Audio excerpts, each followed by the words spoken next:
Hello everyone, I am the Creep's Cabin. I know you use this video to fall asleep, so before that, like the video and subscribe to the channel. Also, where are you from? And what time are you watching? Now get comfortable and relax.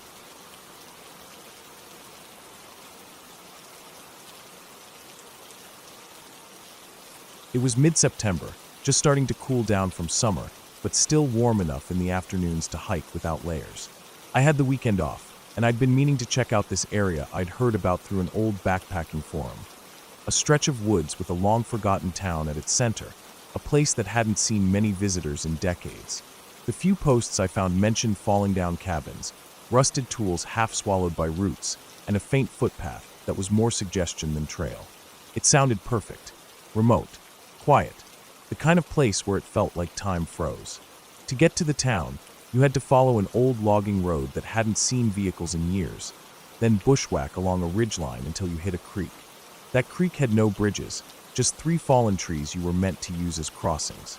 I had studied satellite maps ahead of time and made a mental note of the landmarks: a crooked pine tree, a pile of split granite, and then the crossings.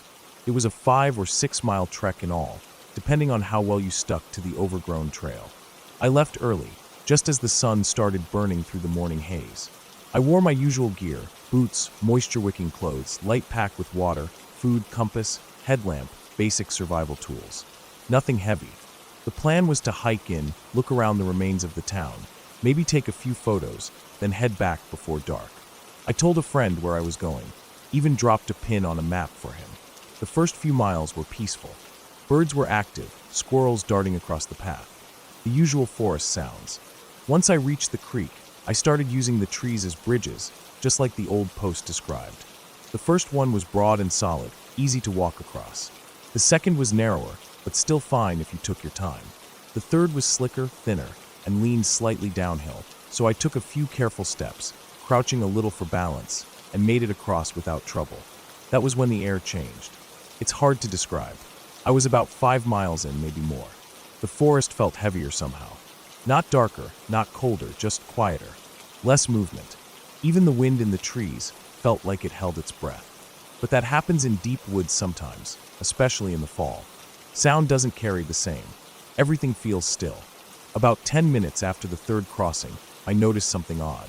A flash of color up ahead, maybe 20 yards or so off the trail. Bright blue, almost too blue for the woods. At first I thought it was trash, maybe a tarp or a jacket someone left behind. But as I got closer, I realized it wasn't on the ground. It was a man. He was sitting in a tree, about 10 feet off the ground, cross-legged on a thick branch, just sitting there like it was the most normal thing in the world. He looked to be in his 60s at least, with a full head of white hair, neatly trimmed. His skin looked clean, his hands resting calmly on his knees. He wasn't wearing hiking gear or outdoor clothes. No boots, no jacket, not even socks. Just blue satin pajamas, like something out of a hotel or hospital. They shimmered slightly when the sun hit them through the branches. What hit me next was the laugh. He was laughing. Not loud, not deranged. Just this steady chuckle, deep and rhythmic. It wasn't a joyful laugh. It wasn't angry either. But it hit something deep in my gut. A warning signal. That laugh didn't belong out here. Not in this place. Not 5 miles into nowhere. Not from a man in pajamas perched on a tree branch like he'd been waiting for me. I slowed down but didn't stop. I didn't want to act afraid. I just kept walking, tried to keep my body relaxed. As I passed directly underneath him, I gave him a nod, like you might give someone in a park or along a sidewalk. Just a simple gesture. He kept laughing. That sound followed me for a few more steps. I didn't look back immediately. I don't know why. Maybe I didn't want to give him the satisfaction. Maybe I was afraid he'd be looking back down at me, still smiling. Then it stopped. Just like that. No tapering off. One moment he was laughing, and the next silence. I turned. He was gone. No sound of movement. No branches snapping. Nothing rustling. He was just gone, like someone erased him. The tree was still there, same thick branch. I scanned the forest floor, the bushes, the nearby trees. Nothing. No sign of him. No tracks. No disturbance. Just the forest. I stood there for a minute, trying to figure out what the hell just happened. I even called out, just once, just loud enough to feel like I wasn't ignoring something important. No answer. Eventually, I kept walking. What else could I do? I was too far in to turn back without at least finishing what I came for. But I kept looking over my shoulder every few minutes, ears tuned for any sound that didn't belong. The remnants of the town weren't much. A few collapsed shacks, some rusted bed frames, and cast iron stoves. One old cellar still had the doorway intact, though the inside was caved in. Nature had taken almost everything back. Roots twisted through what used to be foundations. Ivy climbed over the wooden remains. There were no signs anyone had been there recently. No boot prints, no trash. It felt like I was the first person in years to walk through it. Still, I couldn't shake that man from my mind. Something was off. I double-checked my water, made sure I had enough for the hike out, ate a protein bar, sat on a rock and listened. Birds had returned. I heard a few insects. Nothing unusual, but it all felt hollow, like I was watching a stage set for nature, not really living inside it. I didn't stay long, maybe half an hour. I took some photos, marked the location on my map, and decided to head back. The sun was still high, but I wanted to get back across that creek before light started to fade. Those logs would be harder to cross in the shade, especially if they got any slicker. The hike back was uneventful for a while. My boots crunched over dry leaves, the occasional bird startled and flew away. Normal forest stuff. But I kept seeing blue. Not the man again. Not full on, but flashes. A glimmer behind a tree trunk, gone before I could focus. A shimmer above a bush, like satin catching the light. Just at the edge of vision, just far enough to doubt. It wasn't constant. Maybe 5 or 6 times during the hike out. Enough to put a knot in my stomach. Each time, I stopped and waited. Listened. Nothing. Not even that laugh. That might have been worse, in a way. At least the laugh was something I could follow, something I could track. This was just absence, like he was gone but not really gone. When I reached the third log bridge, I slowed down. Checked the area around it carefully. Nothing out of place. I crossed, took my time. Made sure my footing was good. Then the second, then the first. No problems.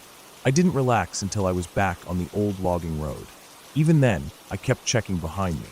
Never saw him again. No one passed me on the way out. My car was right where I left it, undisturbed. That night, I couldn't sleep.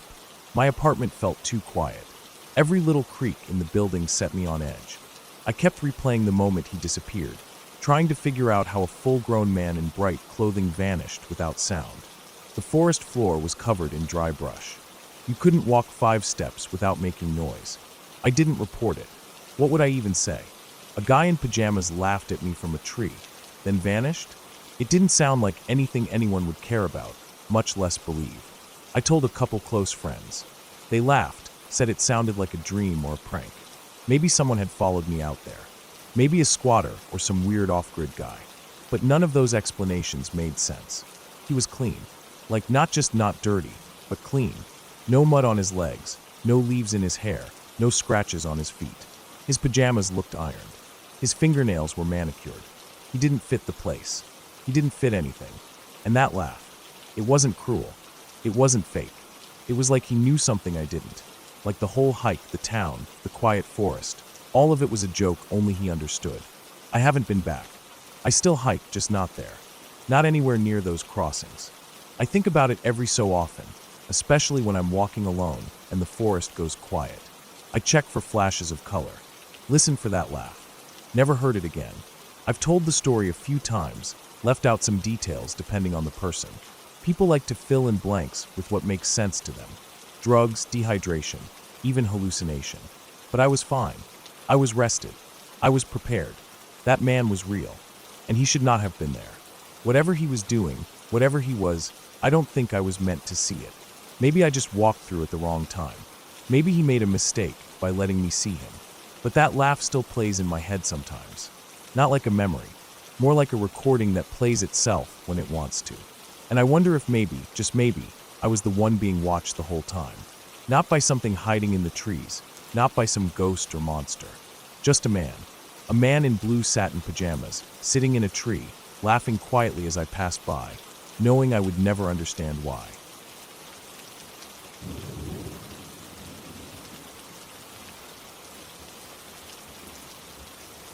When I was a little younger, maybe 14 or 15, I used to spend almost every free hour out in the woods behind our house.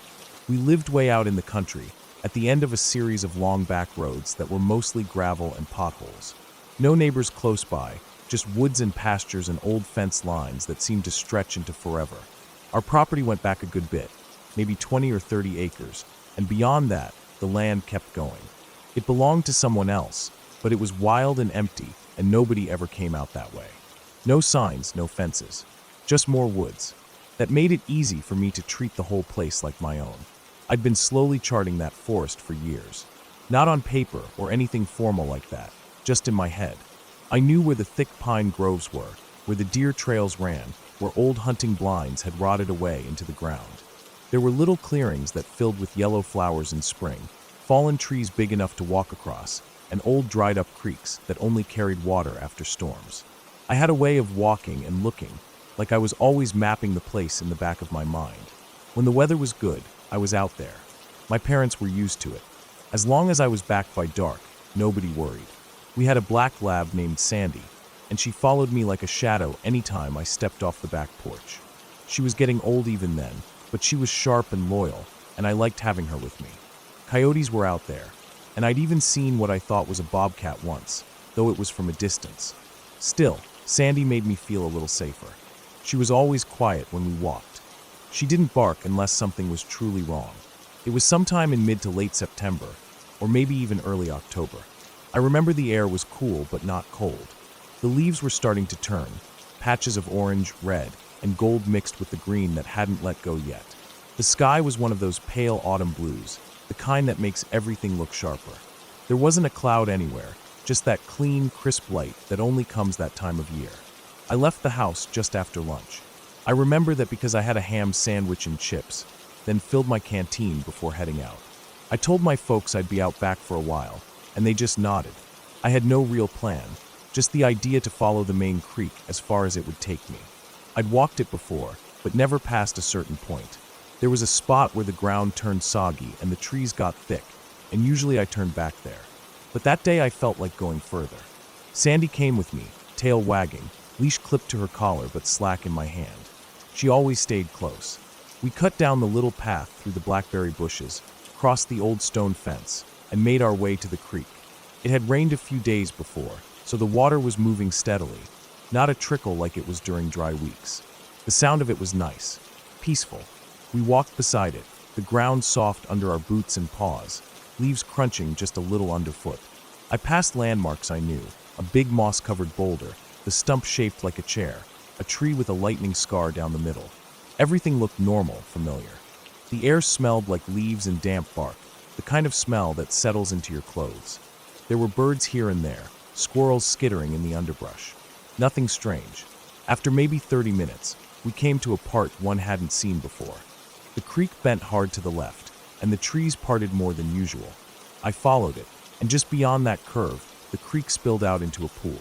It wasn't huge, maybe the size of a backyard pool, but it was still and black with silt. Downed trees lay half in the water, half on the banks, their bare roots clawing the air like fingers. Leaves drifted on the surface, orange and red against the dark water. It was a quiet spot. No frogs croaking, no birds chirping. Just the steady drip of water somewhere, and the sound of Sandy's breathing. I stepped around the edge of the pool, boots finding solid spots between mud and exposed roots. I wasn't sure why I wanted to go around it. Curiosity, I guess. I was looking for the source, maybe where the water fed in or out. But as I reached the far edge, I noticed something shift. Not like something moved in the trees or a breeze passed through. It was everything. Like someone had twisted a dial and changed the picture. The light looked off, too bright and too dim at the same time. The colors felt strange, almost too vivid in places and washed out in others. The air got warmer, not by a lot, but enough to notice. Even the sound of the forest seemed different, duller somehow. Muffled, like there was cotton in my ears. I remember blinking a few times, thinking maybe my eyes were playing tricks on me. Maybe I was tired, but everything kept feeling wrong. The water, black and murky a moment ago, was suddenly clear. I could see all the way to the bottom, where stones and sand formed ripples and shapes. Fish darted through it. The trees around the edge were heavy with vines and thick green growth, more like something out of early summer than fall. I remember staring at a cluster of ferns that hadn't been there a second earlier. I didn't move. I just stood there, heart thumping in my chest, trying to make sense of it. I knew the woods. I knew how they looked and smelled and sounded. This wasn't right. It didn't make any sense. I could feel my skin prickling, my whole body tense without knowing why.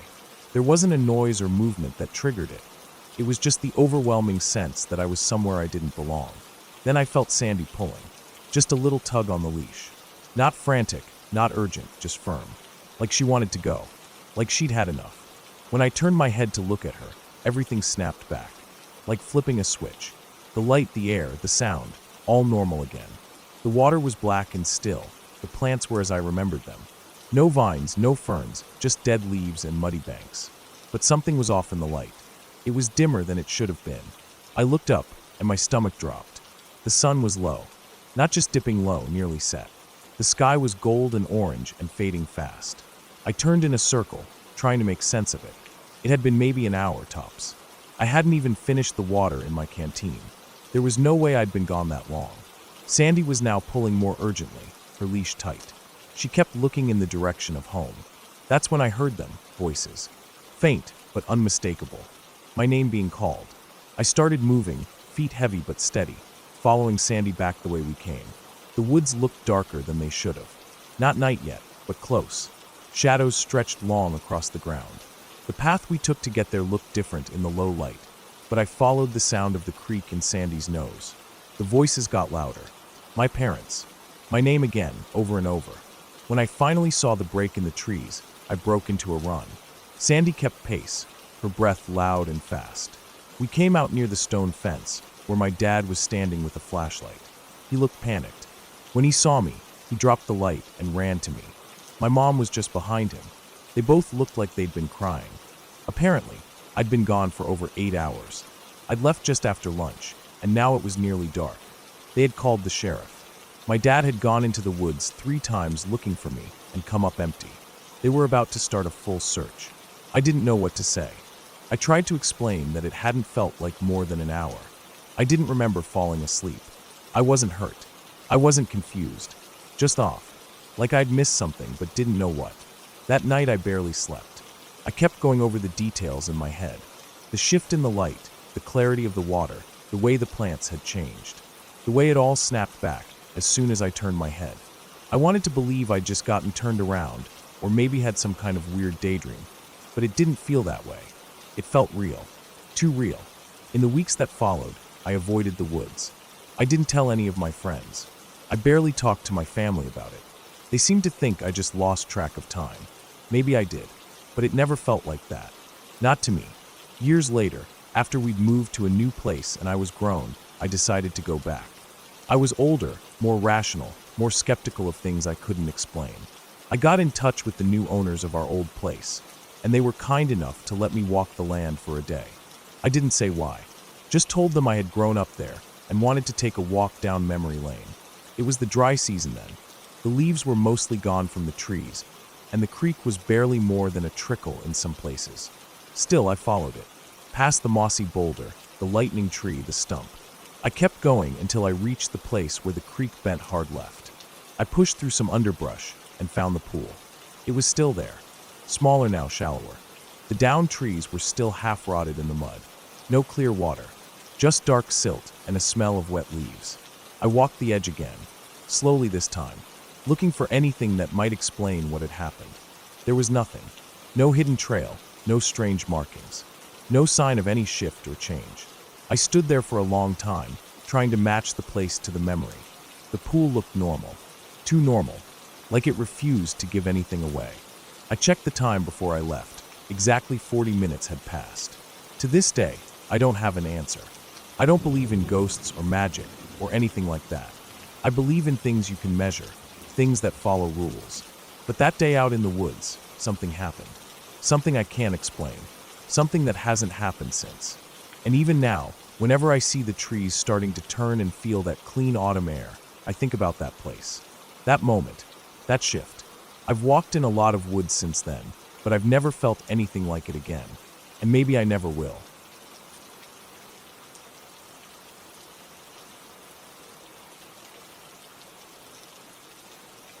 I was somewhere near the middle of my cross-country drive. One of those long, aimless road trips you do when you're between jobs and not ready to go home yet. I'd been sleeping in the back of my SUV most nights, and on this particular afternoon in early November, I pulled into Prairie Creek Redwoods State Park around 4 in the afternoon.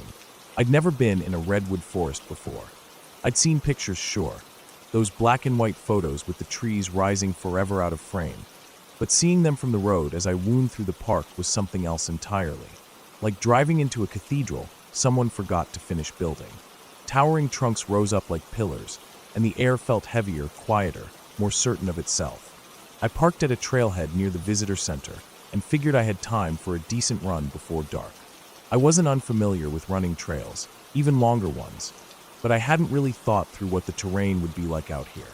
I picked one that looped about 7 miles, according to the map.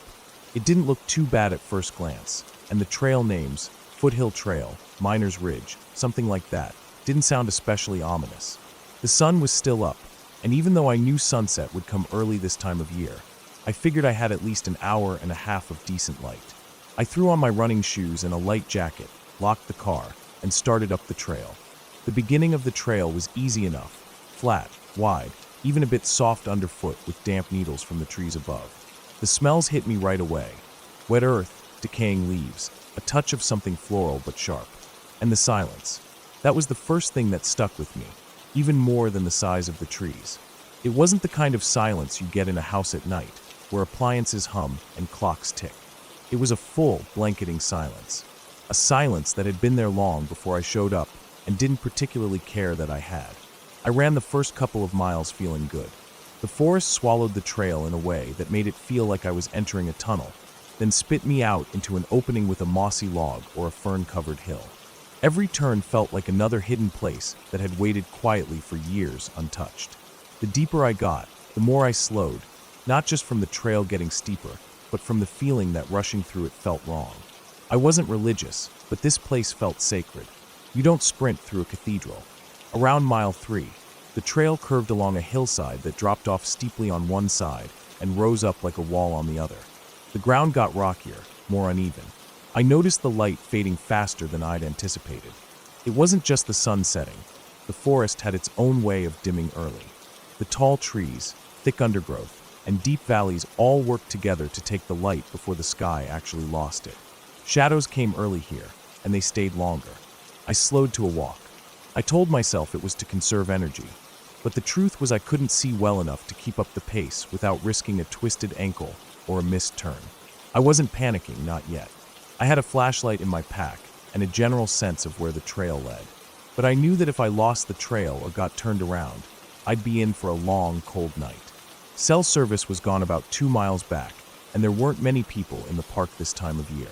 The air turned cold quickly. My breath started to fog in the beams of the low sun that filtered through breaks in the trees. I zipped up my jacket and kept moving. I was trying to stay calm, focused, not let my mind spin out into worst-case scenarios. I remembered from years ago something someone said on a backpacking trip. If you keep moving, you stay warm. That was all I needed for now. Just keep moving. It was quiet. More than quiet, it was still. Every sound I made seemed louder in contrast. My footfalls on the soft dirt, the occasional rustle of a branch brushing my jacket, the faint creak of my knees. I strained to hear anything else. A bird call, a squirrel darting, even a falling branch. But there was nothing. That struck me as odd.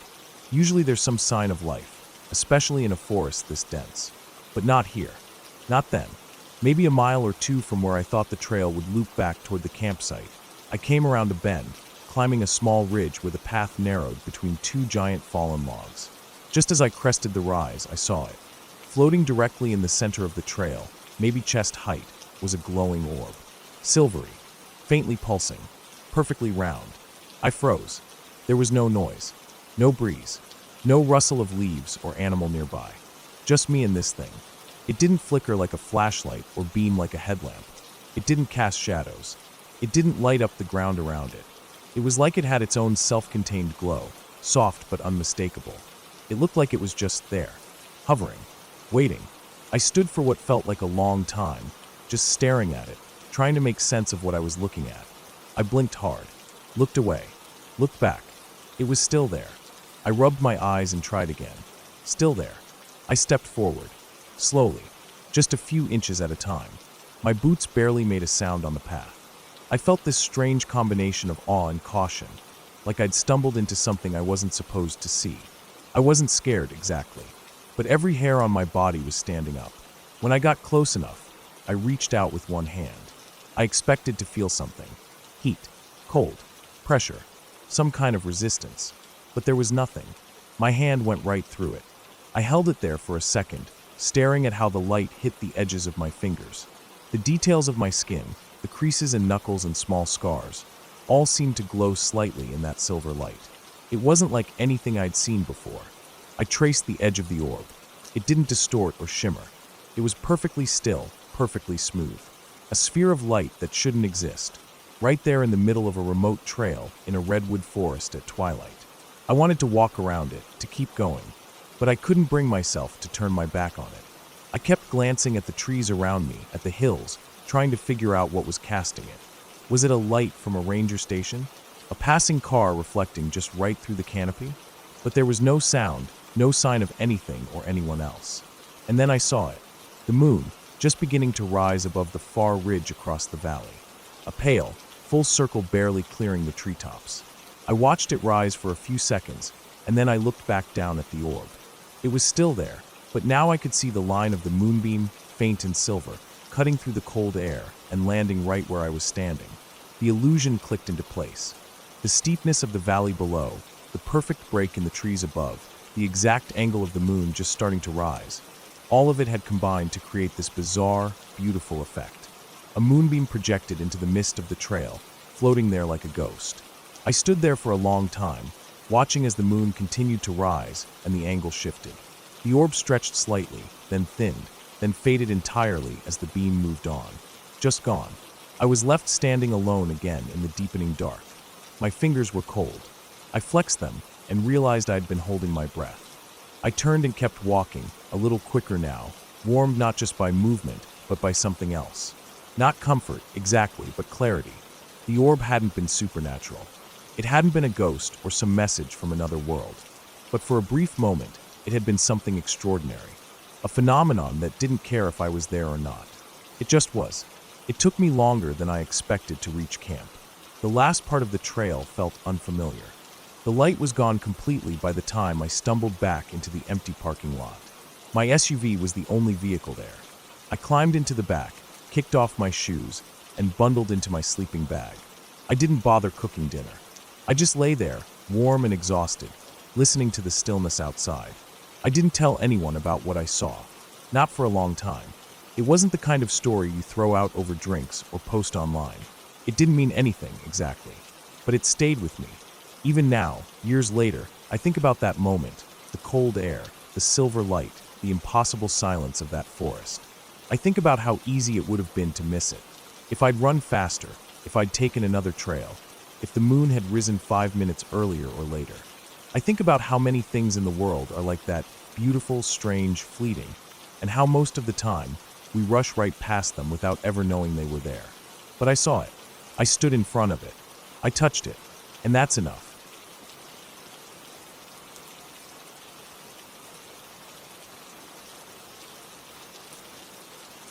About 2 years ago, I was driving home from a family reunion that had gone on a little longer than expected.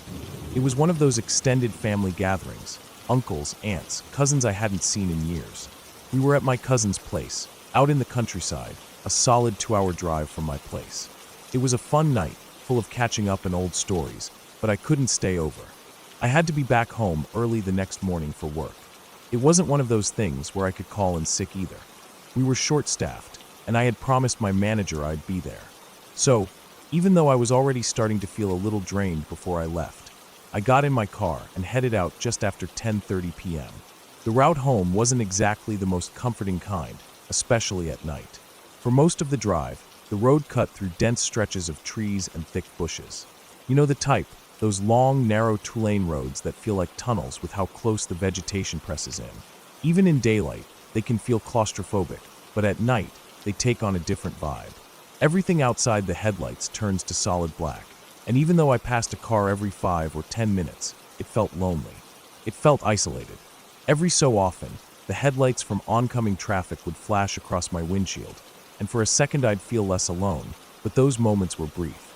I had only been driving for maybe 45 minutes, not even halfway home, when it hit me, this crushing wave of tiredness.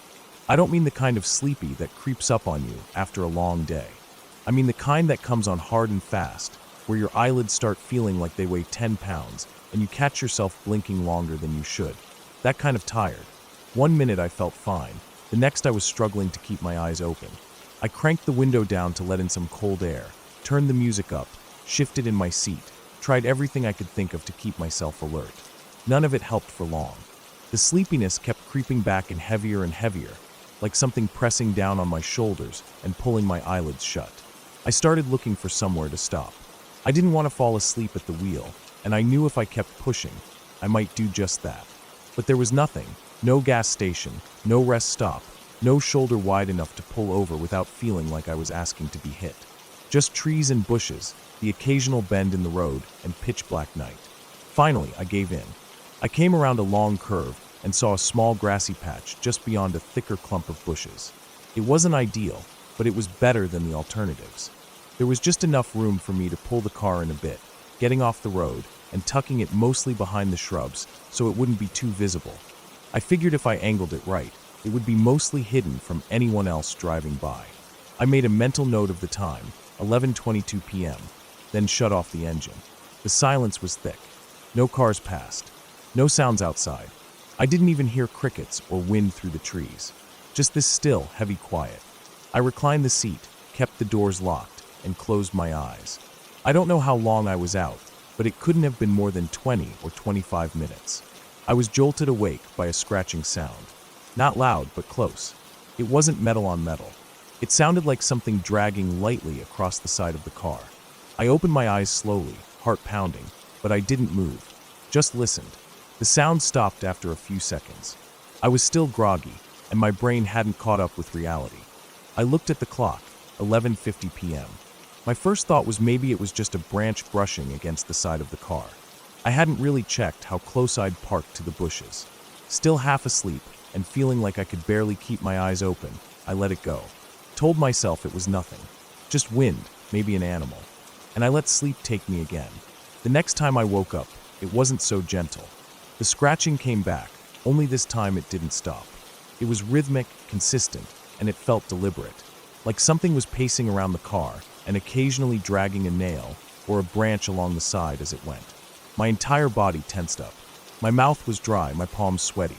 This time I didn't assume it was the wind. I looked at the clock. It was 12:40 a.m. I sat up slowly and looked around, trying not to move too much. My heart was thudding in my chest so hard I could hear it in my ears. I reached for my phone and held it up to use as a weak light, but I didn't want to turn on the car lights or the dome light and give away that I was awake or alert. Then I saw it, just barely. In the rearview mirror, something moved. It wasn't clear, just a quick motion, like a shadow shifting, and then it was gone.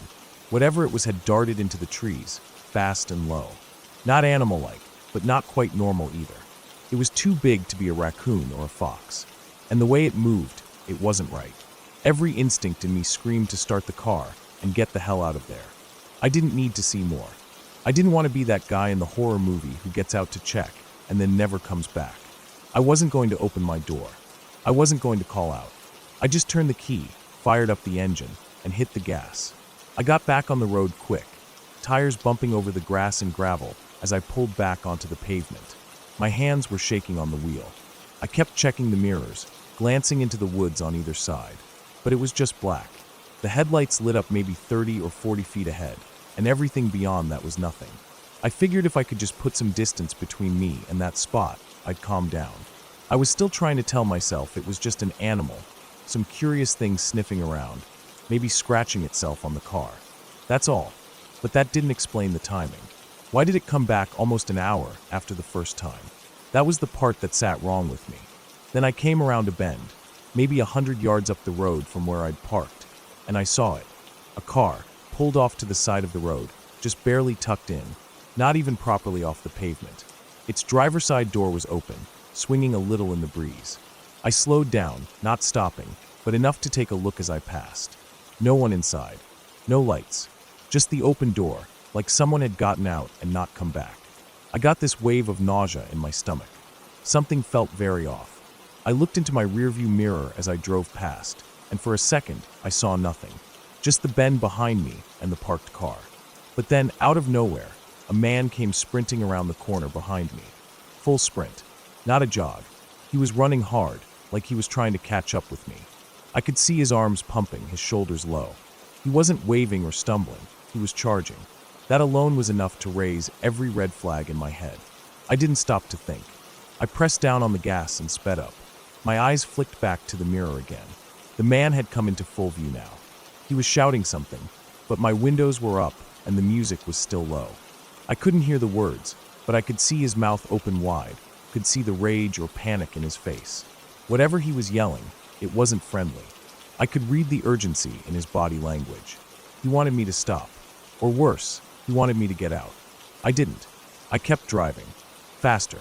I kept checking the mirrors until the road curved again and I lost sight of him.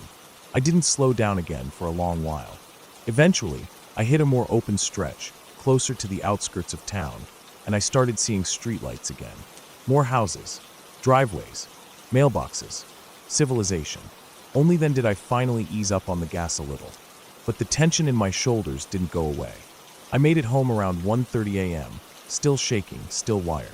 I parked under the bright light in my apartment lot, sat in my car for a few minutes just breathing, just trying to come down from the adrenaline. When I finally went inside, I didn't even bother changing. I just locked every door, checked the windows twice, and crashed onto the couch.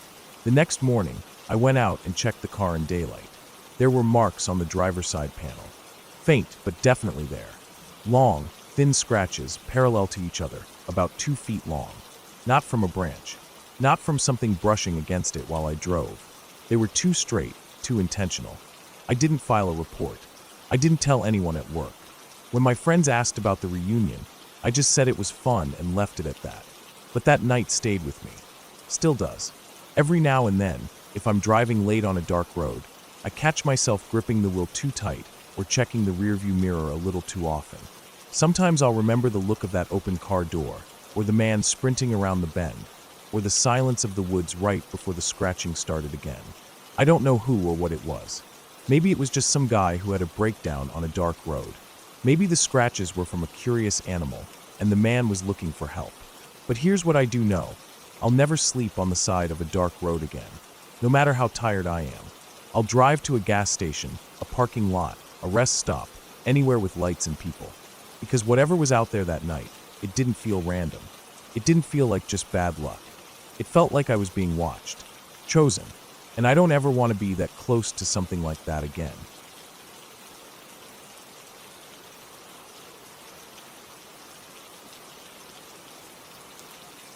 When I was little, weekends were everything to me. Not just because there was no school, but because I got to sleep in the living room. It sounds small now, but at the time, it felt like a big deal. A freedom. My parents were awesome like that. They understood that I was a night owl, the kind of kid who liked staying up watching old reruns on Nick at Night, the kind of kid who got hooked on those black and white sitcoms, even if I never made it to the credits. My sister was a light sleeper and couldn't handle me flipping channels or laughing too loud, so instead of constant arguments, they made it work. Friday and Saturday nights were mine. Couch, blankets, and the glow of the TV until I passed out. We lived out in rural Georgia, miles from any city lights. No neighbors nearby, just woods and fields. You could hear frogs and crickets, owls, sometimes even coyotes in the distance. The house sat in a clearing, surrounded on 3 sides by dense forest. I remember the way the moonlight always seemed brighter out there. No street lamps, no buildings blocking it. Just open space and trees that stood like quiet giants. It made everything feel bigger and quieter at the same time. That night started like any other.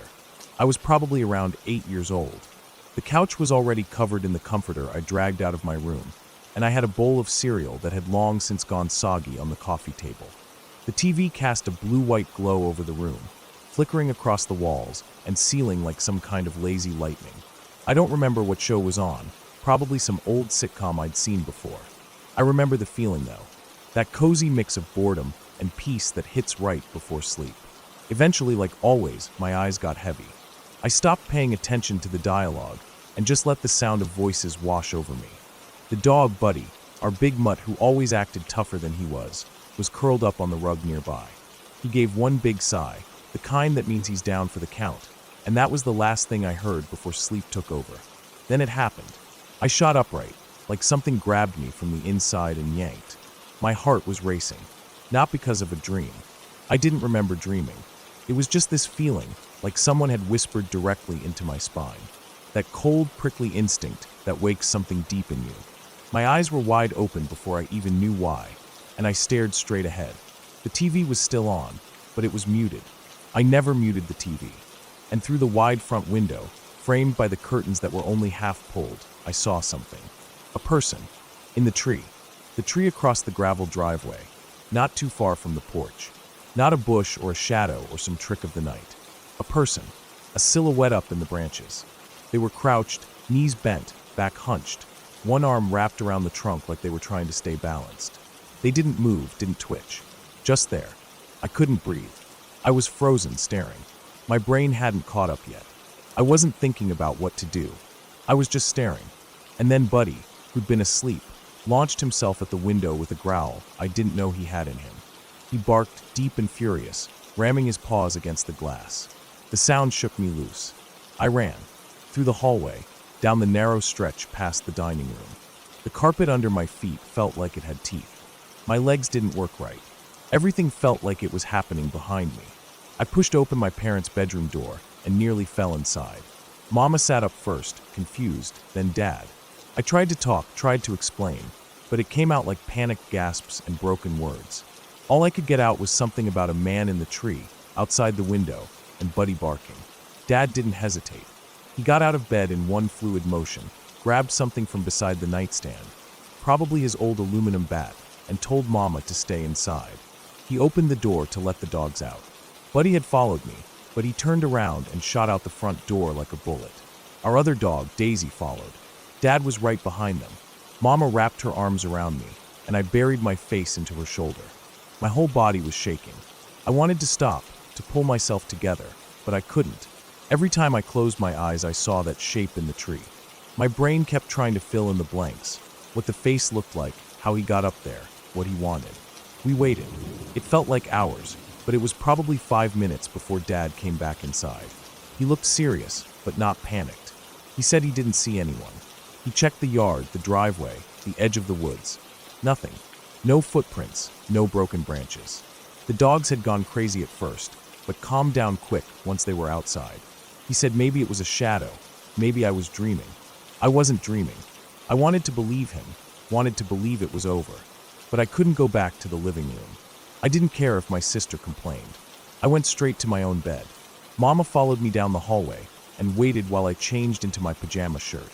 I told her again, quieter this time, what I saw.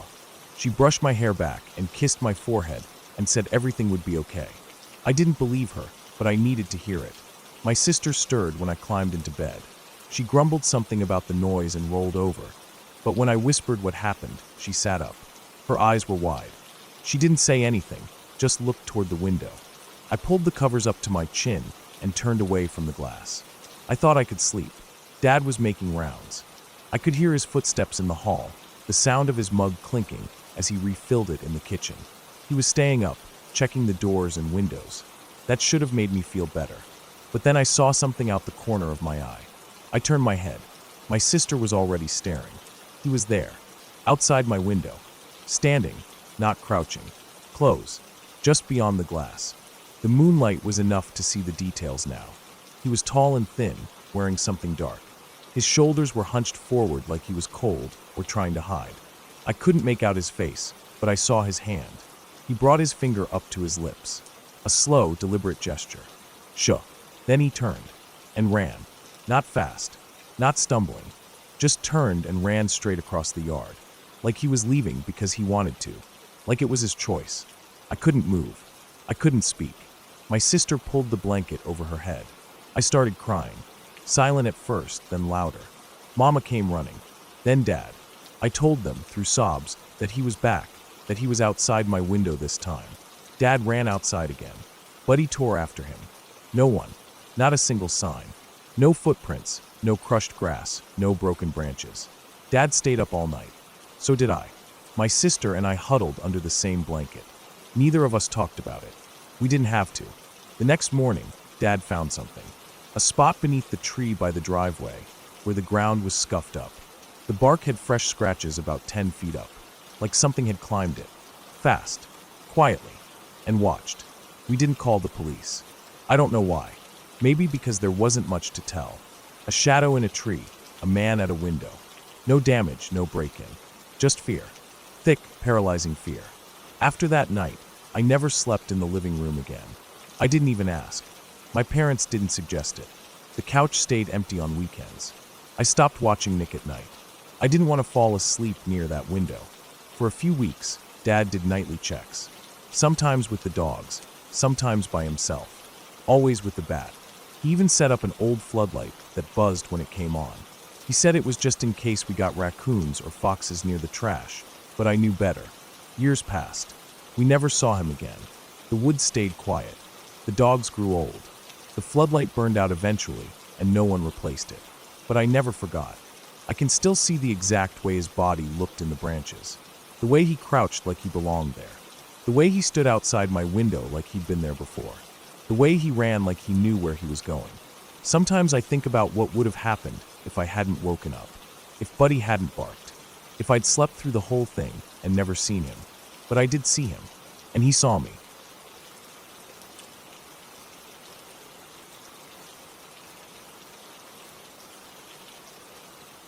Hunting has always been a big part of my life. My dad owns a good-sized piece of property down in South Texas, and ever since I was old enough to handle a rifle, I've been spending weekends out there, especially during the colder months.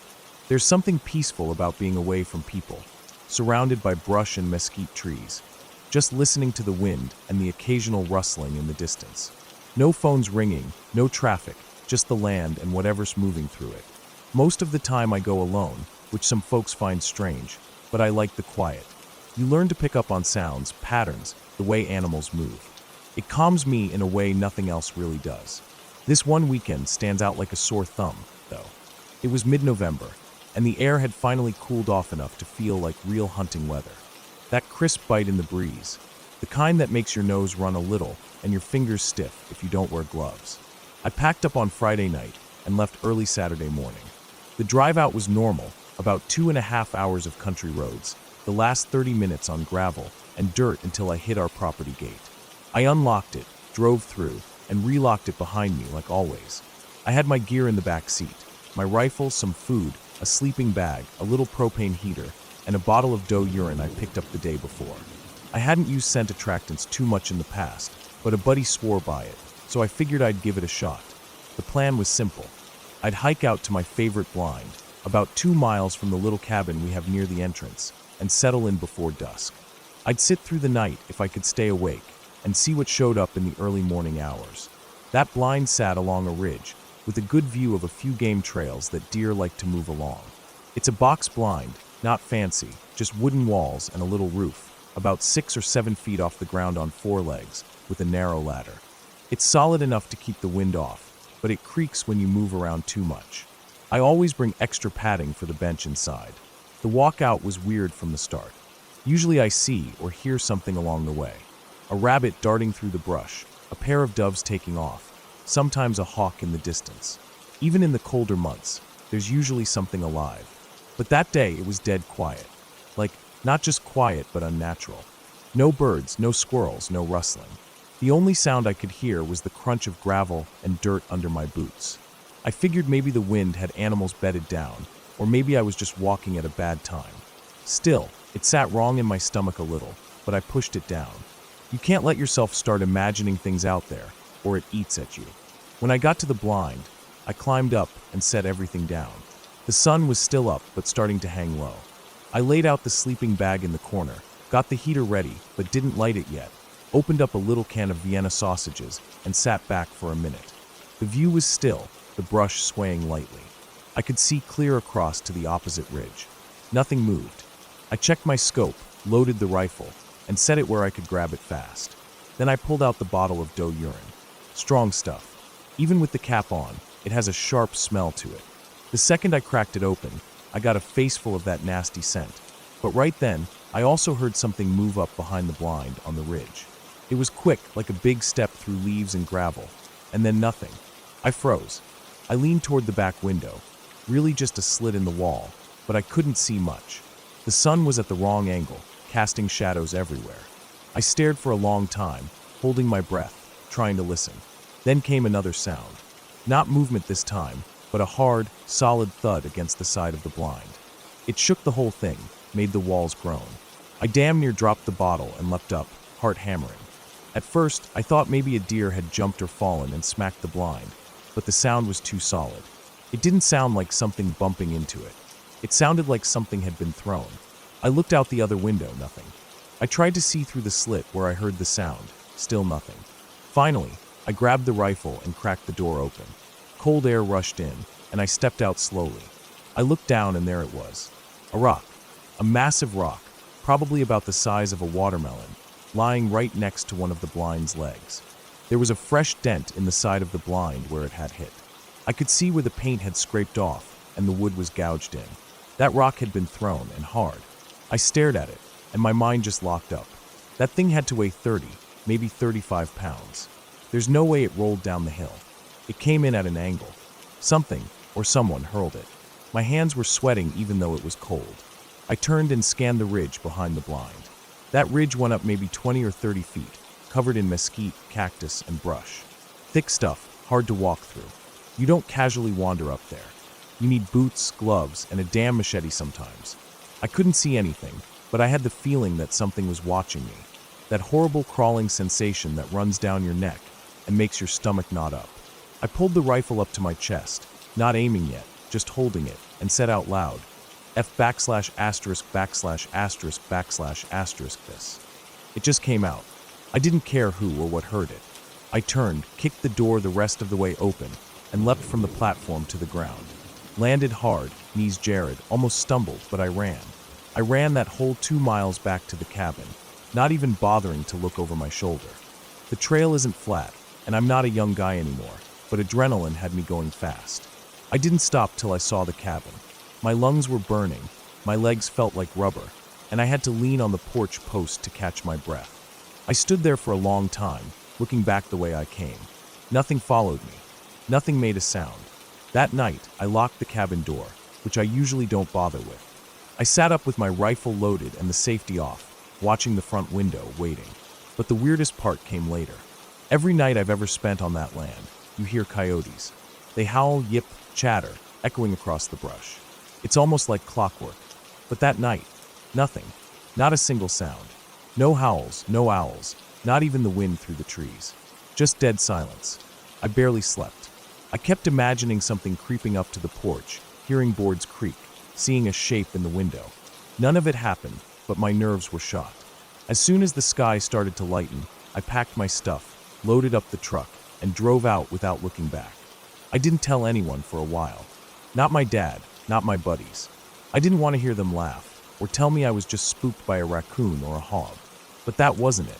That rock didn't just fall. And no hog throws rocks. Hell, no person throws rocks that size unless they're juiced up or crazy. I've been back maybe 2, 3 times since then. Always during the day, never alone. The place has a different feel now. And the wild hogs have gotten worse too. We used to see a few, but now there are dozens tearing up the ground. Rooting up everything, leaving scat everywhere, making it hard to hunt. That's my excuse when I tell people why I don't go out as much. But that's not the real reason. The real reason is that something was out there that night. And whether it was a person, some backwoods nut living off the grid, or something else entirely, I don't care. That land isn't empty like I thought it was. Something watches from that ridge, and I'm not sticking around to find out what it wants. I still hunt, still love it, just not out there, not alone, not anymore.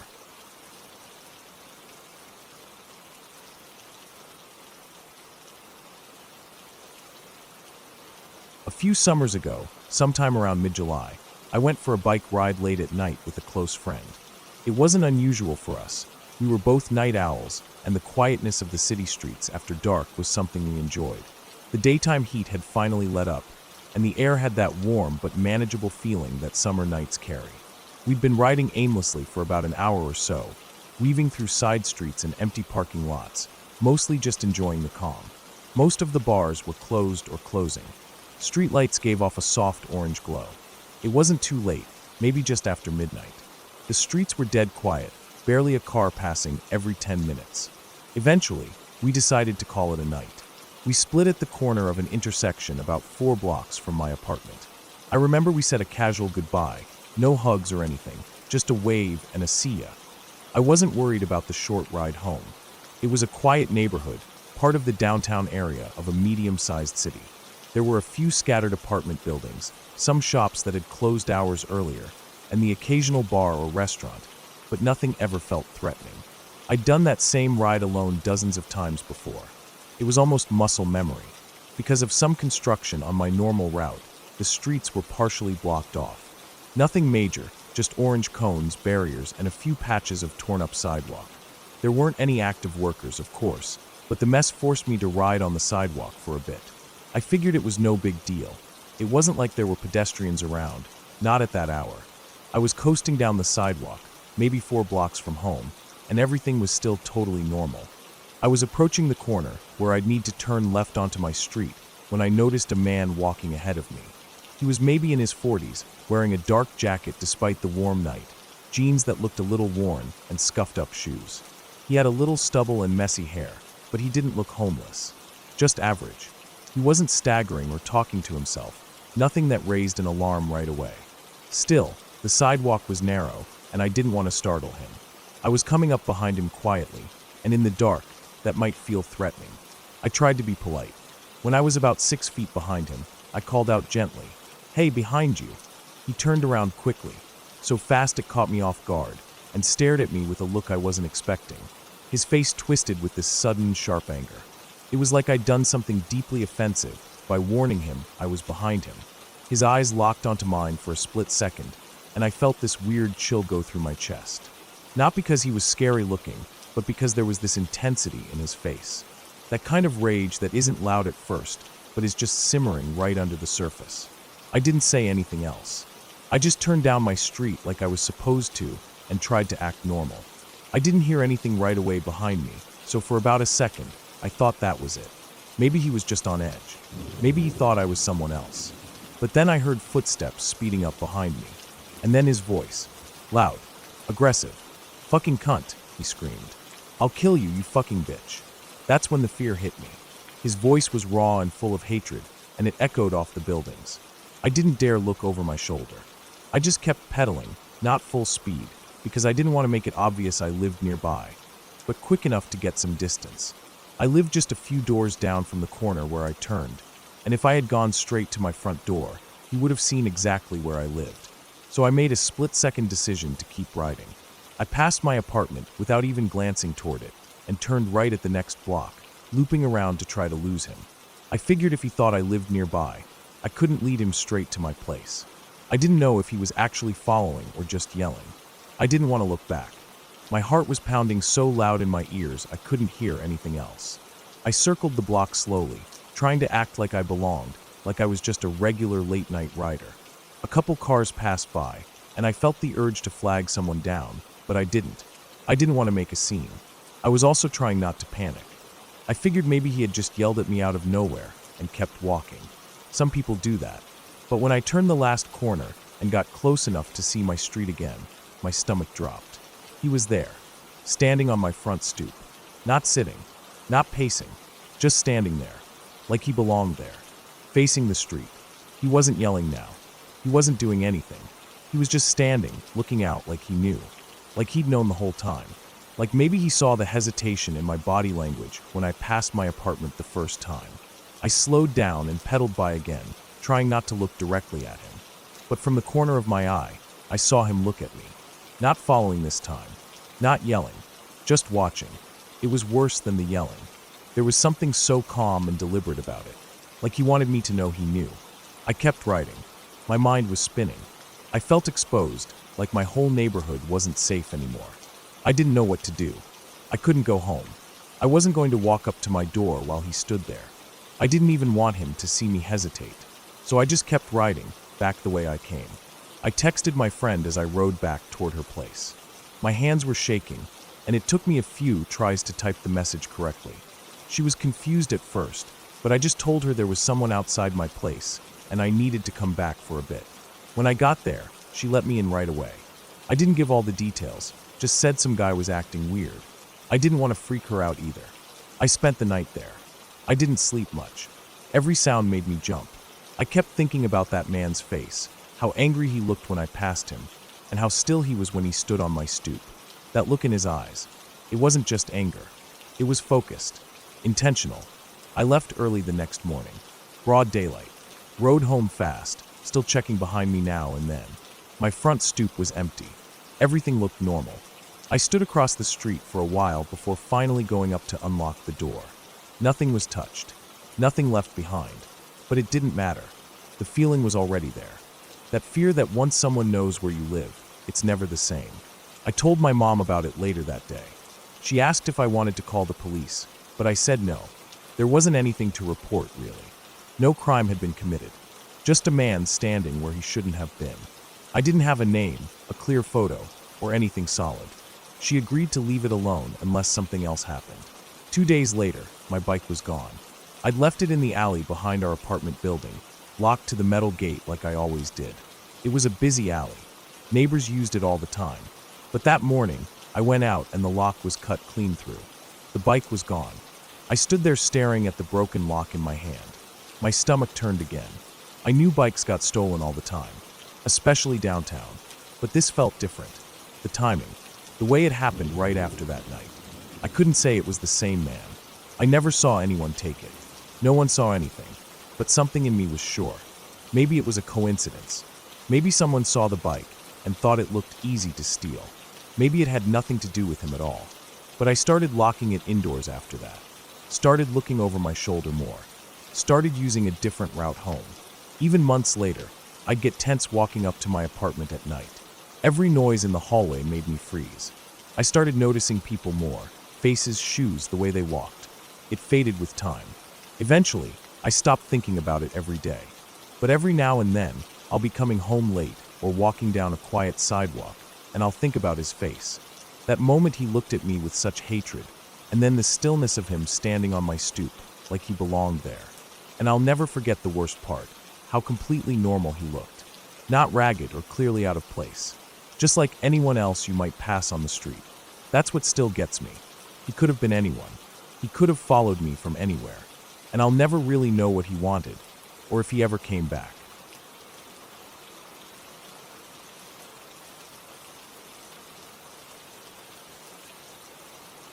It was about 2 a.m. We were deep in South Texas, on some narrow state highway that cut through miles of thick, low forest. My mom was asleep in the passenger seat. She had her seat leaned back, mouth slightly open, arms crossed. The only sound in the car was the low hum of the tires against the road and the occasional rattle of something in the back seat.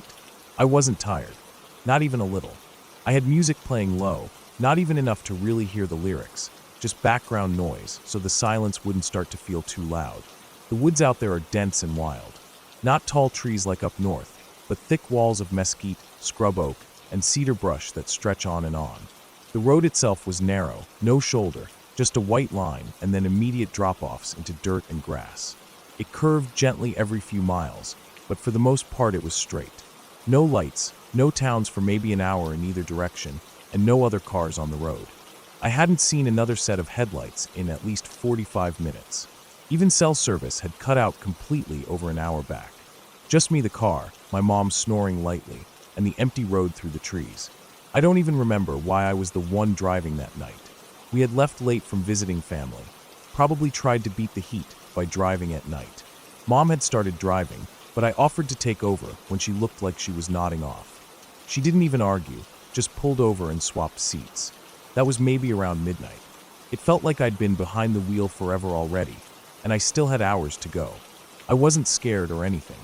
I'd driven late at night before, plenty of times. I actually liked it. The way the high beams lit the road like a tunnel, how you could drive for miles and not see another soul. Something about it was peaceful. But then I saw something up ahead, and everything changed. It was just a shape at first. A figure on the side of the road, walking with his back toward me. I thought maybe it was a hitchhiker or some guy whose car broke down. He was walking with an awkward limp, not quite stumbling but close. He didn't turn around, didn't move off the road as I got closer. That was the first thing that made my skin crawl. How he didn't react at all to my headlights. Most people at least glance back, make sure they're not about to get run over. But this guy just kept walking, like I wasn't even there. As I came around a slight bend, my headlights lit him up clearly. That's when I saw it. He had something in his hand. At first I thought it was a hat or maybe a bag. Then the car got closer, and the beams caught it full on. It wasn't a bag. It was a head. A human head. He was holding it by the hair, like it was nothing. Like he was just carrying a jacket or a drink. The face was pale, eyes open, mouth slightly open too. It was a woman's face, maybe in her 30s or 40s, her hair dark and tangled. There was blood on her cheeks, on the side of her neck. My brain froze for a second. I couldn't process what I was seeing. Then I panicked. I slammed the gas pedal down, harder than I should have. The engine roared, the tires chirped as the car surged forward. I looked away from the man as fast as I could, hands gripping the wheel so tight it hurt. I could feel the tires skimming the edge of the road, and I had to jerk the wheel hard to keep from drifting off into the brush. The car swerved, fishtailed slightly, and I almost lost it. I could hear the gravel spraying underneath the undercarriage. The adrenaline hit so fast I felt dizzy. My mom jerked awake, her voice already yelling. I didn't even register what she said at first, just that she was screaming at me to slow down, asking what the hell I was doing. I didn't answer. I couldn't. My jaw was locked, heart racing so loud it drowned out everything. My eyes were locked on the road, waiting to see that man again, waiting for him to somehow appear in front of us. But he didn't. We just kept going. I don't know how far I drove before the red and blue lights filled the mirrors. I hadn't even realized how fast I was going. The speedometer was buried past 90, maybe closer to 100. I must have flown past a patrol unit somewhere without even noticing. The moment I saw the lights, I started slowing down, pulled off into a gravel patch near a gate that led into the woods. My hands were still shaking. By the time the officer walked up, my mom was yelling again, this time at him. She was panicked, trying to explain that something was wrong with me. I couldn't talk. I was just staring out the windshield, heart still pounding. I could feel sweat running down the sides of my face, my shirt clinging to my back. My mouth was dry, tongue stuck to the roof of it. The officer kept asking me questions, but I didn't answer. I couldn't. Not because I didn't want to. I just didn't know how to put it into words without sounding completely insane. Eventually, they called for an ambulance. I remember the flashing lights, people talking over me, and someone asking if I had taken anything, if I'd been drinking, if I had a history of mental health problems. I still hadn't said a word. They put something in my arm, some kind of sedative. I remember the cool burn of it going into my veins, and everything starting to feel like it was far away. I could hear my mom crying. I think she thought I was having a breakdown. Maybe I was. They said I had imagined it. That I must have fallen into some kind of hallucination brought on by exhaustion and night driving. Highway hypnosis, they called it. Stress-induced psychosis. They had all kinds of names for it. But they didn't believe me. Nobody did. The next few days were a blur. I stayed in bed most of the time. Mom wouldn't let me drive. She kept trying to talk to me about what I'd seen, but I could tell she didn't believe it either. She just thought I needed rest. A few friends texted when they heard I'd been taken to the ER, but I didn't answer. I couldn't shake that image. That face. The head dangling from that man's hand like it was just a grocery bag. The way the eyes looked like they were staring at me, even in the headlights. 3 days later, it was on the news. A group of campers had been hiking out in one of the county park areas about 20 miles from where I saw the man. They stumbled onto a body in a shallow ditch just off a trail. The body had no head. Authorities weren't releasing any names yet, but they said it was female, and they believed it had been there for less than a week. They were looking for anyone with information. I read the article 4 times. I showed it to my mom. She went quiet. I could see the blood drain from her face. She didn't say anything, just sat down on the edge of the couch and stared at the floor. I never saw anything about a suspect being caught. They didn't connect it to what I saw. Maybe they didn't want to. Maybe they didn't believe it could be related. Maybe they thought I was just some kid who lost his mind for a night and happened to be in the wrong place at the wrong time. But I know what I saw. It wasn't a hallucination. I wasn't tired. I wasn't imagining things. That man was real. That head was real. I don't know where he was going, or why he was walking alone down a two-lane road in the middle of nowhere at 2 in the morning. I don't know what he was planning to do next, but I do know I saw him, and he saw me. After that, I started having nightmares. Not just about that night, but about roads. Dark roads with no lights. Roads that wind through woods and never end. Sometimes in the dreams I see him standing in the road, holding the head like he did that night. Sometimes he's walking toward the car. Sometimes he's already inside it. I haven't driven alone at night since. I avoid that stretch of highway entirely. Even if it means adding hours to the trip, I'll take a different route. I can't look at nighttime the same way anymore. The quiet doesn't feel peaceful now. It feels like something waiting. And the worst part, sometimes I wonder if I hadn't hit the gas, if I had slowed down or stopped, what would have happened? What if he'd looked up? What if he'd walked into the road? What if he hadn't been alone? I don't let myself think about it too long. All I know is that nobody should be out there walking alone at night with a head in their hands. And nobody should ever be told they imagined it when they know what they saw.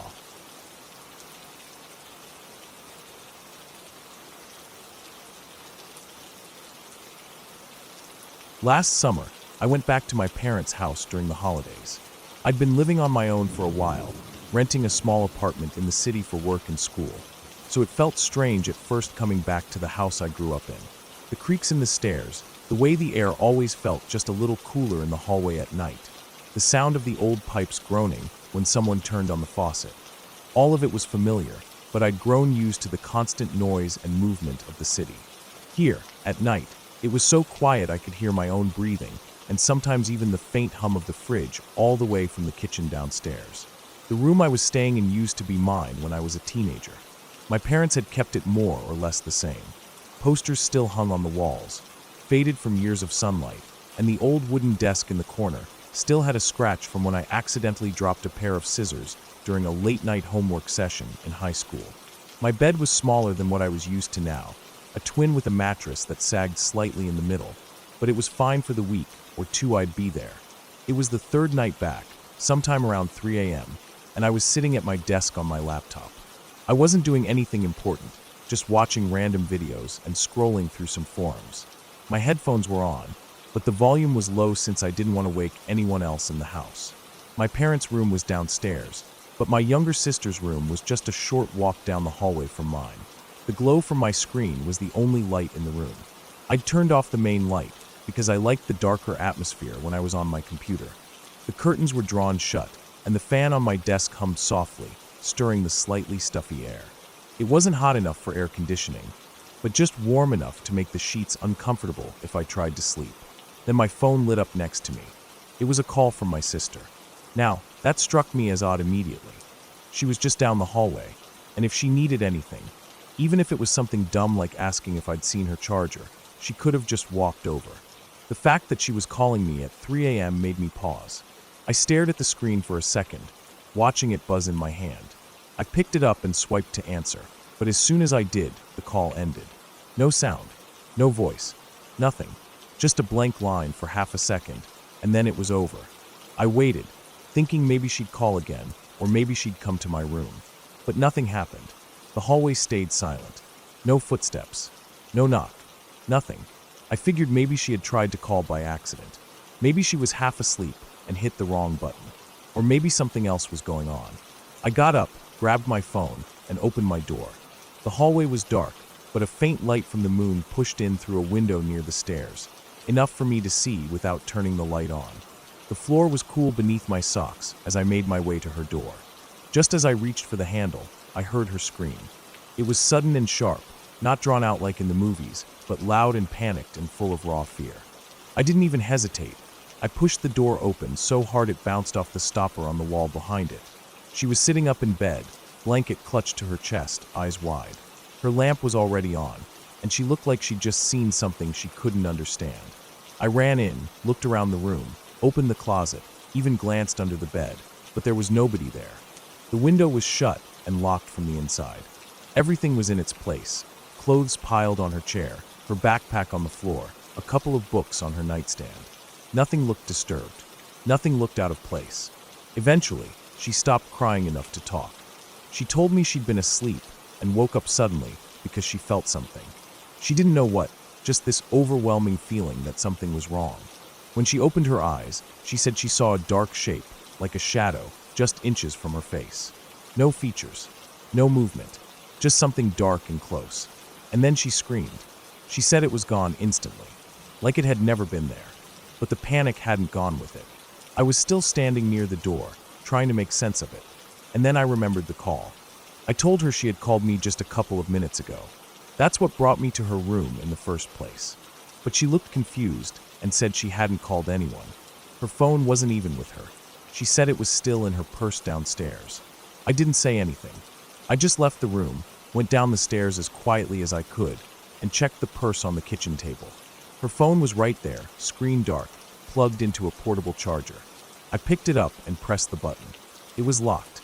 I brought it upstairs, unlocked it with her thumbprint, and went through the call log. Nothing. No outgoing calls.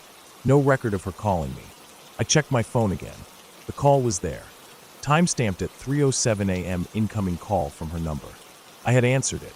It lasted 2 seconds. We sat in silence for a while after that. She wasn't going back to sleep anytime soon, so I sat in the hallway outside her door, just scrolling through my phone, trying to find some logical explanation. I didn't find one. I tried to chalk it up to some weird glitch.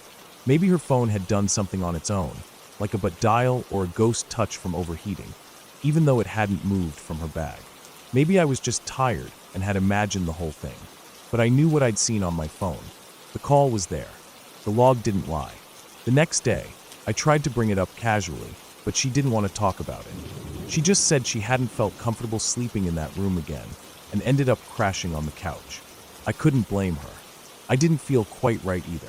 There was this tension hanging in the house for the rest of the week, like the walls remembered something we couldn't see. I started noticing little things after that. Subtle stuff. A door that was open when I was sure I'd closed it. My phone lighting up for a call that never came. The Wi-Fi going out for a few seconds at the exact same time every night, around 3:07 a.m. At first, I ignored it. Everyone sees patterns where there aren't any, especially when they're already on edge. But I couldn't shake the feeling that something wasn't right that night. Not in a supernatural way. I don't believe in that kind of thing, but in a more grounded, unsettling way. Like something or someone had been in the house and left no trace. That's what made it worse. The not knowing. The lack of evidence. If it had been a break-in, we'd have found signs. If it had been a prank, someone would have owned up eventually. But there was nothing. Just a phone call that shouldn't have happened, and a moment of terror that felt too real to be a dream. Before I left to go back to the city, I checked her phone one last time. Still no call log. No outgoing call to me at all that entire week. The only proof it happened was on my phone. Sometimes, when I'm alone in my apartment late at night and I glance at my phone, I think about that call.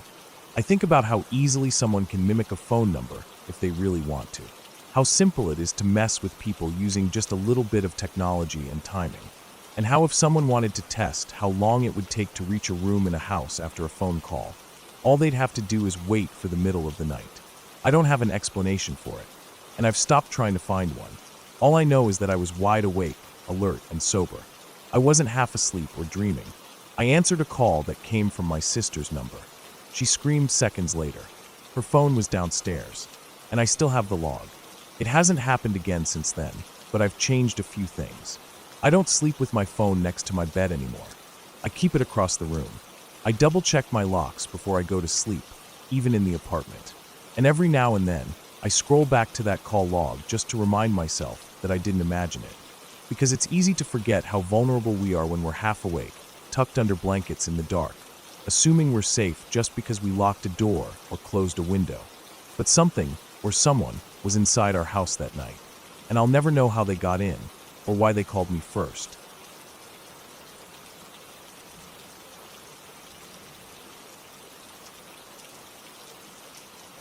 A week after I got my CPR certification, I never thought I would have to use it so soon. I was 19, just starting to feel like I knew what I was doing in the world. I'd spent days in class learning the steps, practicing on those plastic dummies with no pulse or breath, just cold plastic faces staring back at you. The instructors had been serious but encouraging, telling us how important it was to stay calm and focused.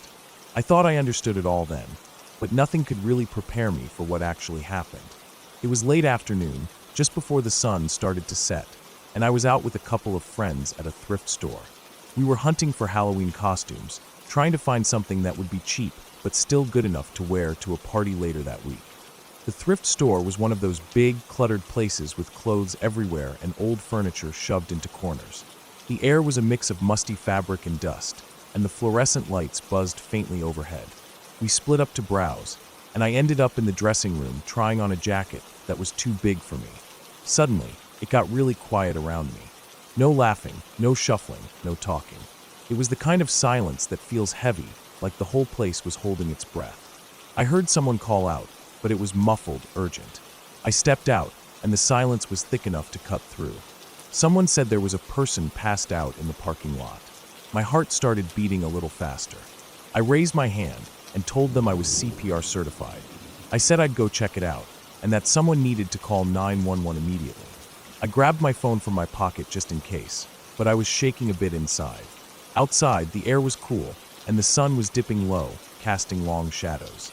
I scanned the parking lot, looking for someone on the ground, but I didn't see anyone. My eyes darted from one corner to the next, but there was nothing. Then someone else came running out and yelled that the person was in a car parked way out by itself, far from the others. It was a beat-up sedan, older model, with faded paint and a cracked windshield. It looked lonely out there, like it was forgotten. I ran over, heart hammering in my chest, and as I got closer, I froze. There she was, slumped over in the driver's seat, her face pressed against the glass. She looked like she was already gone. Her skin was blue and gray, the color sucked right out of her. The whites of her eyes were hidden by dark, bruised rings, but even those were turning blue from lack of oxygen. I'd never seen anything like it. She looked so fragile and wrong, like her body had given up on itself. I swallowed hard and didn't want to look away. There were signs of drugs all around, used needles on the floor, empty pill bottles scattered in the car's footwell, and a faint chemical smell that hit me before I even opened the door. The smell was sharp and bitter, like nothing I wanted to breathe in. I opened the car door carefully, and it creaked loud in the quiet parking lot. Her head lolled toward me, and when I turned her gently to check for a pulse, I saw tears streaking down her cheeks, dried and fresh at the same time. It was a small, human thing in a moment so stripped of hope. I called out for help, and a few of the people from inside the store came out to help. We carefully pulled her out of the car, her body limp and heavy in our arms. We laid her down on the cracked asphalt, and I pressed my fingers to her neck, searching for a pulse. The first person who tried wasn't sure, but when I checked again, I could feel the faintest flicker of something. It was there, barely there, but enough to keep trying. We started CPR. I leaned down, pushing hard on her chest, counting out loud in my head, the way the instructors told me to. I could feel my arms burning, my breath coming faster, but I forced myself to stay steady. Each compression was a desperate attempt to pump life back into a body that felt like it was slipping away. Around us, the world was quiet except for the dull thump-thump-thump of my hands on her chest and the distant sound of sirens. The ambulance came faster than I expected, screeching to a halt nearby. The EMTs rushed over, professional and focused, taking over from us without a word wasted. They moved with practiced urgency, strapping her onto the stretcher and continuing CPR as they loaded her into the back of the ambulance. I stayed by the side, watching them work. They brought in another ambulance, and soon there were 6 EMTs crowded around her, their faces grim. The cop who showed up told us later they gave her a drug called naloxone, something that can reverse heroin overdoses if given quickly enough. But he said it was too late for her. She was almost gone by the time we found her. The way he said it made everything feel heavier. They'd try to do what they could until they reached the hospital, but the chances were slim. I remember the car so clearly, the needles, the pill bottles, the smell. And then, the things that told us more about her life. A child's toy in the back seat, a car seat that looked almost new. She wasn't very old, maybe late 20s or early 30s. There were tattoos on her arms, 2 names inked in black script. I assumed those were her kids, the reason she still clung to life, the reason she fought even when it seemed hopeless. The image of those tears on her face stuck with me the longest. Even in that moment when her body was shutting down, there was still some part of her that was scared or sorry, or just so tired it couldn't keep going. It wasn't just a body in trouble. It was a person, someone's mother, maybe a sister or a daughter, someone who had loved and lost.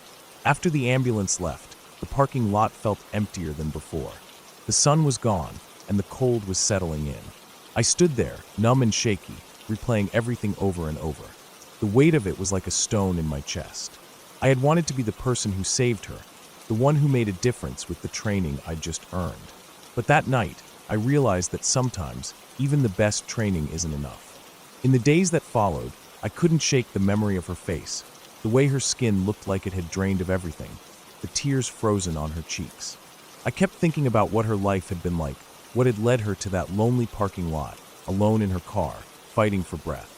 I thought about the toys and the car seat, and what her kids must have felt when they found out she was gone. I talked to my friends about it, and they told me I did everything right. I stayed calm, I acted fast, I didn't freeze up. But inside, I knew that no matter how many times I did CPR after that, nothing would erase the memory of her, the woman I tried to save, who probably never even had a chance.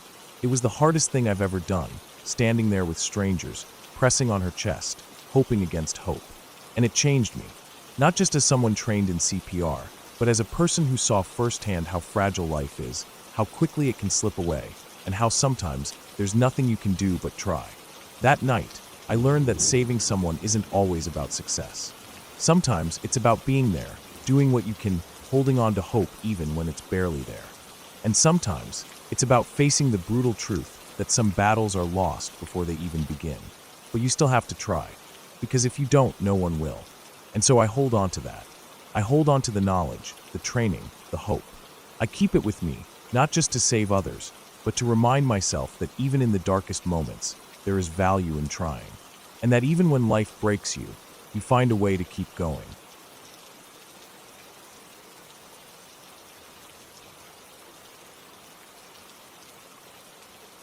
It happened when I was about 10. I remember the night, so clearly it still makes my stomach knot up. My parents and my aunt and uncle had gone out with my grandparents for dinner, some fancy adult place we weren't allowed to go. It wasn't unusual. They did that kind of thing maybe once every few months, and it always meant a night of movies, junk food, and chaos for us kids. That night, all of my siblings and cousins were over. I think there were about 10 of us in total, give or take. A few were older, like in their early teens, and a few of us were still pretty young. I was right in the middle, old enough to want to be part of what the big kids were doing, but still young enough to be bossed around by them.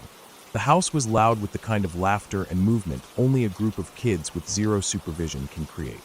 We were at my grandparents' house, a big one-story home that sat on the edge of a semi-rural neighborhood. They had this huge backyard that seemed to stretch forever when you were a kid, lined by a few sparse trees at the very end, and a weathered wooden fence beyond that. There were houses spaced out behind it, but with the trees and how the yard dipped a little at the back, it always felt like the end of the world out there. Inside, we were all gathered in the living room. The TV was playing some action movie, something we weren't technically supposed to watch, which made it more exciting. The younger ones were camped out with blankets and bowls of popcorn, while the older cousins were sprawled on the couches, arguing about what to watch next. The lights were mostly off except for a couple of lamps. It was one of those nights that feels warm and safe, like nothing bad could happen. Until it did. Out of nowhere, the entire house shook. Not a little shudder, not a creak. No, it felt like something had slammed into the ground behind the house. It was a jolt that knocked a couple of things off the shelves and made the windows rattle hard. At the exact same time, there was this blinding white flash, so bright it lit up the living room like it was noon. It didn't come from the TV. It came from outside, from the backyard. It felt like a bomb had gone off. There was this deep, thundering sound that didn't just echo. It pushed into your chest, like it moved through your bones instead of the air. I remember my ears ringing afterward. Some of the younger kids screamed, and without even thinking, we all ran. All 10 of us. No discussion, no plan. We just took off like a herd of deer, straight into the hallway that connected the bedrooms. We huddled there in the narrow space, backs against the walls or crouched on the carpet. I was shaking so hard my teeth were clicking together. I wasn't the only one. The older cousins tried to act brave, but you could see it in their faces. They were scared too. Everyone had felt it. Everyone had seen it. And for a long moment, none of us said anything. We just listened. But there was nothing. No second explosion, no sirens, no screaming from the neighbors. Just silence. Finally, the older ones started whispering. At first, they argued about whether we should call the police or not. One cousin picked up the house phone and even started to dial, but then stopped. Another said we should call our parents first. That's what we did. A few of the older ones tried their phones, and I remember them pacing up and down the hallway, whispering fast and urgently. I couldn't hear exactly what they were saying, but I knew they were trying to explain what just happened. I also knew none of the adults were taking it seriously. The parents must have thought we were overreacting, or that maybe we'd just heard thunder. But there had been no storm. After a few minutes, when no one else called, and when nothing else happened, we started to calm down just enough to think about leaving the hallway. But no one wanted to go alone. So we went as a group, slowly, carefully, like we were stepping into enemy territory. We turned off the movie and just sat there in the dim room, half expecting something to crash through the windows or the back door. That's when someone, maybe my cousin Tyler, suggested we grab something, just in case. Weapons, he said. Of course, we didn't have any real ones, so we armed ourselves with what we could find. I had a broomstick. Another cousin had a fireplace poker. Someone else grabbed a baseball bat, and one of the younger kids had a kitchen knife he wasn't even allowed to touch normally. We sat like that for a long time, trying to look brave, but really just sitting stiff and quiet, watching every shadow on the wall. It was the longest half hour of my life. Eventually, the headlights of a car pulled into the driveway. The front door opened, and in came the adults, laughing and chatting, totally normal. They found us in the living room, sitting like we were guarding a fortress. When we told them what happened, they didn't believe us. Not one bit. They looked outside, checked the backyard, even walked the fence line with flashlights. Nothing was broken. No trees were down, no burn marks, no signs of anything. They asked the neighbors. Nobody else had seen or heard a thing. No power surges. No sirens. Nothing on the news the next day. Nothing at all. But we all experienced it. All 10 of us. We weren't making it up. We couldn't have made that up. Not together. Not all of us. The way the house shook, the brightness of that flash, the sound. It wasn't thunder, it wasn't fireworks, and it wasn't our imagination. I've gone over it so many times in my head. For years, we kept bringing it up at family events, retelling the story, trying to make sense of it. We would laugh about how we grabbed weapons and hid like a bunch of scared animals, but underneath the jokes, we were always trying to understand. We wanted answers. Still do. Now that I'm older, I've tried to explain it logically. Maybe it was some kind of transformer explosion, but there was no power outage. Maybe a meteor hit nearby, but no one else reported anything. Maybe something underground, like a gas line, but again, nothing ever came up in the news. I've looked. I've searched for reports of anything strange that night in that area. There's nothing. Not a single thing that matches what we saw and felt. I remember walking the backyard the next day. The grass was fine. The trees were still. No holes in the ground, no scorch marks, nothing out of place. But I remember feeling it, like it had come from the sky and hit the ground with so much force that it made the whole earth shiver. That wasn't something you could imagine. Not the way it happened. Not all of us at once. And here's the thing. Even though I've gotten older and I understand more about how the world works, I still don't have an explanation. Whatever it wasn't small. It wasn't just anything. Something happened in that backyard. Something big enough to shake a whole house, to blind us for a second, to make 10 kids run in pure animal fear. It's been 10 years now. We're all grown or nearly grown. Some of the cousins are married. A few of us have moved away. But every time we all get together, that night always comes up. We laugh, but it's nervous laughter. None of us can explain it, and no one has forgotten. I still don't know what it was. Maybe I never will. But I know this, it was real, and no one will ever convince me otherwise.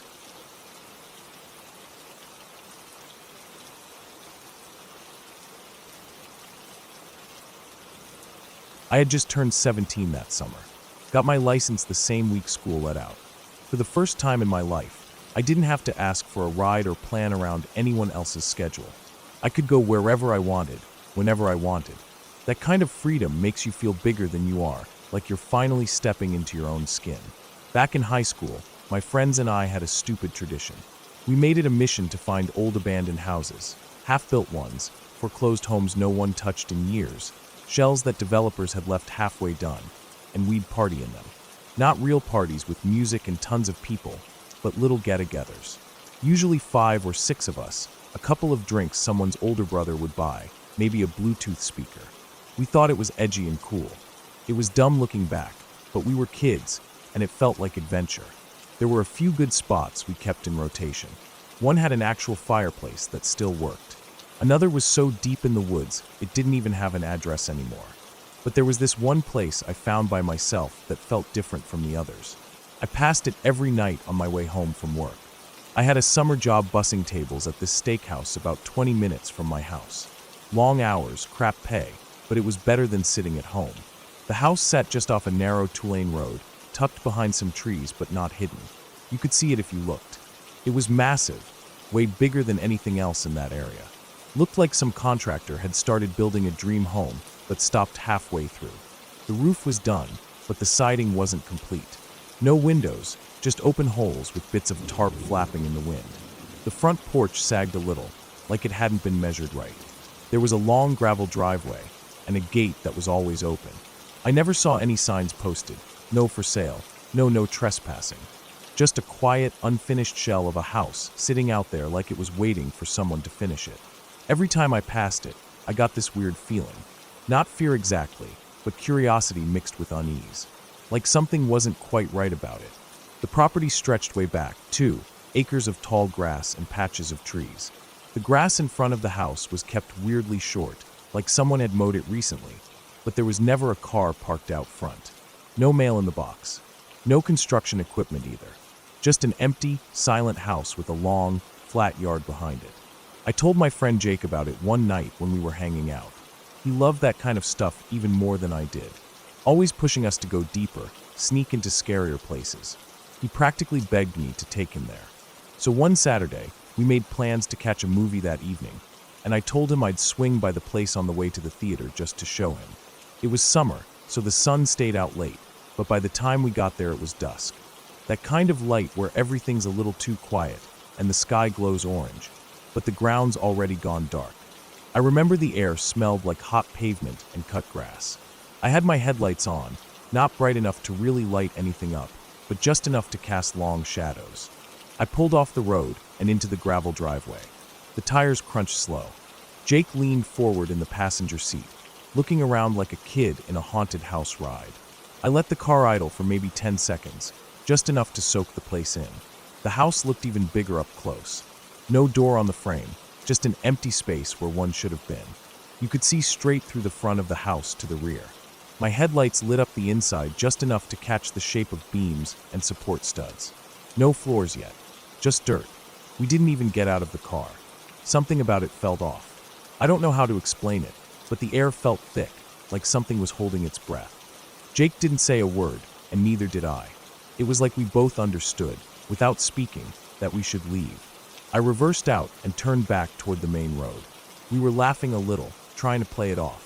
We didn't even do anything, just pulled up, looked around, and left. But even that little taste had unsettled something. We were maybe a minute from the house when headlights popped up behind us. High beams blinding. A big truck, probably a lifted Ford or something similar.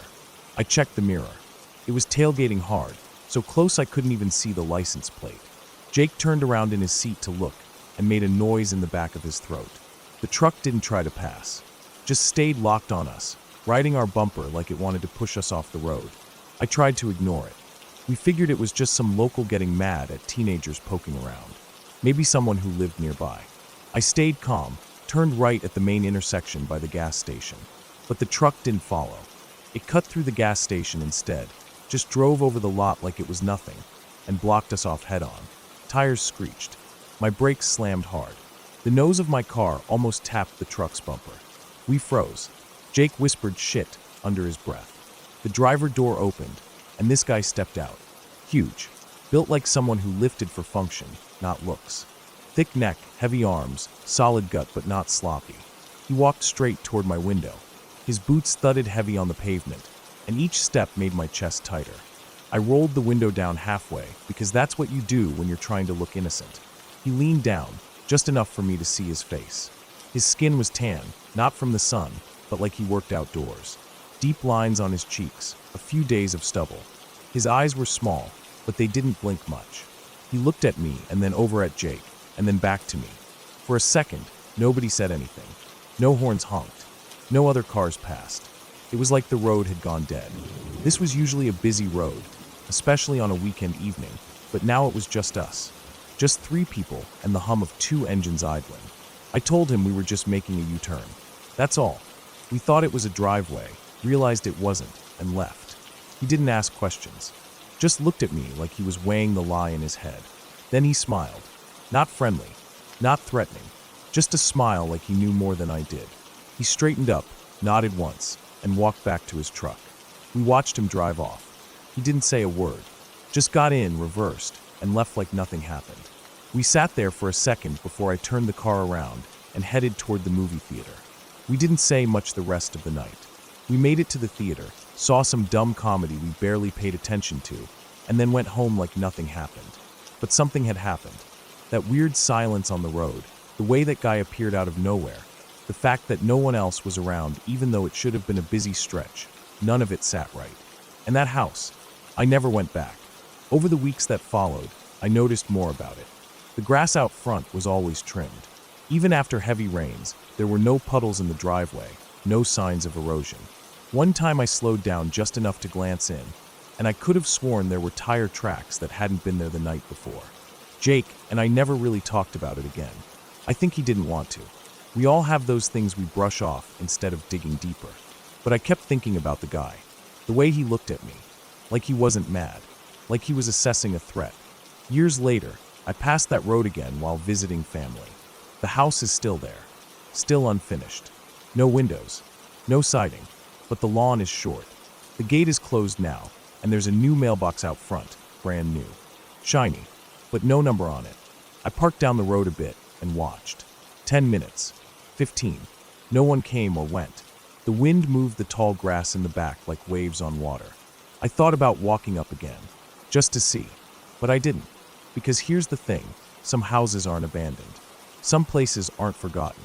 They're just waiting, watching who's paying attention. I don't know what's going on there. I never saw drugs or weapons or anything like that. I never went far enough to find out. But I know that guy wasn't just a pissed-off neighbor. He was guarding something, and it wasn't his house. So yeah, don't mess with abandoned places. Don't let curiosity put you in a position you can't walk away from. We got lucky. I don't think we would have been if we had stepped out of the car that night. That house might look like an empty shell, but something lives there, and it doesn't want to be found.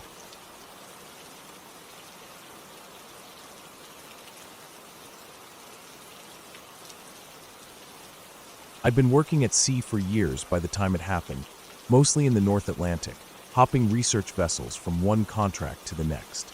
You get used to weird things out there, whether turning on a dime, strange creaks in the hull, endless days of the same faces and routines. But nothing ever hit me like what I saw that week in 2011. I still think about it when I'm lying awake at night or watching the sky from a deck in the middle of nowhere. 10 years on, it's never really left me. We were working north of the Azores, on a relatively quiet stretch of sea, about a week into the leg. The vessel was a converted fisheries research platform, steady in rough weather, with decent crew quarters and a lot of old gear bolted onto her decks. We'd been deploying hydrophones off the stern, logging current patterns and acoustic signatures for a government-funded marine biology study. Typical stuff, long hours, a lot of boredom broken up by bursts of work, and always the dull hum of the engines below. That night I was on watch, midnight to 4. The bridge was dim, all equipment lighting turned down to preserve night vision. I remember the sea was calm, rare for that time of year, and the sky had that heavy, low-hanging cloud cover that seems to press the world down a little. It wasn't stormy, just thick.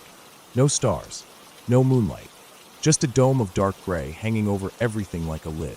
It was around 2:30 a.m., I think. Time loses its sharp edges out there. I was standing just behind the starboard radar console, sipping lukewarm coffee, keeping half an eye on the displays and half on the portholes, not expecting much. No shipping traffic, no new weather systems coming in, nothing on sonar. Just the hum of electronics and the occasional creak of the vessel moving gently over the swell. The second watch stander was across the bridge from me, checking headings. The third was sitting back by the communications panel, going over the last log entry. Out of nowhere, the world exploded in green. It wasn't lightning. I know lightning. I've seen every kind, from white to blue to forked to sheet, and this wasn't anything like it. The whole sky lit up like someone had turned on a massive spotlight right above us. Bright neon green, almost electric, like the shade you'd see on a glow stick, but amplified 1,000 times. And it wasn't just the sky, it lit the sea, the clouds, the entire ship. Everything was bathed in that same violent, radioactive green glow. I had to shield my eyes with my arm. It was blinding, painful to look at. But what really froze me was the object itself. It wasn't falling. It wasn't like a meteor or space junk burning up. It came in at an angle, smooth and fast, maybe 30 or 40 degrees from horizontal. It cut through the low cloud cover like a scalpel, splitting it clean, leaving a glowing trail behind it like a wound in the sky. The clouds didn't roil or flare.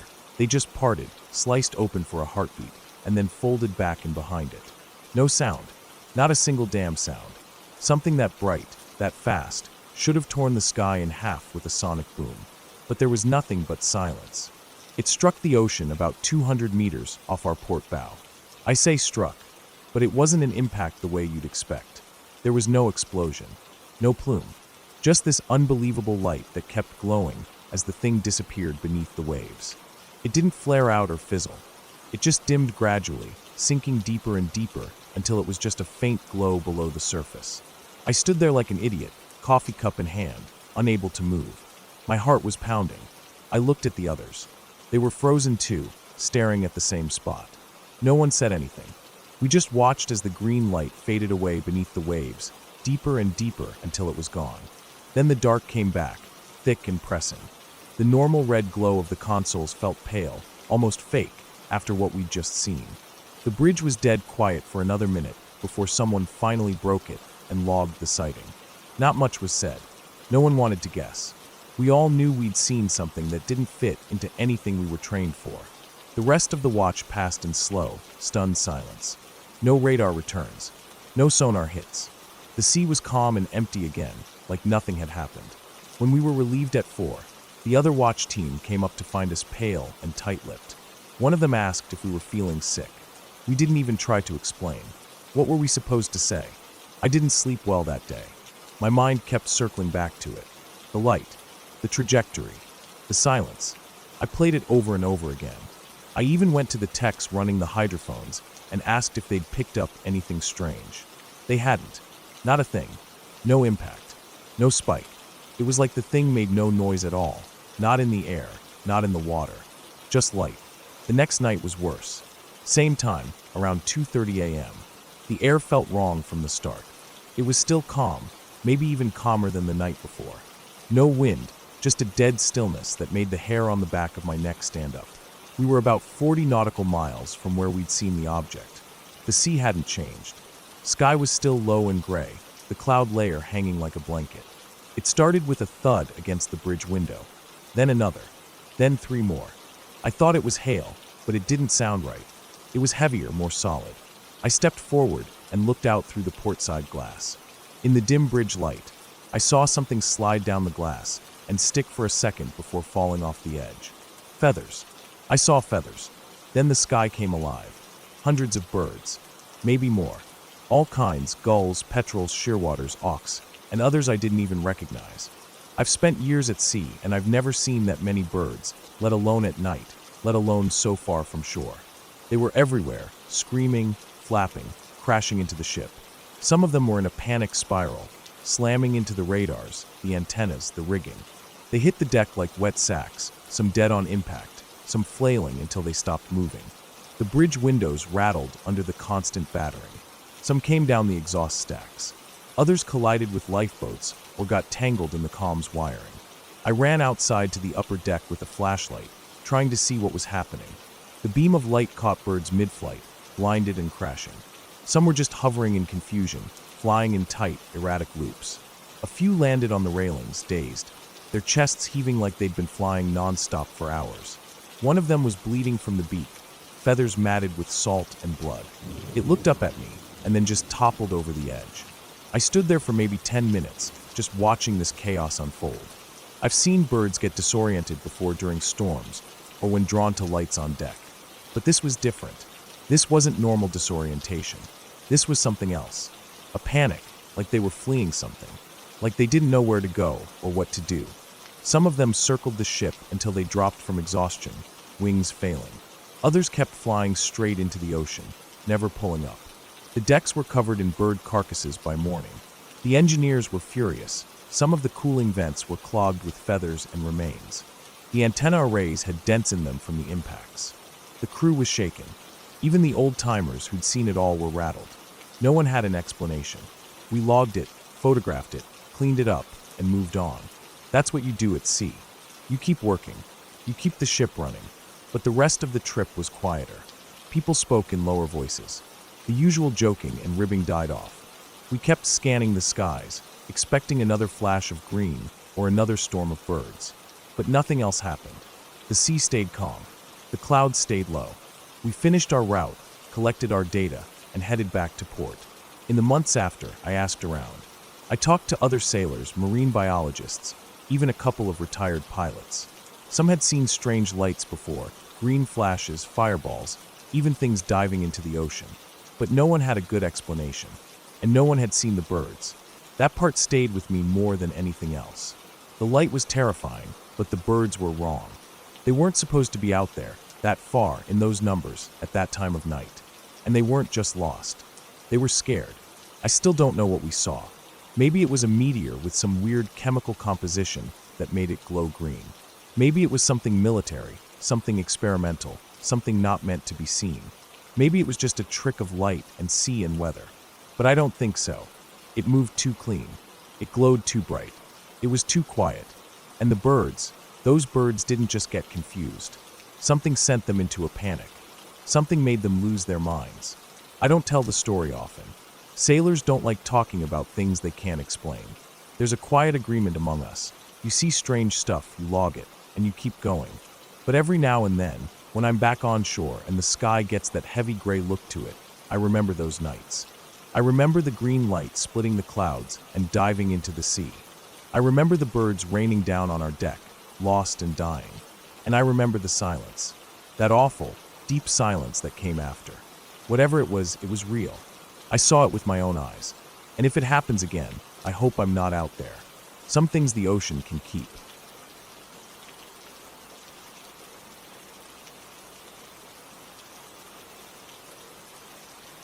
When I was a teenager, I used to camp alone out in the hills behind my grandparents' place. They lived in the middle of nowhere.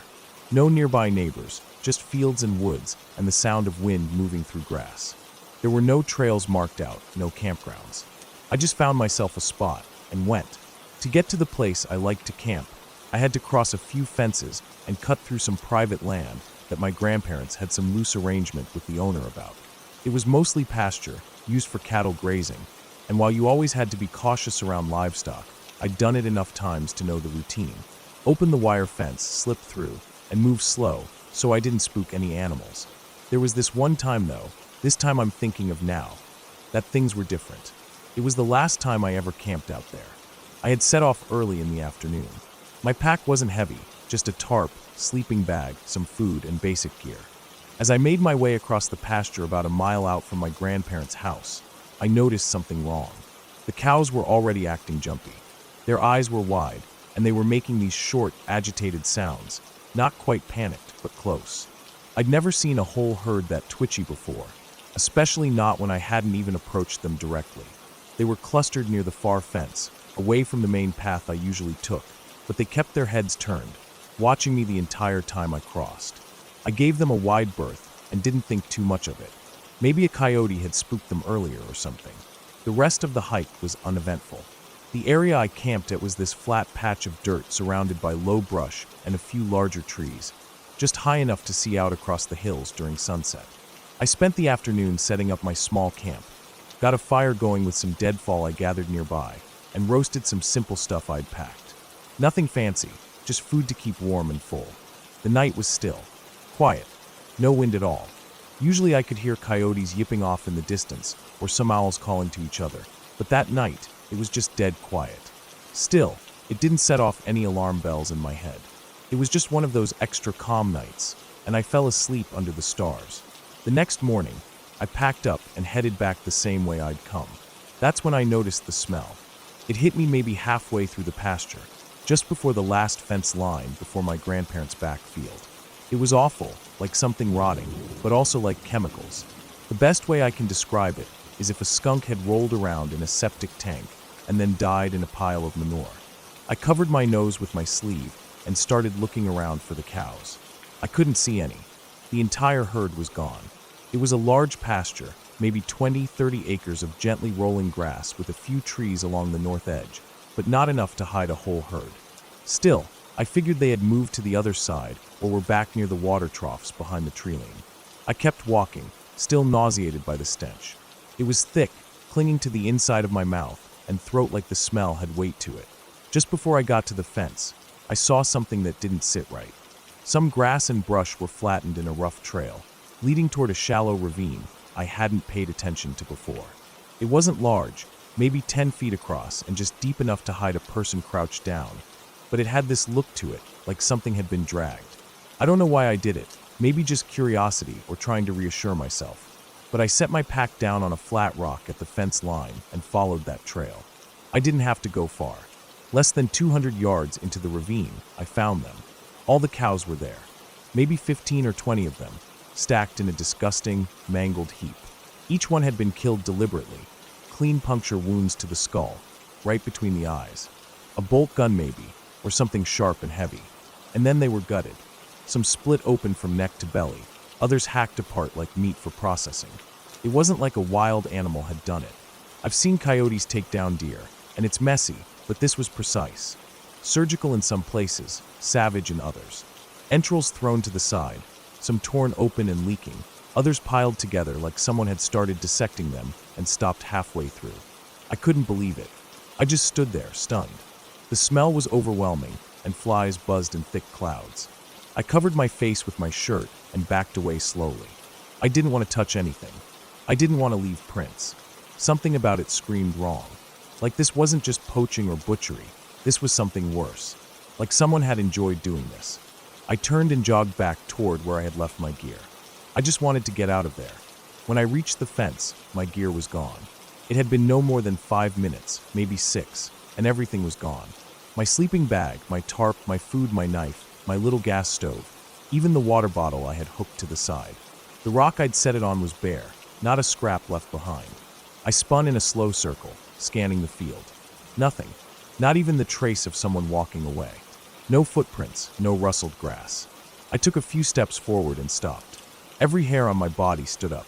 There's a particular feeling your body gives you when you know something is deeply wrong. A deep pressure in your chest. A cold sweat that seeps out of nowhere. It's not fear, not yet. It's the moment before fear, when your brain hasn't caught up to what your body already knows. I didn't run. Not yet. I walked. I moved fast, but I didn't run until I cleared the pasture and got onto the gravel road that led to my grandparents' property. When I finally got there, I bolted the door behind me and sat on the floor in the kitchen for nearly an hour. I didn't tell them what I saw.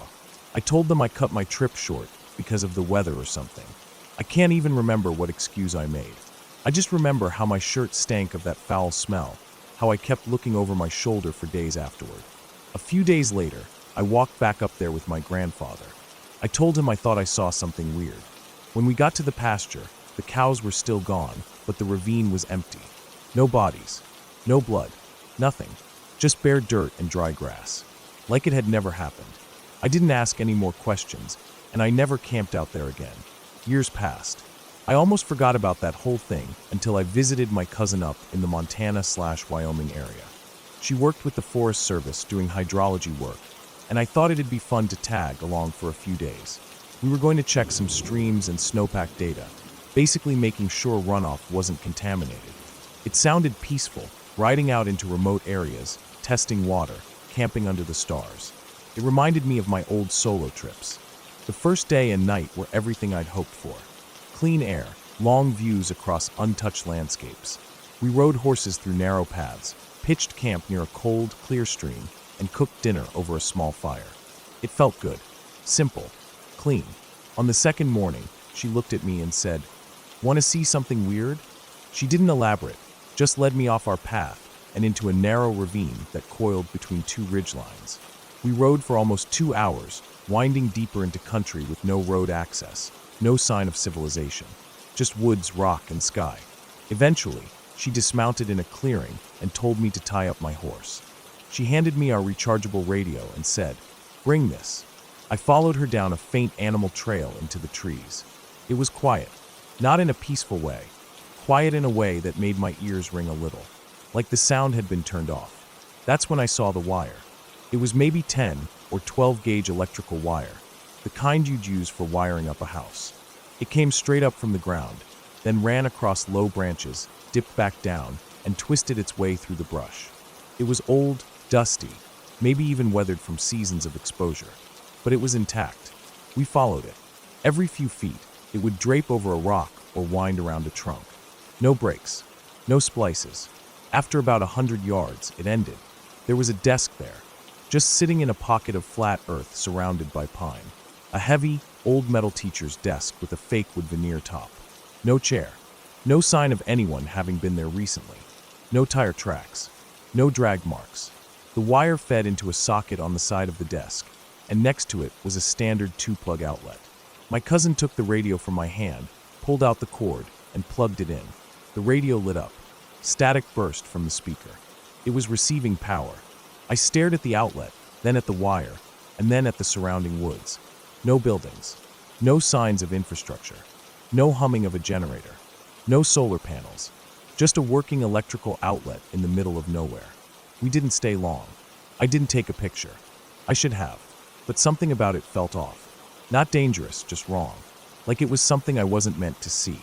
We hiked back to the horses in silence and rode out without talking.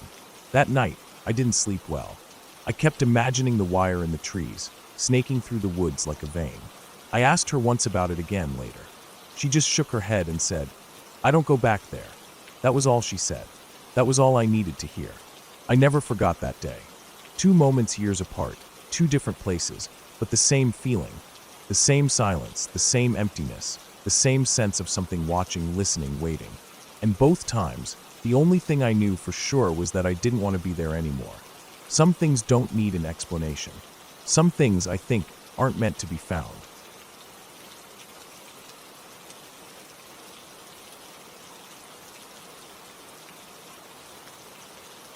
It was supposed to be a routine delivery, just another hot tub job, but it quickly became one of the scariest moments of my life. One I still replay in my head sometimes, even though years have passed since that day. The memory's as clear as if it happened yesterday. The feeling of the cold wind, the weight of that hot tub leaning against me, the terrifying drop just inches behind my feet. Everything is burned into my mind like a nightmare I can't shake. The job took me to this fancy gated community near Branson, Missouri. Beautiful place, tucked away against rolling hills, expensive homes everywhere you looked. Big, modern houses with sprawling decks, multiple floors, and all the bells and whistles you'd expect in a neighborhood like that. The kind of place where every detail is meant to impress, but also made certain tasks, like delivering a massive hot tub, incredibly complicated. The house where the hot tub was going was a 4-story build, but the way it was built on the hill made the 4th floor actually the ground level on the driveway side. The other 3 floors were stepped down the hill on the other side, so from the street, it looked like just a single-story entry, but really, the house extended way down the slope behind it. This architecture detail meant that the hot tub had to go on the 4th floor balcony, but that floor was right off the driveway, so it seemed simple at first. It wasn't simple at all. When I pulled in, the place was a construction zone. Workers everywhere, materials scattered around, machinery humming. The driveway was busy, trucks coming and going, and the whole site had that chaotic feel of a project that was still in full swing. The construction workers were in charge of directing me where to put the tub. They told me I'd have to make a ramp down from the driveway, then into the yard below, then up another ramp to the porch. From there, I'd have to wheel the tub through the living room, out the back patio doors, and onto the deck where it would finally sit. It was a lot of work for just a delivery, but the kicker was the deck. It wasn't finished. Not at all. They'd installed only enough decking to make a narrow pathway from the patio doors to the far corner where the hot tub was supposed to sit. The rest of the deck was just open framing, no railings, nothing but empty space, and a sheer drop 4 stories down to the ground below. The thought of carrying a 900-pound hot tub across that was already nerve-wracking. The workers offered to help me. I appreciated that because I wasn't about to do this alone. We got the hot tub out of the truck and started the slow, careful journey to the deck. The ramp down to the yard was steep and rough, made from plywood sheets laid over dirt and gravel. The dolly's wheels sank into soft spots and slipped occasionally, making us stop and adjust. Every inch forward was tense, with everyone watching carefully. When we reached the porch ramp and finally the patio doors, we had to squeeze the hot tub sideways through the opening. It was a tight fit, and I had to maneuver the tub carefully to avoid damaging the frame or the walls. Once inside the living room, the floor was covered in protective sheets, but it didn't matter much because my focus was on keeping the tub balanced on the dolly and steady. The living room was spacious, but moving a hot tub through a house under construction is never easy. The dolly scraped against door frames and floor edges, and the workers kept an eye out for any hazards. We finally reached the back patio doors and wheeled the tub outside onto the deck. Now came the hardest part. The deck was this narrow, unfinished platform stretching out over the hillside. The section of decking was maybe 3 feet wide, just enough for the tub to cross, but no railing, no safety nets, nothing to prevent a fall. The sheer drop beneath was terrifying. I looked over the edge and saw boulders and dirt far below. I couldn't imagine falling that distance. It would be certain death. The plan was to lay the hot tub down flat on the deck, but the contractor wanted to leave it standing on its edge, which was riskier, but would supposedly make the next phase of installation easier for the plumbers and electricians. I told them it was harder to get the tub off the dolly while it was standing upright, but they insisted, so we began. I explained to them how I'd have to place wooden blocks under one side of the dolly, then tilt the tub toward me just enough to pop the straps holding it to the dolly. Once the dolly was free, I'd tilt the tub back upright, remove the blocks, and carefully lower it down onto the deck. I'd done this countless times before. It was routine for me, but never under such precarious conditions. The problem was, the deck was so narrow I barely had enough space to maneuver safely. I popped the strap securing the tub to the dolly and slid the blocks under one side. I took a deep breath, knowing that as I tilted the tub, my feet would be right on the edge of the deck with nothing behind me but empty air. My heart was pounding harder than I wanted to admit. I tilted the tub slowly, feeling its massive weight shift. My feet were just inches from the edge, maybe 4 inches at most. The tub leaned heavily against me, the weight pressing down on my arms and shoulders. 2 construction workers stood on either side, holding it steady, and 3 others worked to free the dolly from underneath. Another worker fiddled with the straps that were supposed to secure the tub to the house to keep it from tipping in the wind. Everything was tense but moving smoothly. Then it all went wrong. One of the workers who was trying to free the dolly got impatient. Without warning, he kicked the corner of the hot tub to dislodge it from the dolly. It worked, but at the worst possible moment. I wasn't ready. My feet hadn't shifted to a safer spot. I shouted that I was falling as the tub jerked suddenly. The 2 guys beside me caught the weight of the tub to keep it from tipping over, but no one could reach me. My arms flailed wildly, trying to grab anything to stop my fall. My body bent backward almost double, and I was fighting with everything I had to stay on that narrow deck. Out of the corner of my eye, I saw the ground rushing closer, the boulders far below. I could feel the cold air rushing past as I slipped, my heels sliding off the edge. I was falling, and then suddenly I was flying forward. Something caught me. The strap the useless worker had been tightening, the one he'd been fiddling with the entire time, was wrapped behind me, stretched tight, and it slammed me against the bottom of the hot tub. It held me back from the edge, stopped me from falling those 4 stories to the ground below. The dolly was finally freed, the tub stood upright again, and I was left shaking, still clinging to the hot tub like a lifeline. My heart was pounding in my chest, sweat dripping down my back despite the cold air.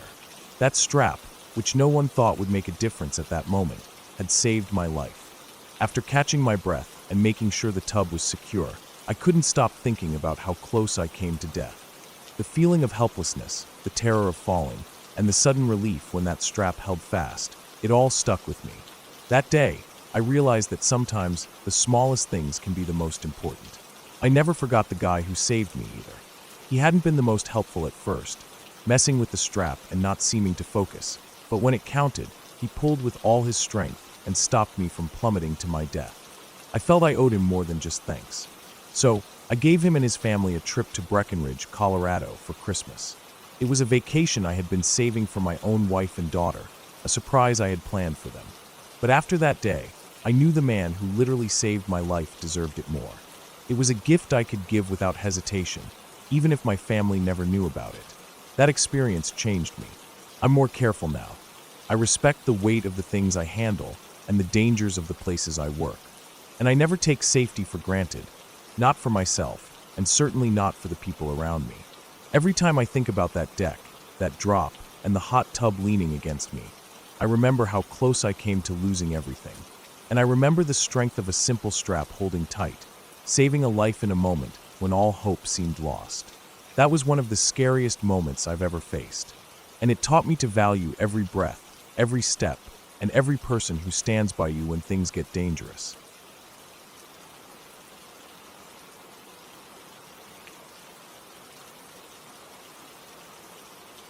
A few years ago, I went walking in the woods alone, something I did sometimes when I needed to clear my head. It was late September, just cold enough to make me keep moving, but not freezing. The leaves had started to turn, all yellows and browns, and the air had that dry, cracked feeling of early fall. I wasn't on a marked trail or anything. I liked to wander, cut through underbrush, find my own way. It made me feel like I was really away from everything, disconnected. That day, I'd gone deeper into the woods than usual. I remember I was about an hour out from where I'd parked, just moving aimlessly through the trees. The light was starting to slant, late afternoon, and I remember it getting quieter, like even the birds had packed it in for the day. I had just stepped over a fallen tree, one of those big old ones with soft, rotting bark, when I caught this smell. It hit me hard. At first, I thought it might be some sort of flowering plant. It was sweet, but not in a good way. It was thick, like it clung to the inside of my nose and throat, almost like burnt sugar mixed with something sour. I remember stopping, sniffing the air, trying to figure out what the hell it was. There was no wind, no animals making noise, just this horrible, sticky smell. Being the curious idiot that I am, I started looking around. The smell seemed to be strongest near a thicket of undergrowth, where a bunch of saplings and thorny bushes had grown together in a mess. I pushed through, getting scratched up in the process, and that's when I saw him. The body was lying curled up near the base of a tree, just behind the wall of brambles. For a second, I didn't even realize what I was looking at. It was just this pale, swollen shape in the dirt. Then my eyes adjusted and I saw the shoes. Sneakers. One of them had slid halfway off. I stepped closer, not really thinking, just trying to make sense of it. The smell got worse, so bad I almost gagged. There were flies. So many flies. He was bloated, the skin on his hands and face stretched tight in some places and peeling away in others. The color of him was all wrong, greenish-grayish with patches of black. His eyes were open, or at least the sockets were. One of them looked like it had been picked clean by something. The mouth hung open like he'd been trying to scream. I stood there staring for a minute, frozen. My stomach turned, and I threw up in the bushes behind me. After I got myself together, I fumbled for my phone and called the police. My hands were shaking so badly, I nearly dropped it. I gave them my GPS coordinates from a hiking app one had, and they told me to stay put. I remember the woman on the other end of the line sounding calm, like she'd heard it all before. She told me it might take a while for someone to get to me. I told her that was fine, but it wasn't. I didn't want to be there. I didn't want to sit near that body, but I couldn't just leave him, either. I found a fallen log about 10 feet away and sat down, wrapping my arms around myself to stop shaking. I tried not to look at him, but he was right there. I could still smell him, even with my shirt pulled over my nose. As the minutes dragged by, the light started to go. The trees got darker. Everything felt heavier, like the woods themselves were pressing in.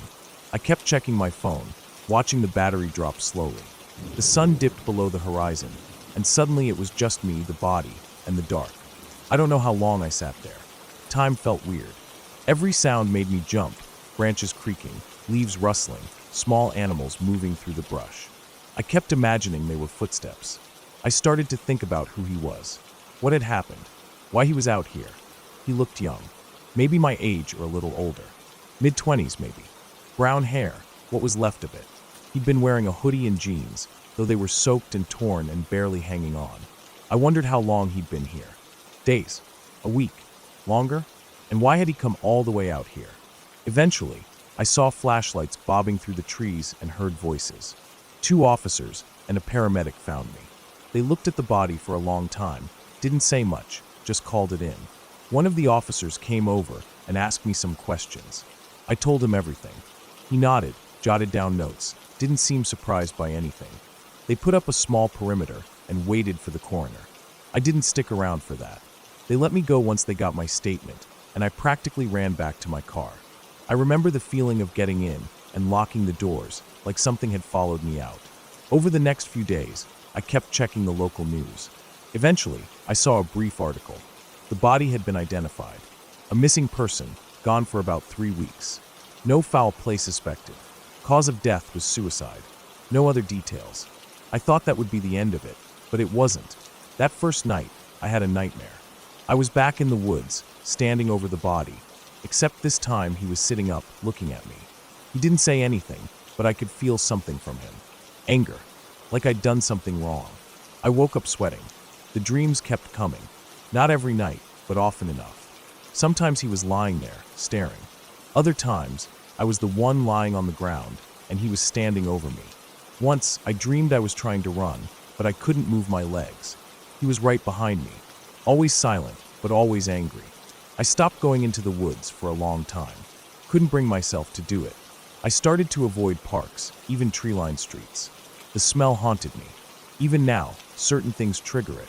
A trash bin left in the sun too long, roadkill, sweet perfume mixed with sweat. It always turns my stomach. After a few months, I tried talking to someone, a therapist. I told her what had happened, how I kept seeing him in my sleep. She said it was trauma, that it would take time, that it was my brain trying to process what I saw. She gave me some exercises to do, grounding techniques, breathing. I tried them. They helped a little. Still, the dreams kept coming. They weren't every night anymore, but they never fully stopped. Sometimes they were vague, just flashes of the woods or the smell. Other times they were vivid, like I was right back there. The worst ones were when he looked at me, when he seemed aware of me. I never saw his face in real life, not clearly. But in the dreams, I always did. It was like my brain had filled in the missing parts. Sometimes I wonder if I saw his driver's license photo somewhere without realizing.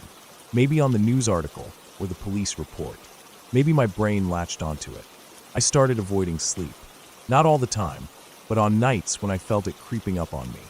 I'd stay up watching TV, reading, anything to keep my mind busy. Eventually, exhaustion would win. I'd sleep, and sometimes he'd be there again. Once, I tried to look up more about him. I found a few posts on a missing person page. His name was Jake. His family had been looking for him. He had a sister. There was a photo of them together, smiling. That stuck with me for a while, made it feel more real. He wasn't just some corpse in the woods. He'd had a life. That part made it worse, in a way, knowing he had people, that someone had loved him, that they had to find out he died alone, out in the dirt, half-eaten by animals, that I had seen him like that. Sometimes, I wondered if he really wanted to be left there. If that place, far off the trail, was chosen on purpose, secluded, hidden. Maybe it was supposed to be his final, private place. And I had ruined that. Of course, that's just speculation. I didn't know him. I still don't. All I know is what I saw, and what I keep seeing. Over the years, the dreams slowed down. Less frequent, less vivid. Sometimes, months go by without one. Then one night, he's back. A flicker of his face, a flash of that twisted body. I always wake up with my heart pounding. I still don't go walking off trail. I stick to the paths now. I try not to think about what's just beyond the brush. What else might be hiding, just out of sight? I never saw a therapist again after that first year. I figured there wasn't much more to say. Nothing she could tell me that I didn't already know. It happened. I saw it. It stuck with me. That's just the way it is. These days, I can talk about it without shaking. I don't throw up when I think about it. I still don't like the smell of sweet things mixed with rot, but I can handle it. Mostly, writing this down feels strange, like calling him back up again. I know I'll probably dream of him tonight. That face, those eyes, that smell. It always happens when I talk about it too much. But I guess part of me wanted to let it out, to lay it down somewhere. Maybe if I do that, he'll finally go. Maybe not. But either way, this is the truth. No ghosts.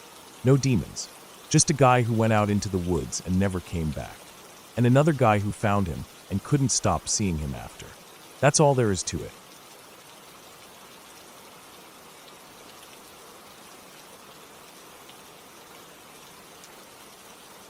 My house sits farther back in the lot than the others on the street. Most homes in this neighborhood sit fairly close to the sidewalk, maybe 20 feet back.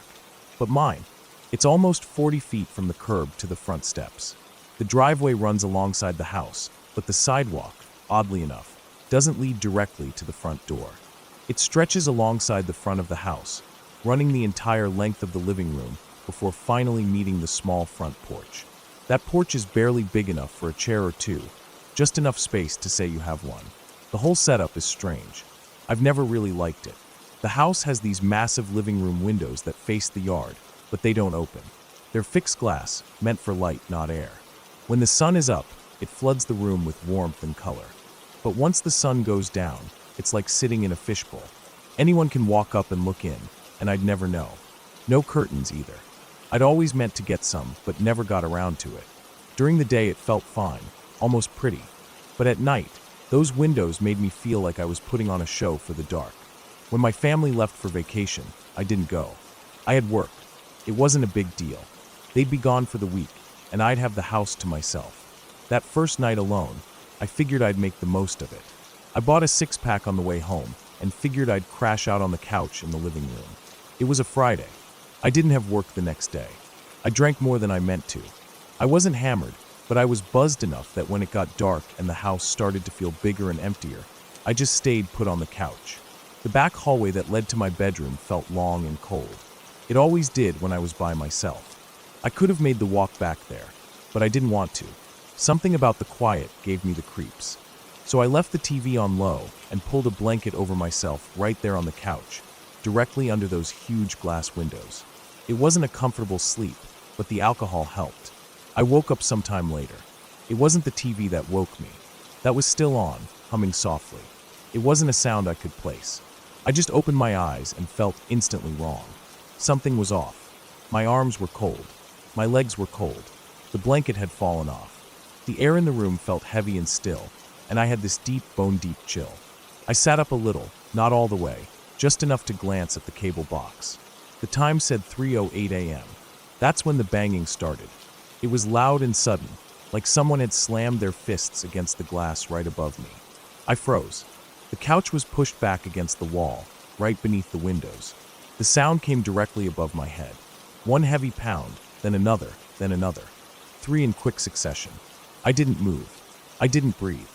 I just stared straight ahead, heart pounding, eyes wide, too scared to look up. My mind kept trying to come up with explanations. Maybe a tree branch, but there were no trees near that window. A bird? At 3 in the morning. A rock, but it sounded too heavy, too rhythmic. I finally looked up. There was a figure outside the window. A person, standing there, standing still. Then, fists lifted, they banged on the glass again. I flinched but didn't move. They were staring down at me. I could only see part of them from where I lay, the torso, arms, and the outline of a head. I didn't know how long they'd been standing there before I woke up. The glass didn't break. These windows were thick. Probably the only thing I appreciated about them in that moment. But it also meant I couldn't hear anything. No voice, no breathing, just the dull, pounding thud of fists on glass. It stopped. I still didn't move. I lay there, stiff as a board, hoping maybe they'd walk away. Maybe they'd think I wasn't really awake. Maybe they'd get bored. I didn't want to reach for my phone. It was charging on the floor next to the couch, but to get it, I'd have to lean forward and reach down. I didn't want to move. Then the front door started shaking. Another set of bangs, louder this time, came from the front door, just 10 feet away. The door has a small window in it too, but I couldn't see it from where I was. Someone else was out there. Or maybe the same person had moved. I didn't know. All I knew was that now the banging was coming from 2 directions, right above me and directly in front of me. I remember the sound of my heartbeat. I could hear it in my ears, loud and painful. My breathing was shallow and fast. I kept telling myself to move, to get up, to grab my phone, to call someone, but I couldn't. My body wouldn't listen. The pounding continued. Window door, back and forth like a rhythm, like they were working together. I couldn't see who was at the door. I didn't want to know. At one point, I think I blacked out, not from alcohol but from pure fear. My head spun, my vision narrowed, and everything felt far away. When I came to, maybe a minute later, the pounding was still going. Still that same back and forth hammering of fists on wood and glass. Still no words, no yells. Just that sound. It went on for over 40 minutes. I didn't move once. I just lay there, gripping the blanket, staring at the TV, praying the sun would rise. Then, as suddenly as it started, it stopped. No slow fade, no retreating footsteps. Just silence. I waited. 10 minutes passed. Then 20. I still didn't move. My body felt like it had been drained of all its energy. I was exhausted but wired, like every nerve in me was still firing. Finally, when the cable box said 4:15, I reached down slowly, hand shaking, and grabbed my phone. I had a signal. I thought about calling the police, but what would I even say? They were gone. I didn't have cameras. I didn't have a description. I didn't even know how many people were out there. I didn't call anyone. Instead, I sat up and finally looked out the window. The porch light was still on, casting its weak yellow light across the sidewalk. Nothing was there. The yard looked the same. The street was empty. My neighbors' houses were dark. I stayed on the couch until the sky turned gray. When the sun came up, I finally stood up, legs weak and stiff, and walked to the door. I unlocked it and slowly opened it. The morning air was cool and quiet. I stepped outside and looked around. There were no footprints. The grass was a little damp from dew, but nothing looked disturbed.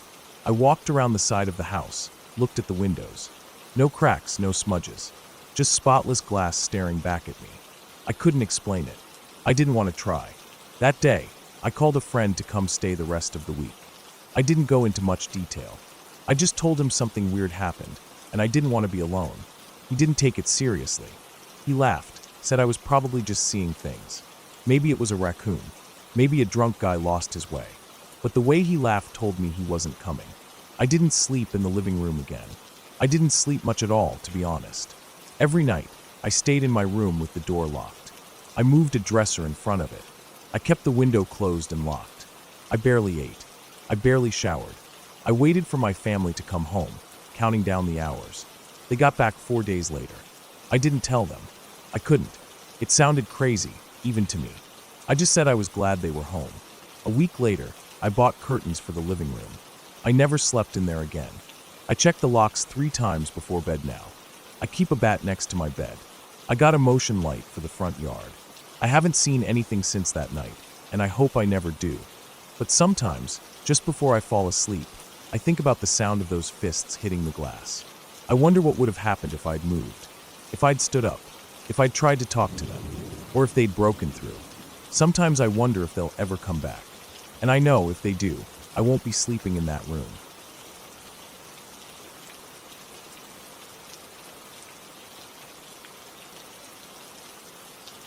That night is still one of the most unsettling experiences I've ever had, even though years have passed since it happened. It's the kind of memory that never really goes away, no matter how much time tries to dull the edges. I can still feel that cold creeping over my skin, that darkness pressing in on me like it wanted to swallow me whole. Back then, I was in high school. I had this good friend who lived a couple of houses down from mine.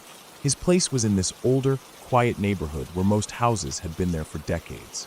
The kind of place where the streets were lined with tall trees, and you could hear the leaves rustling even when everything else was still.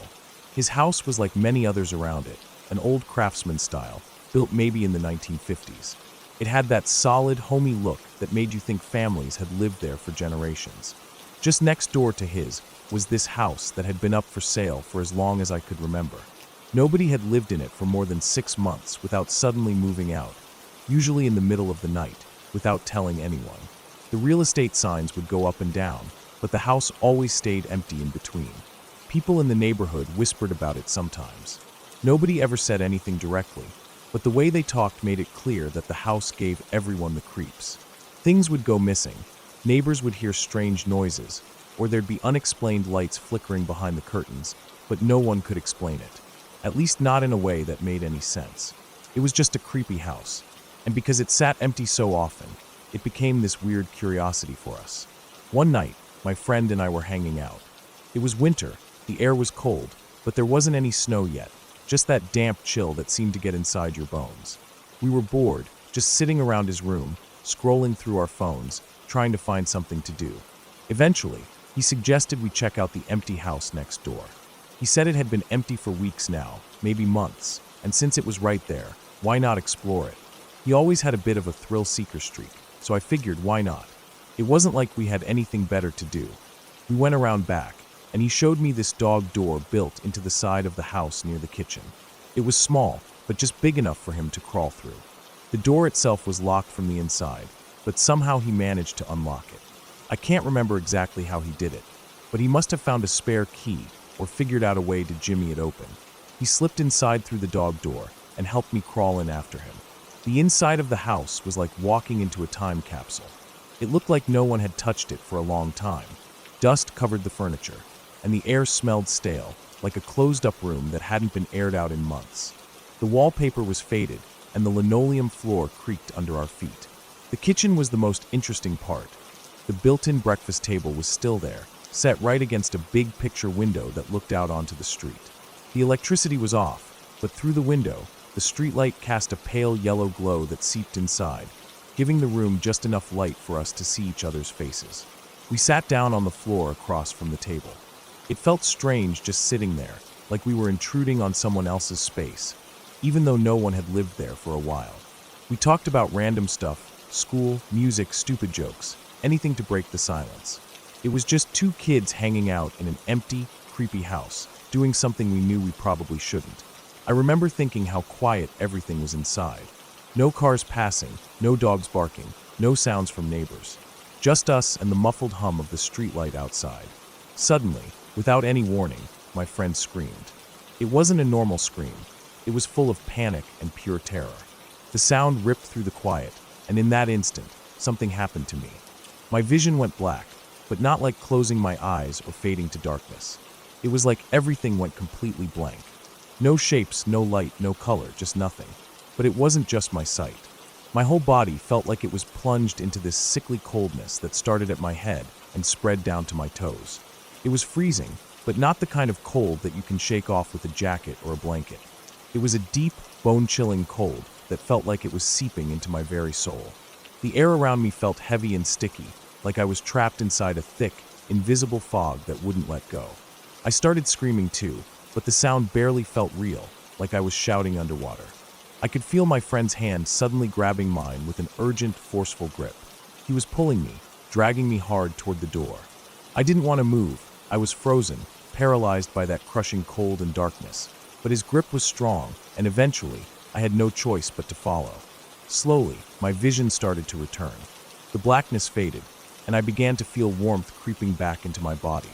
I realized we were outside under the streetlight, the cold night air biting at my skin.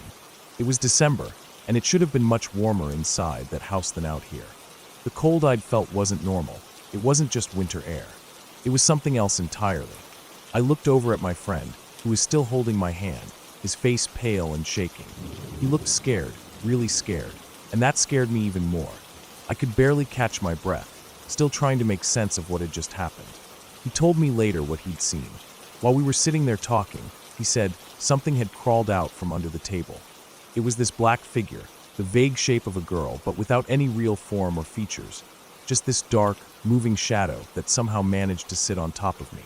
I started groping around blindly, my eyes wide open but unable to see, like I was trapped in that same blackness I'd felt.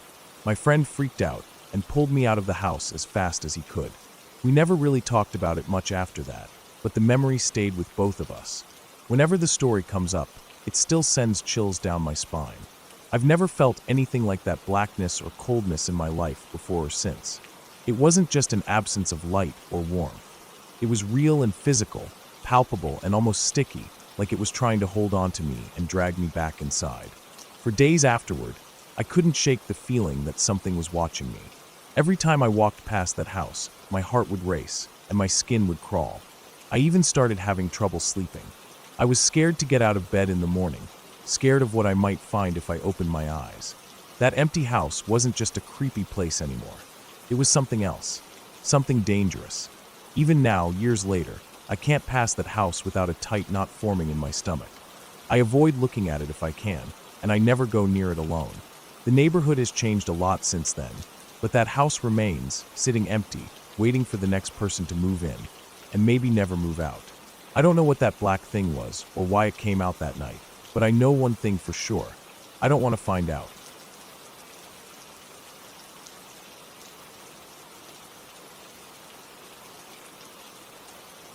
The early morning air was cold and damp, and the thick mist hung low, making everything around me seem blurry and unreal. It was about 5 o'clock, the sky barely shifting from dark to the faintest shade of gray. The streets were empty, quiet except for the distant hum of a car somewhere far off, or the soft crunch of my own shoes against the cracked pavement.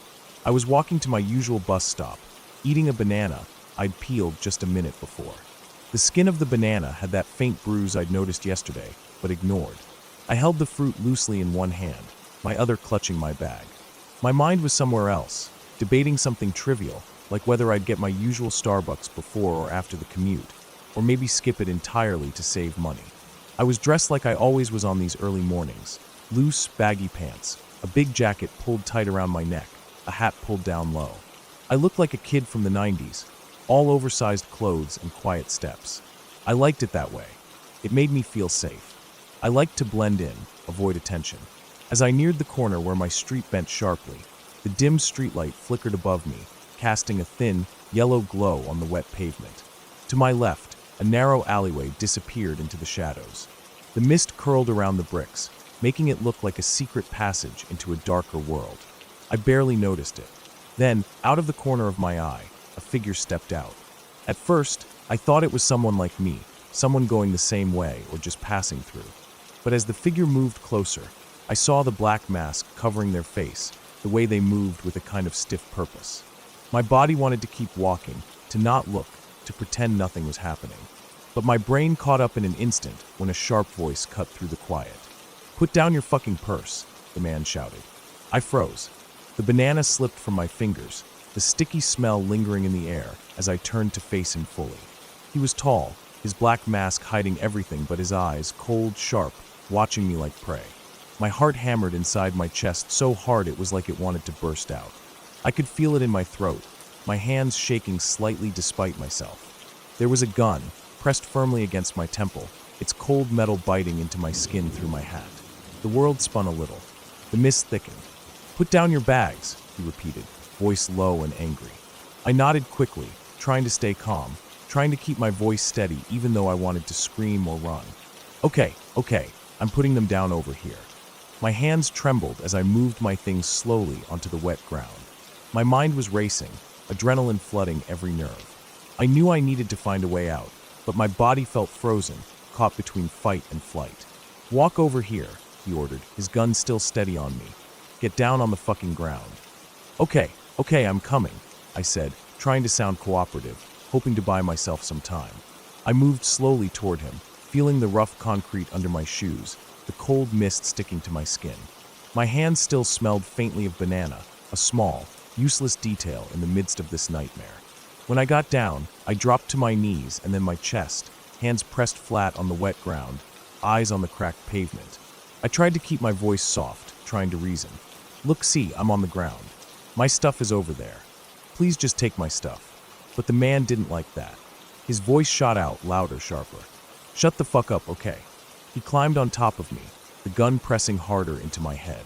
I could feel his weight, the hard edges of his boots digging into the back of my jacket. My breath caught. I wanted to scream but couldn't. And then something shifted. I can't explain it, but it was like a switch flipped inside his head. Maybe it was my voice, or the way I moved. Maybe he noticed the pitch of my speech, or saw something in my face. Whatever it was, it made him hesitate. He got off me suddenly, standing up tall, gun still in hand. He pointed down the alley behind him and said, "Come with me." I swallowed the rising panic in my throat. I remembered the news, the stories about assaults happening recently in the neighborhood, even in the daytime. That alley was dirty, narrow, and full of trash and shadows that could hide anything. My stomach twisted. Inside my head, voices argued. One voice screamed, "No way you're going down there without a fight." Another whispered, "But he has a gun. What can you do?" And then the man's voice, sharp and commanding, echoed in my mind. "Follow me." I did the only thing I could. I talked. I said, "I'm coming. I'm following you," hoping to keep him calm, hoping to buy time. He believed me. I took a step back toward the sidewalk, one careful, quiet step. Then another. And that's when he turned. He turned his body and the gun toward the alley. That was my moment. I took a deep breath and tucked my head low, bracing for what might come next. Then I ran. I ran faster than I ever had before in my life, my feet pounding against the cracked pavement, heart threatening to explode. The cold air burned in my lungs as I sprinted down the street, trying not to look back, but knowing I had to. I heard a scream, a high-pitched wail tearing out of my mouth without my control.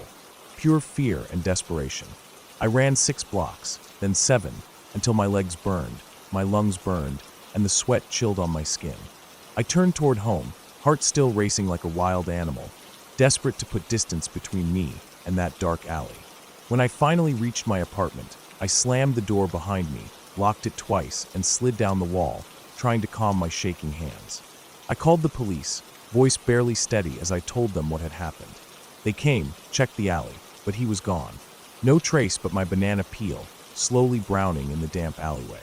Days passed. Weeks passed. The adrenaline didn't leave me. Every noise outside my window made me jump.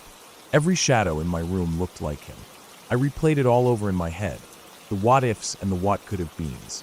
But mostly I was grateful. Grateful I was still here, still breathing, still able to tell the story. I never walked down that street at dawn again.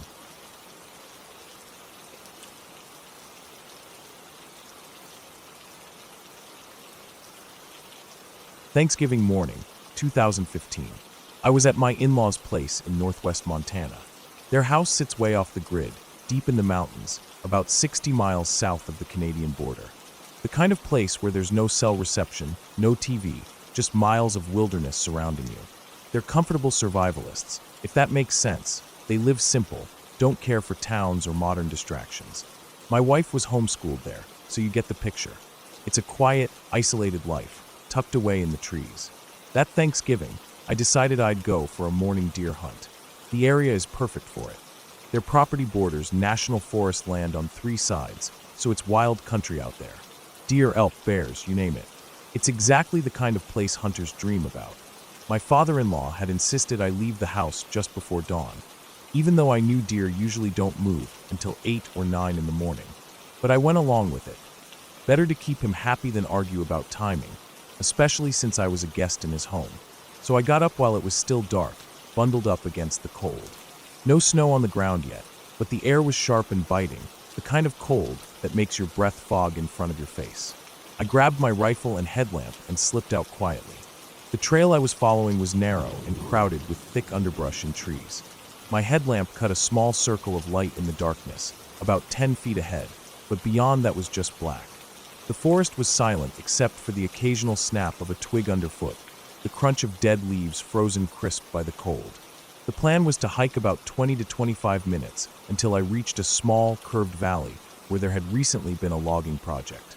The logging cleared out a lot of the dense forest, leaving slash piles, big mounds of broken branches and stumps, scattered around. It made for a good hunting spot because the deer would come out to feed in the open space. From that vantage point, I could see about a mile down the valley. The hike was steady but quiet. The trail was rugged, twisting through the trees, crossing little frozen streams that cracked softly beneath my boots. I felt the cold gnawing at my fingers and toes through my gloves and boots, but I tried to ignore it. It was still dark, and the woods felt enormous and empty around me. The silence wasn't just quiet. It was a deep kind of stillness that seemed to press against your skin, as if the whole forest was holding its breath. When I reached the logging road, the trail opened up a little. Slash piles stood out against the bare earth like giant tangled nests, dry and sharp against the dim light of dawn. I found a good spot at the edge of the valley and sat down, resting my rifle across my knees. The cold seeped through my jacket, but I stayed still listening. My eyes scanned the clearing, the bare trees lining the edges, the rocky ground covered in broken branches and scraps of bark. The sun was starting to rise, softening the sky from black to a pale gray blue.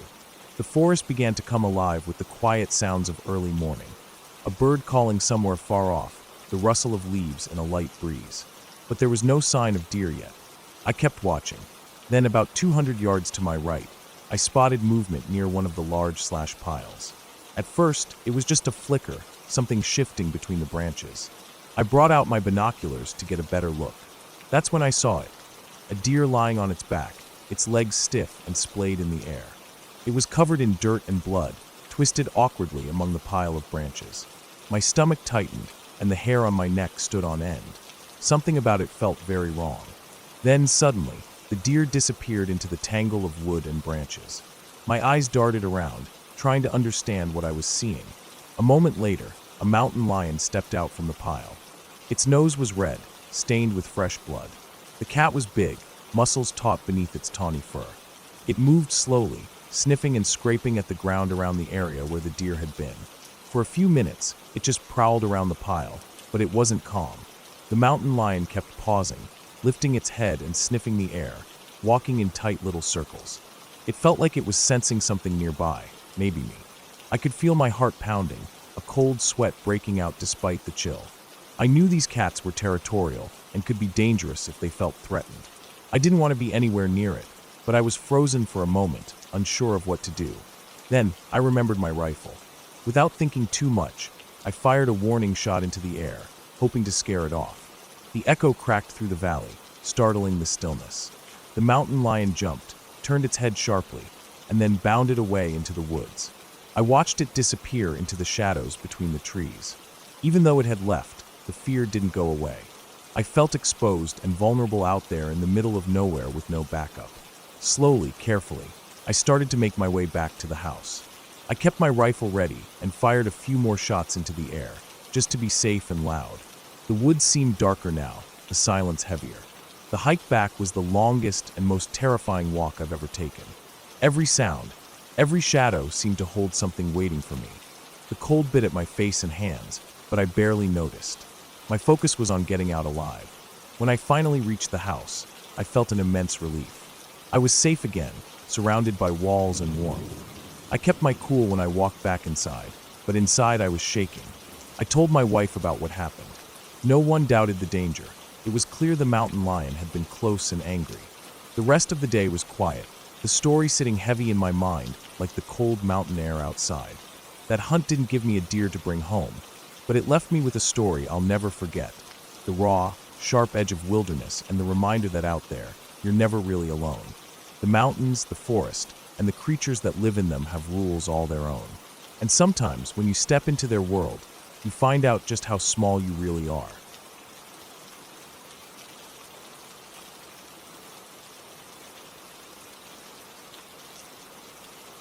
Last weekend, I went solo camping deep in the wilderness, taking my dog with me for company. I'd been planning this trip for weeks, just me, my dog, and nature, far away from the noise and stress of everyday life. I chose a spot about 10 miles from the nearest dirt road, and probably more than 40 miles from the closest house, or any sign of civilization. The isolation was exactly what I wanted. I arrived early afternoon, and spent the next several hours hiking through dense woods until I found a small clearing surrounded by tall pine and fir trees. The ground was soft with pine needles and moss, the air crisp and cool even in early fall. I set up my tent carefully in the middle of the clearing, making sure it was sheltered from any wind that might blow through. After pitching the tent, I gathered some dry wood and started a small fire in a stone ring I found nearby. The fire crackled quietly, casting warm orange light against the dark green backdrop of the forest. My dog, a medium-sized shepherd mix, lay near the fire, occasionally lifting his head to sniff the air or look toward the tree-line. He seemed calm and content, happy just to be outside exploring with me. The sun was starting to set, turning the sky a deep shade of purple and orange. Birds and crickets sang their evening songs, and the occasional rustle of small animals moving through the underbrush created a comforting symphony of wilderness sounds. I was feeling good, relaxed in the quiet, peaceful atmosphere. It was around 8:30 p.m. when I first heard it. At first, I thought it might be my imagination, some kind of natural sound carried by the wind. But then I realized it was a siren. Not just any siren, but the kind of long, eerie, wailing siren you hear in movies during disasters or emergencies. It reminded me instantly of the siren from Silent Hill, that shrill, slow, wavering sound that fills the air with a sense of dread. It was loud, too, definitely loud enough to echo through the trees and across the clearing where I was sitting. I froze for a moment. My dog perked up, ears alert and body stiff. The fire crackled quietly, but the sudden sound of the siren cut through the usual night noises like a blade. The sky was clear, stars shining bright above, and the air was still. The usual nighttime forest noises stopped for a moment. No birds, no insects, no rustling leaves, just that low, haunting wail from the siren. I looked around, trying to make sense of it. The area I was in hasn't had a tornado or any severe weather warning in decades. It's the kind of place people go to get away from all that chaos, not a place with emergency sirens blaring in the middle of the night. I didn't have a cell signal, so I couldn't check for any warnings or alerts. The siren stopped after a few minutes, leaving me tense and uneasy. My dog moved closer to me, his body pressed against my leg, and I felt a cold shiver run down my spine. I told myself it was probably just a test of some nearby town's emergency system. Maybe the sound carried further than usual because of the calm, clear air. Still, it was strange, almost wrong. In that place and time, the silence returned, but the atmosphere felt different. The woods around me seemed darker, heavier somehow. I tried to shake it off, leaned back on my backpack, and stared up at the stars. My dog settled down beside me again, but I couldn't relax. The silence around me was no longer peaceful.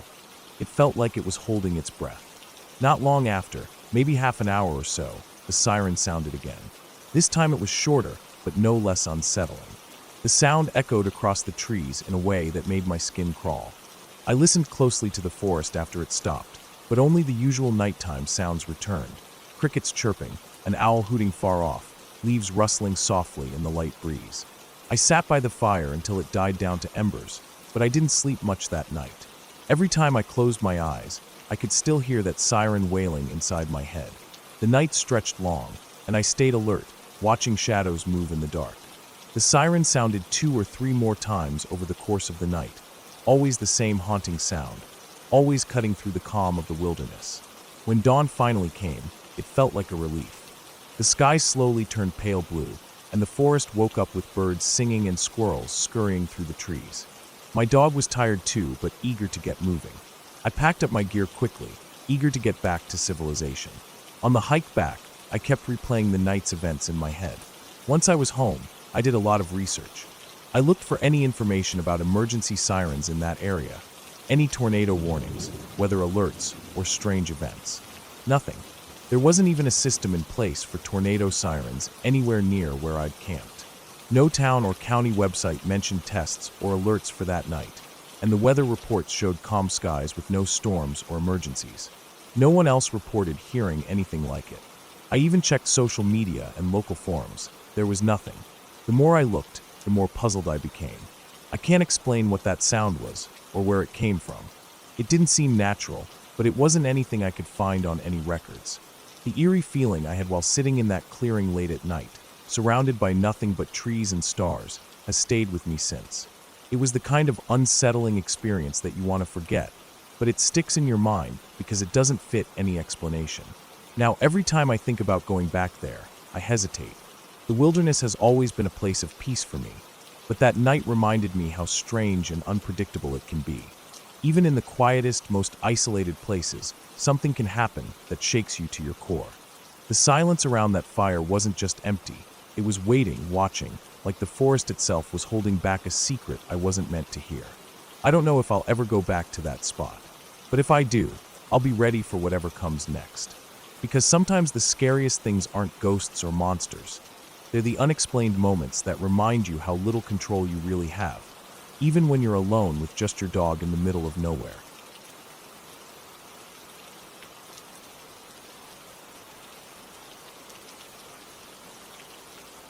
When we first moved into the house I grew up in, everything felt big and new and a little strange.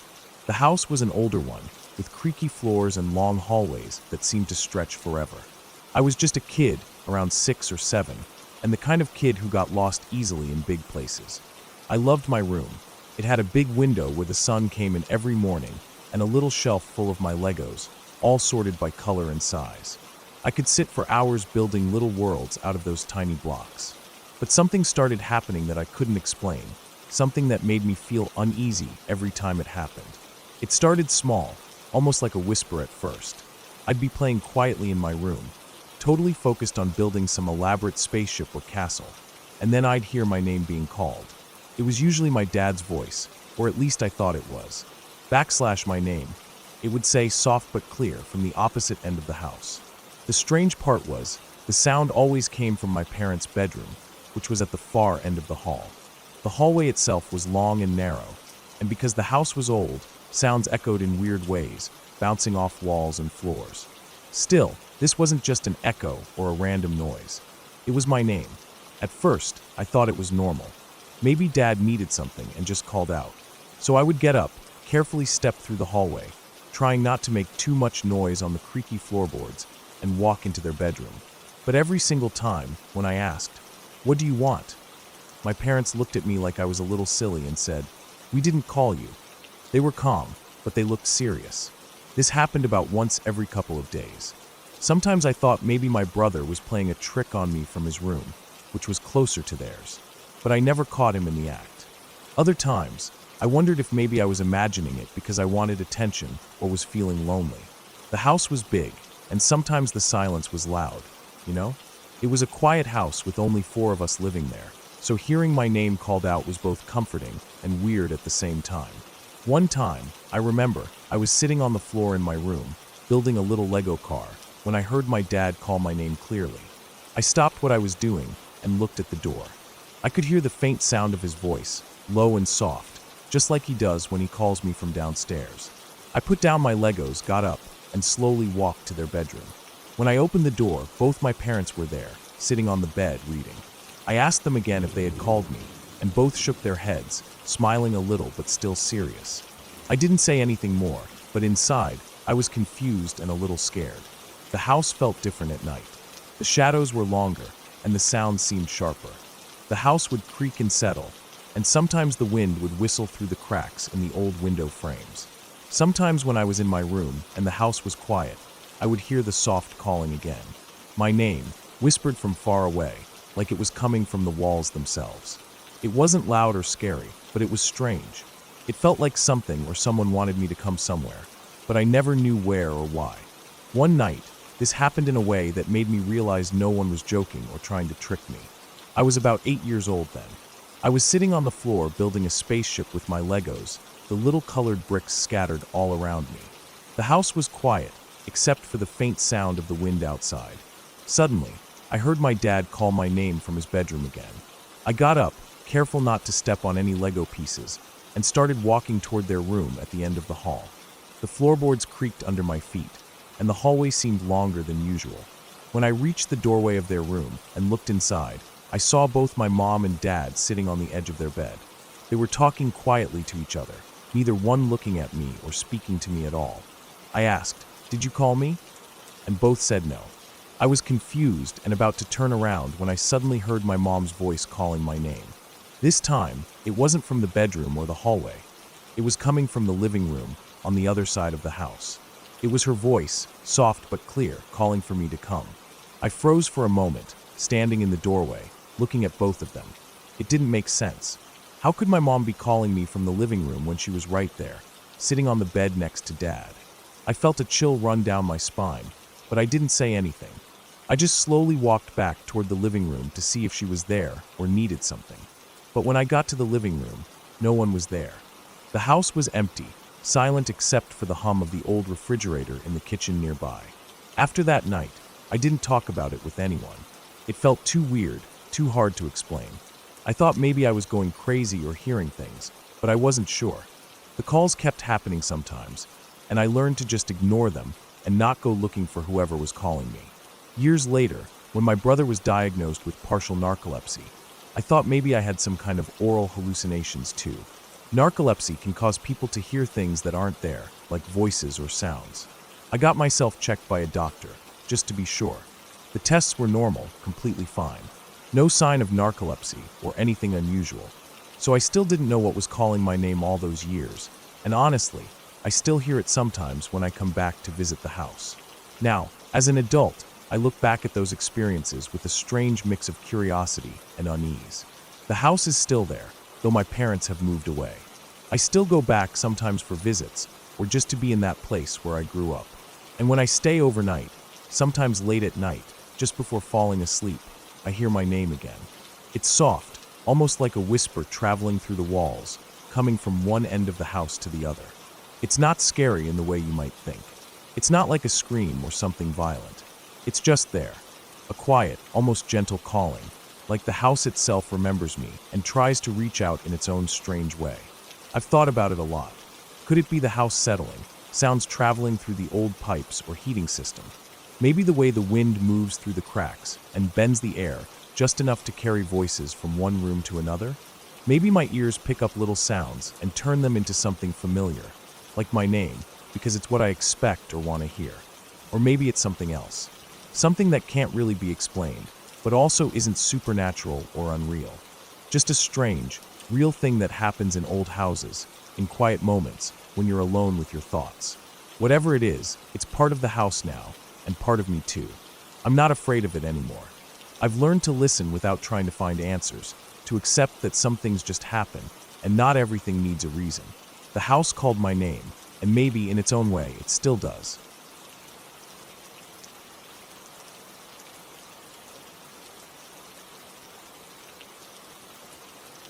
Not that I spend a lot of time in seclusion or camping for that matter, but there was this one time many years ago when my ex-girlfriend and I decided to go camping at this spot I knew about.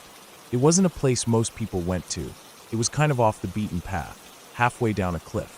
I know that sounds dangerous, but it really wasn't as bad as it seems. The area was more like a ledge or a broad shelf on the side of the cliff. It was big enough for a small camp, and it was quiet and private, which was why I liked it. We didn't tell anyone we were going there. It was supposed to be a secret spot, a kind of escape from everything else. We arrived in the late afternoon, after a short hike from the road. The sun was still up, shining low in the sky and casting long shadows over the rocks and trees. The air was cool but not cold, and the smell of pine mixed with damp earth filled the quiet space. The cliff face rose high above us, rough and jagged, while below the drop-off stretched out into a thick forest, the trees dense enough to block any view of what lay farther down.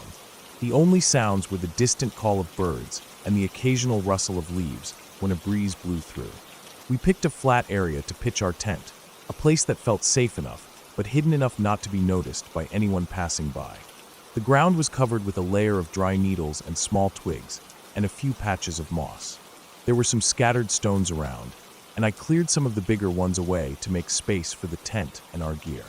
It wasn't fancy, just a simple two-person tent, nothing special, but it was enough for what we needed. As we set up, the sun continued to dip lower, the light fading slowly and casting an orange glow on everything around us. I could see the ridge of the cliff behind us casting a long shadow over the camp, the forest below starting to darken in the evening light. My ex was busy unpacking our small cooler and setting up a little camp stove to make dinner, while I collected some dry wood for the fire. The plan was simple. We would eat, have a small fire, maybe talk a bit, and then sleep. Dinner was quick, just some canned chili heated up over the stove and some bread. Nothing special, but it tasted better out there than it ever did at home. After eating, we sat close to the fire, the flames crackling softly and sending up little sparks into the night. The firelight danced on the rocks and trees around us, making strange shadows that moved with the flicker. We didn't say much, just sat quietly and watched the fire burn down. When it was finally time to crawl into the tent, the air had turned colder and the night was fully dark. The sky was clear, and I remember looking up through a small gap in the trees to see a wide patch of stars.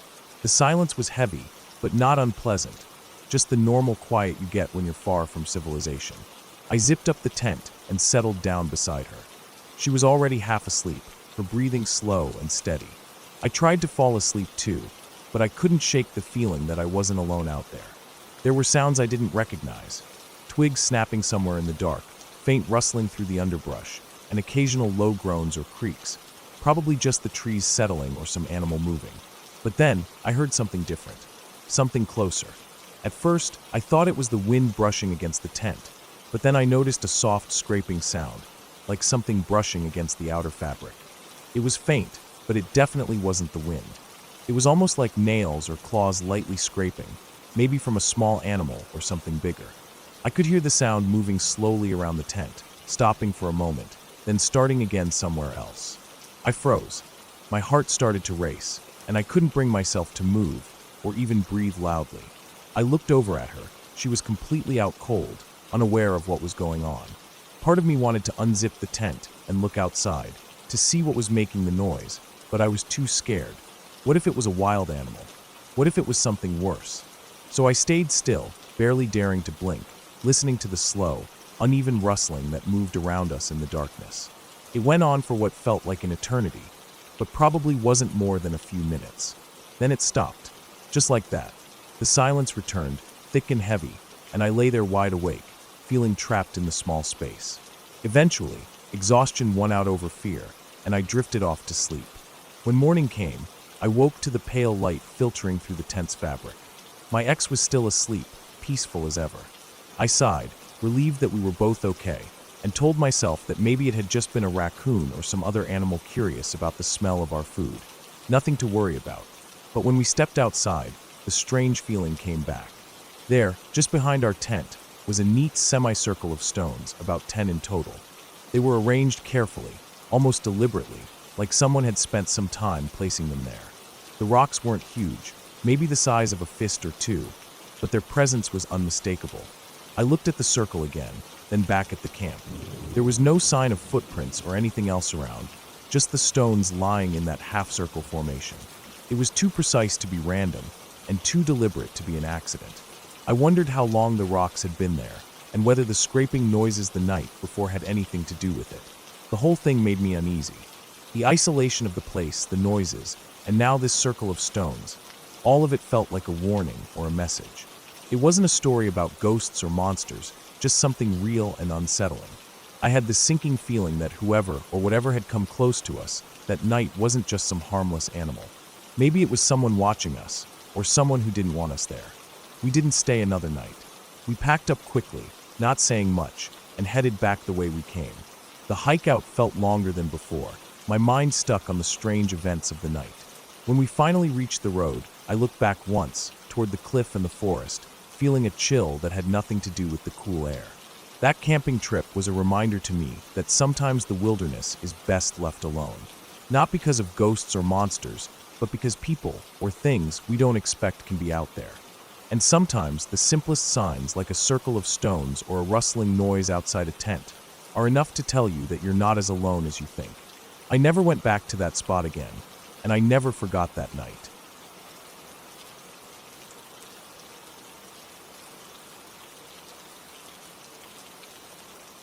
We planned this trip for weeks, deep in the Sequoia National Forest, far from any hint of civilization.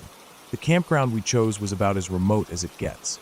Getting there meant driving on a narrow, rough dirt road that twisted and dipped for over an hour.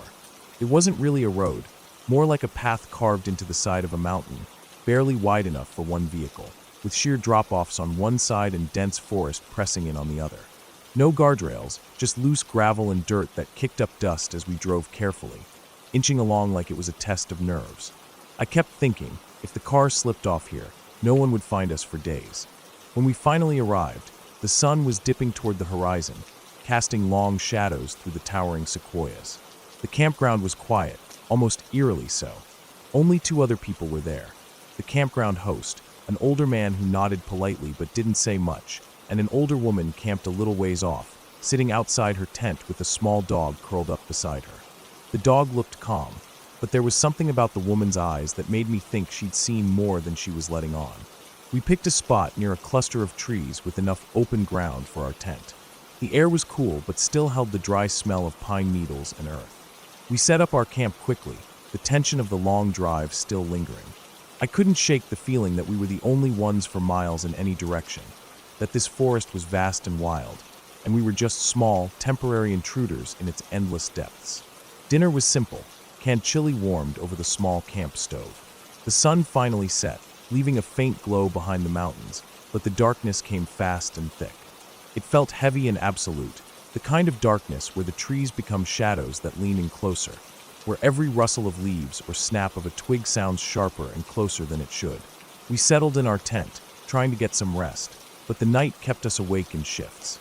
Branches snapped here and there, the distant call of an owl echoed through the trees, and the wind whispered through the needles overhead. Nothing out of the ordinary for camping in the wilderness, but every little sound kept me alert. Then, around 11 p.m., things started to change. There was a noise outside, the unmistakable sound of something rifling through the trash cans near the campground's entrance. These weren't the bear-proof bins you see in more developed parks. just old metal cans, bolted down but not locked.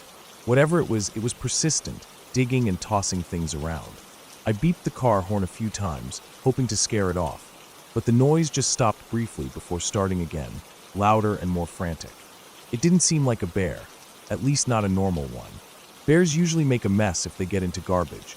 Cans topple, trash scatters. But when I finally went outside with a flashlight, the trash cans were still standing upright, the lids still chained shut. No sign of claw marks, no torn bags, nothing. Whatever had been digging had been careful. That was unsettling. Then, from the meadow about 100 yards from our camp, a place we'd seen wild cattle grazing earlier that day, came a terrible sound. At first, I thought maybe the cows had been attacked by some predator, a bear or a mountain lion, and were screaming in pain. The sound was horrible, a desperate, bloody scream that pierced the night. But just as I was bracing for the worst, the screaming stopped and was replaced by something else, a howling sound, but unlike any animal howl I've ever heard. It started low and deep, a slow, rising sound that stretched higher and higher, almost like a sliding musical note. It was loud enough to rattle my chest, the vibrations felt in my bones. It was primal and raw, terrifying in a way that words barely capture. That howl echoed off the trees, stretched across the meadow, then faded into the darkness. I didn't say anything, but inside, my heart was pounding. My girlfriend and I both stayed quiet, listening to the forest grow strangely still, as if it was holding its breath. Then the noises began again, branches snapping violently, as if something enormous was tearing them off trees. Knocks and thuds echoing, like someone banging a heavy stick or rock against the trunks around us. At one point, I thought I saw something huge moving just beyond the tree line, large enough to shake the ground as it passed. I flashed my flashlight toward the tent window and caught a glimpse of a massive shape running by, faster than I expected something that size could move. That thing didn't make any normal animal sounds. It didn't sound like a bear or a cougar or coyotes. It was something else, something that didn't belong.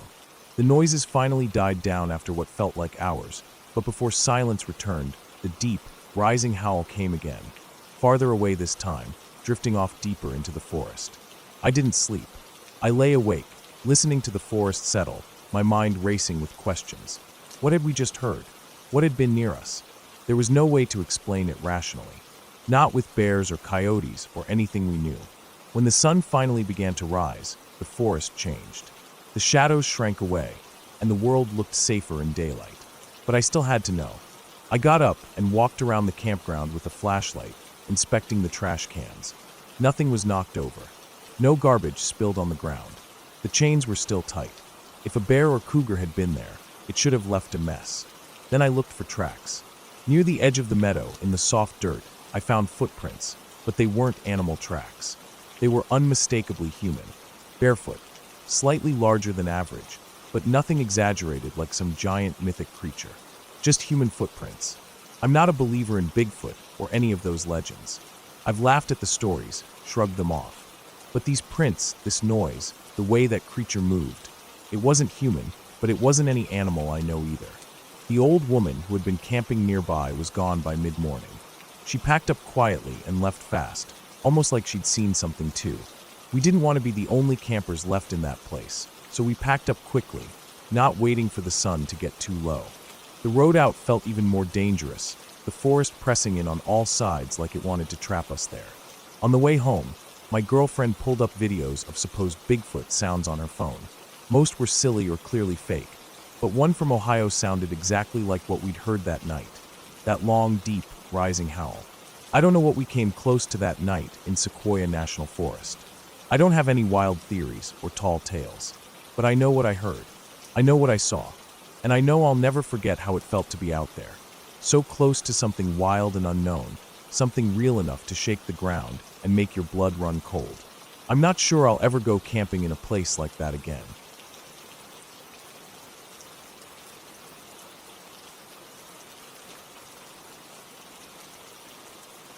I set out turkey hunting with my partner well before dawn. We started hiking under a sky so dark it felt like the night had swallowed every bit of light. No stars, no moon, just pure blackness. We had planned this for weeks, getting up in the middle of the night, moving quietly through the woods, trying not to spook anything before the first light. We moved slow, careful not to rustle leaves or snap twigs beneath our boots. Our goal was to reach our spots well before sunrise, giving us the best chance at hearing the turkeys waking up and beginning their calls. It was just past 4 a.m. when we finally found our positions. I was about a quarter-mile away from my hunting partner, far enough to be out of sight, but close enough to hear each other if we raised our voices. We kept our lights off to avoid being spotted by any game.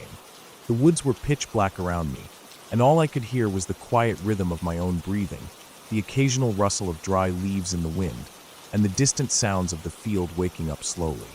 Every few seconds, the faint rumble of distant thunder echoed through the sky, and the heat lightning flashed silently, lighting up the horizon in quick, pale bursts.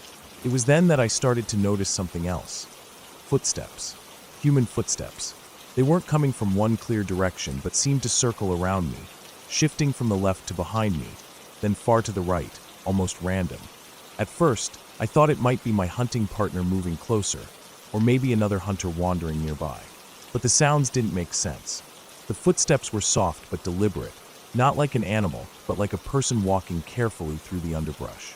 They were slow, methodical steps, not rushed or panicked. I kept still, trying to catch any glimpse of movement, but the darkness swallowed everything. No flashlight beam, no torch, no glow from a phone or lantern. I considered flicking on my own light, but didn't want to spook whatever was out there. The footsteps kept coming closer, fading, then moving around me again. Suddenly, from just about 10 feet behind me, I heard a voice. It was quiet but clear. It called my name in a tone that I recognized immediately. It was my hunting partner's voice. Hey, lawless syntax. The voice was calm and familiar. I even caught the faint smell of coffee and Marlboro Reds on the wind, the exact scent my partner always carried. Sup?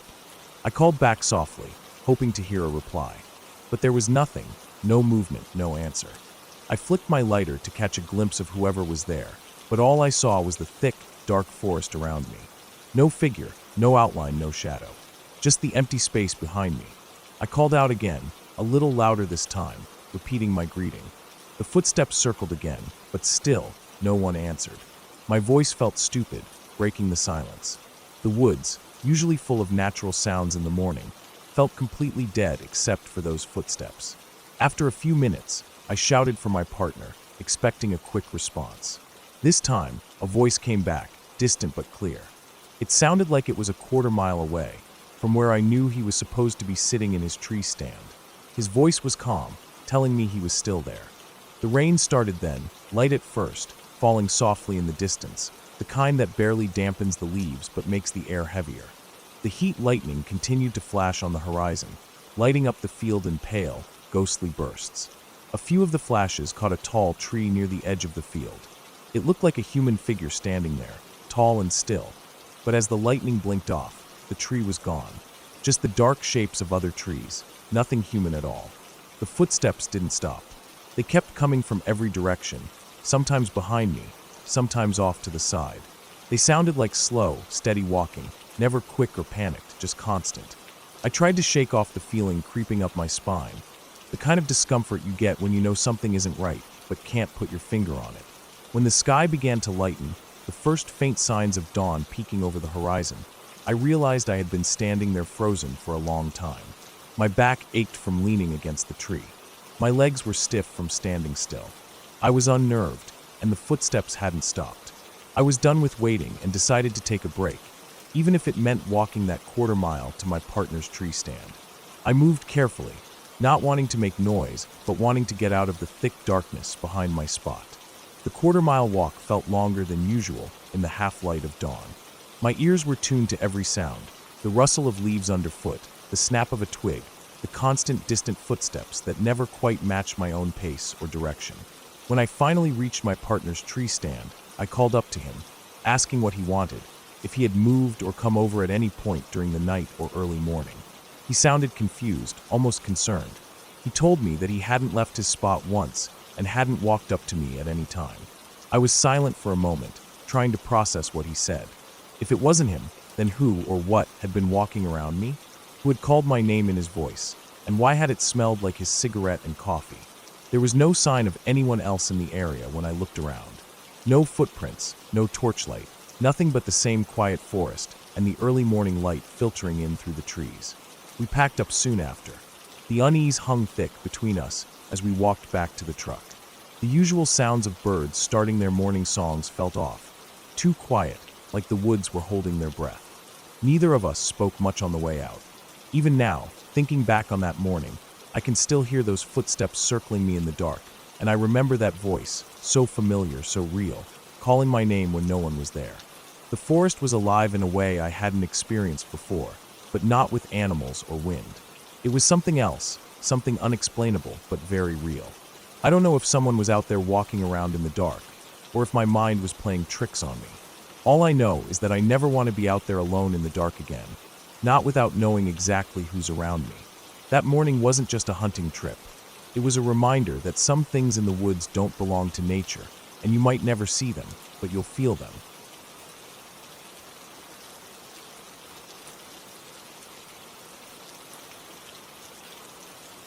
I'd never thought of myself as the kind of person who'd be terrified in the bush. I've been bushwalking all my life, really. From when I was a kid, I was out there with my dad, trekking through the Blue Mountains in New South Wales. It's a place I know well, almost like a second home. The smell of the eucalyptus, the crunch of dry leaves underfoot, the way the sun filters through the canopy. These things are familiar, comforting even. That's why I love it so much. Being surrounded by the bush, feeling like you're part of something bigger, something wild and untouched. Most of the time, I don't mind walking alone. I'm careful, carry a couple of knives, always bring my satellite phone, and I know the risks.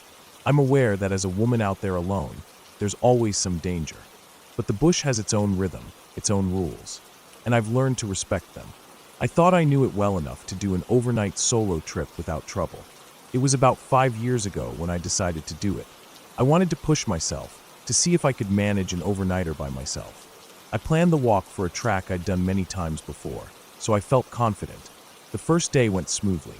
I met a few groups on the track, hikers heading the other way, friendly enough exchanges, but mostly just passing nods. The weather was clear, a little cool but not cold. The light was soft in the afternoon as I walked, and I found a spot to camp that felt private enough. Maybe 30 meters off the track, tucked behind some tall trees and thick ferns. I spent some time clearing away the ferns to make a flat patch just big enough for my small one-person tent. I liked the challenge of making a little space in the wild without disturbing too much. As I set up camp, the bush was alive with the usual evening sounds. Birds settling in, the rustle of possums in the branches, insects starting their nighttime chorus. It was peaceful in that way the bush can be when the sun is low and the day's activity slows down. But as night crept in, I noticed a strange sound. At first, I thought it was just a branch snapping, or maybe a wallaby moving past. But the noise was different, like a bounding, fast movement close by. It didn't sound like footsteps on the track. It sounded like something running through the bush, fast and heavy. But what unsettled me most was how quick it was. Too quick. It didn't sound like a person, not even close. And in the bush around here, the undergrowth is thick and tangled. You can't just sprint full speed without slowing down or tripping. The ground is full of roots, rocks, and dense ferns that make fast running almost impossible off the trail. I lay there in my tent, listening, feeling the hairs on the back of my neck rise. The sound passed by, heading away, but it was too fast for anything human or normal animal. Still, I tried to convince myself it was nothing, probably just some birds or a falling branch. I drifted off to sleep, though I kept one ear alert. Morning came with its usual quiet light. I had breakfast and packed up my gear. The walk was peaceful at first. I passed a couple of hikers going the other way, stopped to say hello, but after that I was alone again. The bush seemed calm and unchanged, but the uneasy feeling from the night before lingered.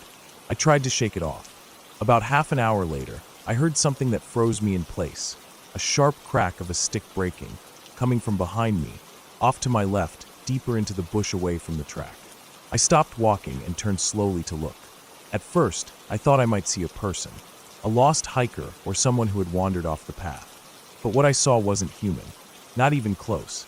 There was a figure standing a good distance into the bush, partially hidden by the trees, but I could see enough. It was tall, really tall, maybe 9 feet or more. Its skin was a dark gray or brownish color, smooth and dull, with no fur or obvious texture. The head was huge, much bigger in proportion to its body than a human's, with enormous black eyes that reflected the morning light. There was no visible mouth or nose, just that blank, staring face.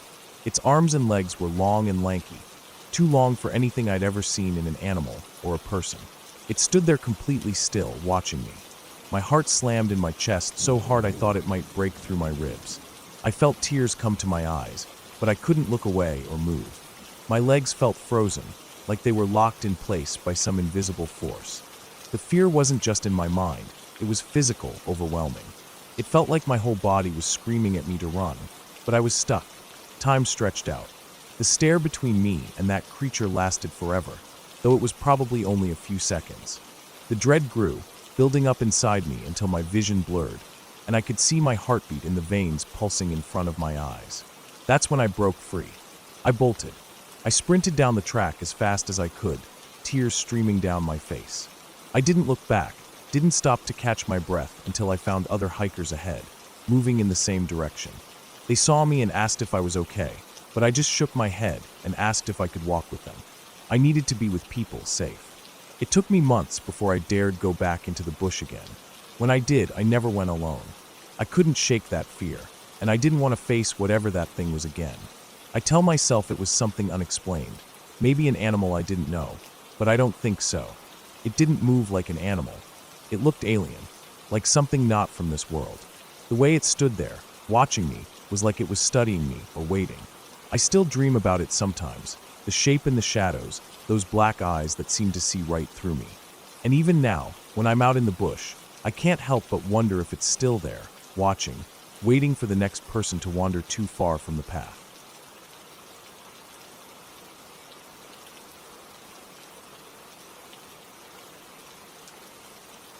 Every time I stay at my grandma's house, there's this sound I can't ignore. Footsteps. It always starts the same way. I lie in bed, the house quiet, the darkness thick around me, and then from somewhere upstairs I hear it, slow, casual footsteps. They begin at one side of the room and move across, stepping steadily. Then they stop. Twice a night, maybe more, the steps come and go like clockwork. I hear them, clear as day, but I've never been able to explain what they are or why I'm the only one who seems to notice. It all began when I was about 14. Up until then, I always slept in the same room with my grandparents on the first floor. But one day, they decided to start sleeping in separate rooms. My grandma stayed in the bedroom she'd had for years, and my grandpa moved down the hall to another room on the same floor.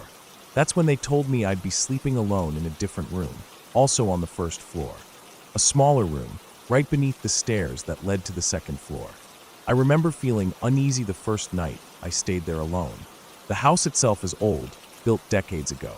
The walls creak and settle in ways that sound like a storm is brewing even when the air is still. The floorboards groan under footsteps, and shadows shift in corners, deepening with every passing hour. I've always been afraid of the upstairs. I can't explain why exactly. It's an instinct, a gut feeling. Just the thought of climbing that creaky staircase by myself made my heart race. Even now, at 23, I won't go up there alone. There's one room upstairs that stands out the most. It's a long, narrow bedroom at the end of the hall. When you open the door, you see two closets facing each other on the left and right walls, with a bed roughly in the middle of the room.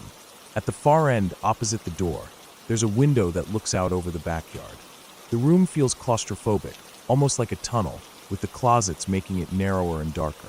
When I was younger, my grandparents told me a story about that room that stuck with me. They said the sons of the previous owners claimed to see something strange, a gorilla, they called it, coming out of the closet at night. This gorilla, would dance around the room and then disappear back into the closet. I never took the story seriously, just an old family joke or a way to keep kids from snooping around. But after I started sleeping in that small room downstairs, right below that scary upstairs room, I began to think about it differently. One night, lying in bed in my new room, all the lights in the house turned off and the quiet pressing in on me, I was wide awake. The air was still, but my skin was crawling with that old familiar fear. Then I heard it. Thump, thump, thump. The sound came from upstairs. It started at one end of the narrow room, the one with the closets, and moved across the floorboards with steady, slow steps. I could hear it getting closer, moving directly above me, then continuing all the way to the far end by the window. The steps stopped. My heart pounded so hard I thought it might burst through my chest. I was frozen with fear. I knew what I'd heard. Those were footsteps, slow and casual, like someone was just walking across the room, taking their time. Not running, not sneaking, just walking. I couldn't stay there. I quietly slipped out of bed and made my way down the hall to my grandpa's room. I told him what I'd heard, voice barely above a whisper, and he said the house was old and creaked sometimes. But to make me feel safer, he turned on the dining room light, which cast a warm glow through the hallway and into my room. I tried to settle back under the covers, hoping to fall asleep. But it wasn't over. Not long after, the footsteps started again. This time, they began at the far end of the upstairs room, by the window. They moved slowly back across the room, over me again, stopping just at the door. I lay there, frozen and wide-eyed, convinced the footsteps would fade away and I'd finally be left alone. Instead, I heard something else. The stairs creaked as the footsteps began to come down. 1 step, 2 steps, 3, 4, 5. Then silence at the landing. Then 6, 7, 8, 9, 10. And silence again on the first floor. I was paralyzed, staring at the doorway of my room where the dim light from the dining room spilled in. My head swam with fear, my vision blurring like I was about to pass out. I pulled the blanket tightly over my head, trying to block it all out. But then something new. Scratching. From inside my room. It wasn't soft either. It was loud, deliberate scratches on the front of my grandpa's gun case that sat right by the wall. I could hear the wood being scraped, the door tapping ever so slightly against the frame with each scratch. The sound made my blood run cold. I wanted to scream, but the words got caught in my throat. After a few seconds, I forced out a loud, sharp scream. Moments later, my grandpa burst into the room. Relief flooded me, but it didn't last long. He still brushed it off as nothing, told me old houses made noises. That night, I did what I thought was the only way to keep safe. I draped a sheet over the side of the bed, creating a small tent, and crawled underneath it. I wrapped myself tightly in a comforter, put on headphones, and turned my back to the door. I told myself it didn't matter if there was something in the room with me. I just didn't want to see or hear it. The next morning, my grandpa told my grandma about the night before.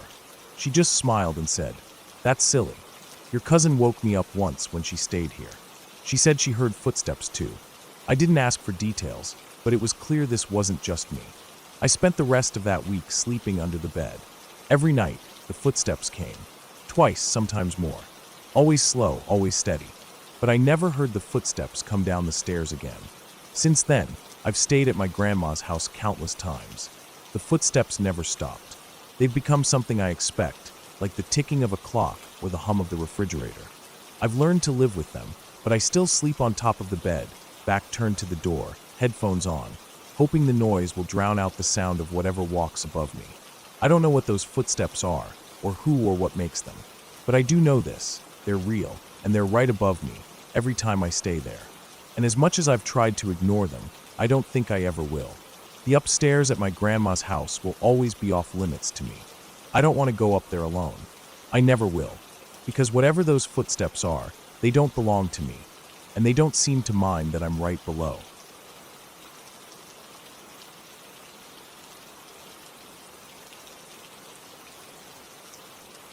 That night still sticks in my mind every time I think about it. Even though I wasn't the one there, I swear, it feels like I was right beside him. The way he told it, you could practically feel the cold biting through the walls of that old farmhouse in Tipperary, how the silence of the countryside stretched out like a thick blanket, heavy and endless. He'd been out there on the farm for a couple of weeks by then, just minding the ewes while they lambed. It was mid-February, and the cold was something else. Not the kind of cold you get when you're wrapped up in a proper coat in the city, but the kind that creeps into your bones when you're stuck in an ancient, drafty house with no insulation, windows rattling against the wind like they might blow right off their hinges. The farmhouse was miles from anywhere, no neighbors for at least a good few miles in every direction. The road leading up to it was just a narrow dirt track, turning into nothing but fields and hills the further you went. He said the house smelled old, damp and would smoke, with that lingering scent of sheep and hay from the barn out back.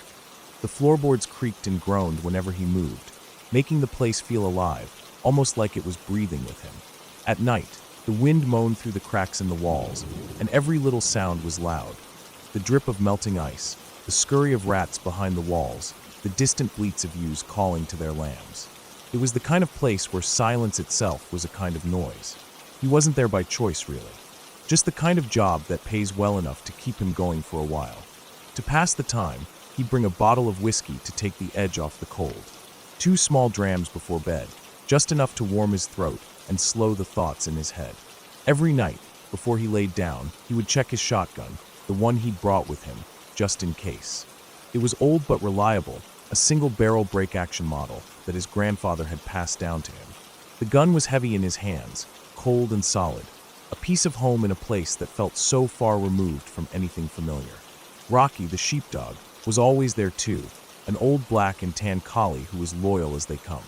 Rocky would sleep at the end of the bed, curled up by his feet, eyes half closed but alert, always ready to protect.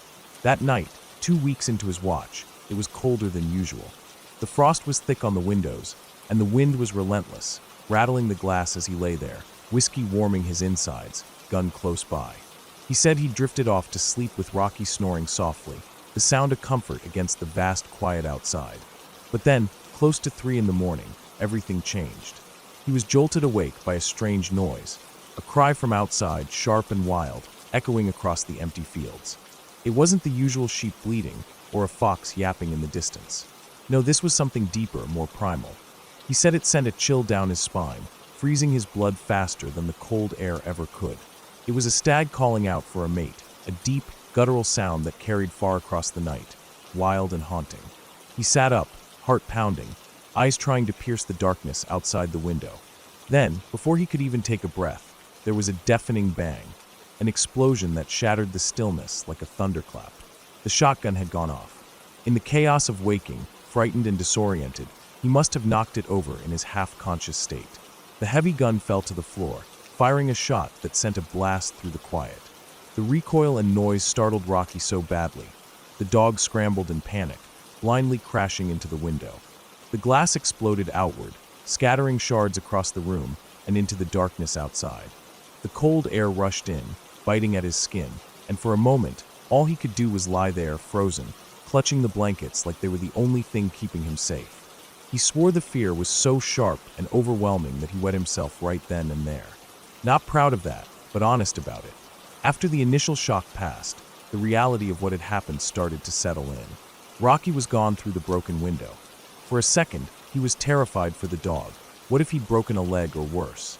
But then, from outside, he heard the soft padding of paws retreating into the night, scared but alive. The rest of that morning was spent piecing together what had happened. The cold farmhouse was a wreck, glass everywhere, a hole in the window frame, a shotgun on the floor, and an exhausted, scared man sitting in the middle of it all, trying to steady his nerves. He realized the strange cry outside was nothing more than a stag calling across the countryside, a sound that was natural but terrifying in the dead of night when you're alone and vulnerable. The explosion wasn't an attack or something sinister, it was a simple accident. And the window smashing was just a panicked dog, scared out of his wits by the unexpected gunfire. After that, he patched up the window as best he could with some old boards from the barn, checked on Rocky, who seemed fine despite the ordeal, and settled back down, this time leaving the gun firmly on the floor out of reach. He never lost his respect for the quiet dark of that place, or the wild animals that roamed those hills.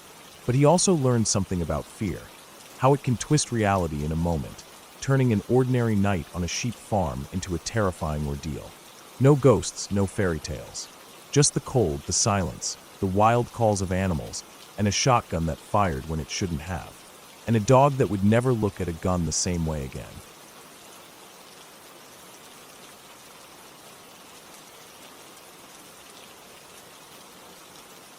I remember my grandmother telling me this story many times, and she swore by it until the day she died. It was during the darkest days of the war, when London was nothing but shattered buildings, shattered lives, and the constant sound of sirens and bombs falling from the sky. My father was just a baby then, barely months old. She never forgot that night. Neither will I. She was living in a small house in London with my grandfather, but one of the worst raids had destroyed their home completely. The roof was gone, the walls were crumbling, and there was nothing left but rubble. So she had to find somewhere else to stay. A friend of hers who lived not far from the center, in a slightly safer part of the city. It wasn't much, but it was a roof, and shelter was precious. The friend's house was old, the kind you could tell had been around for a long time. It had those creaky wooden stairs, narrow and winding up to the top floor. The rooms were small, the wallpaper peeling in places, the air thick with the smell of damp and old wood.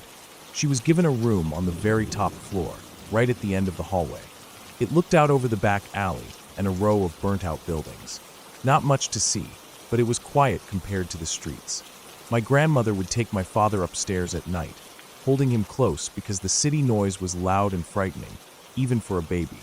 The house was quiet except for the occasional groan of the old timbers settling, and the distant thuds and whistles from bombs falling somewhere miles away.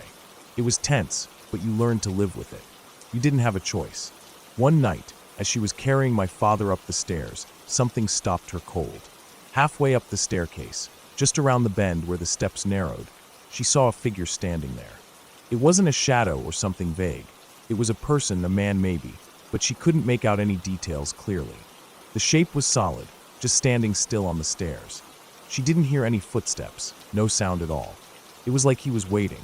The figure's presence was so sudden and so unexpected that my grandmother froze.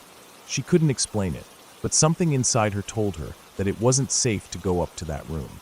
She had no idea who the figure was or why he was there. Her heart pounded. For a moment, she just stood there clutching my father tighter. Then, without looking back, she hurried down the stairs again, careful not to trip in her haste. She didn't tell anyone what she had seen at first. She just decided that she and my father wouldn't sleep upstairs that night. Instead, she insisted on sleeping in the sitting room downstairs. The sitting room was larger, with a fire that her friend kept burning low to keep the chill out of the house. Her friend was annoyed, but she didn't argue. The war had made people tense and tired, and no one wanted to make a fuss over things they couldn't explain. So they moved the baby's cot into the sitting room, closer to the fire, where it was warmer and brighter. My grandmother kept watch all night, holding my father close, listening to every noise from outside. Later that night, there was a sudden explosion, louder and closer than any other. The ground shook beneath them, and dust and debris rained down from the ceiling.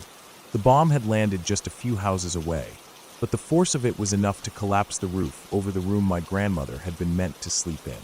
The walls shook, and the house groaned, but thankfully, the sitting room was spared. If she and my father had stayed upstairs that night, my father's cot would have been buried under the rubble. He would have been killed. My grandmother never stopped thinking about that, how a single moment, a strange feeling, a sudden impulse, had saved her baby's life. The roof over the top floor was destroyed completely. The next morning, they saw the damage in daylight, broken beams, shattered glass, and the twisted remains of what had been my father's cot. It was a miracle he was safe. My grandmother never knew who or what the figure on the stairs was. It was never explained. There was no ghost, no spirit, no fairy tale. Just a moment of instinct and a decision to move that saved a life. She told me that story over and over, always with the same quiet certainty, that sometimes in war, it's not just bombs and guns that keep you alive. It's the strange, unexplained moments that make all the difference. After that night, they didn't try to sleep upstairs again. They stayed downstairs where it was safer. The war went on, and the city was battered for years, but that night remained etched in my grandmother's memory as the night fate saved my father's life. Even when the bombs stopped falling and the war was over, she never forgot the feeling she had on those stairs. The way everything had shifted in an instant. The moment when a figure on the stairs told her, without words, that she should move, that the room above was not safe. She told me she believed it was her instincts speaking, that sometimes your mind senses danger before your eyes can see it. Whatever it was, she was grateful for it, and so was I, because without that moment, I wouldn't be here.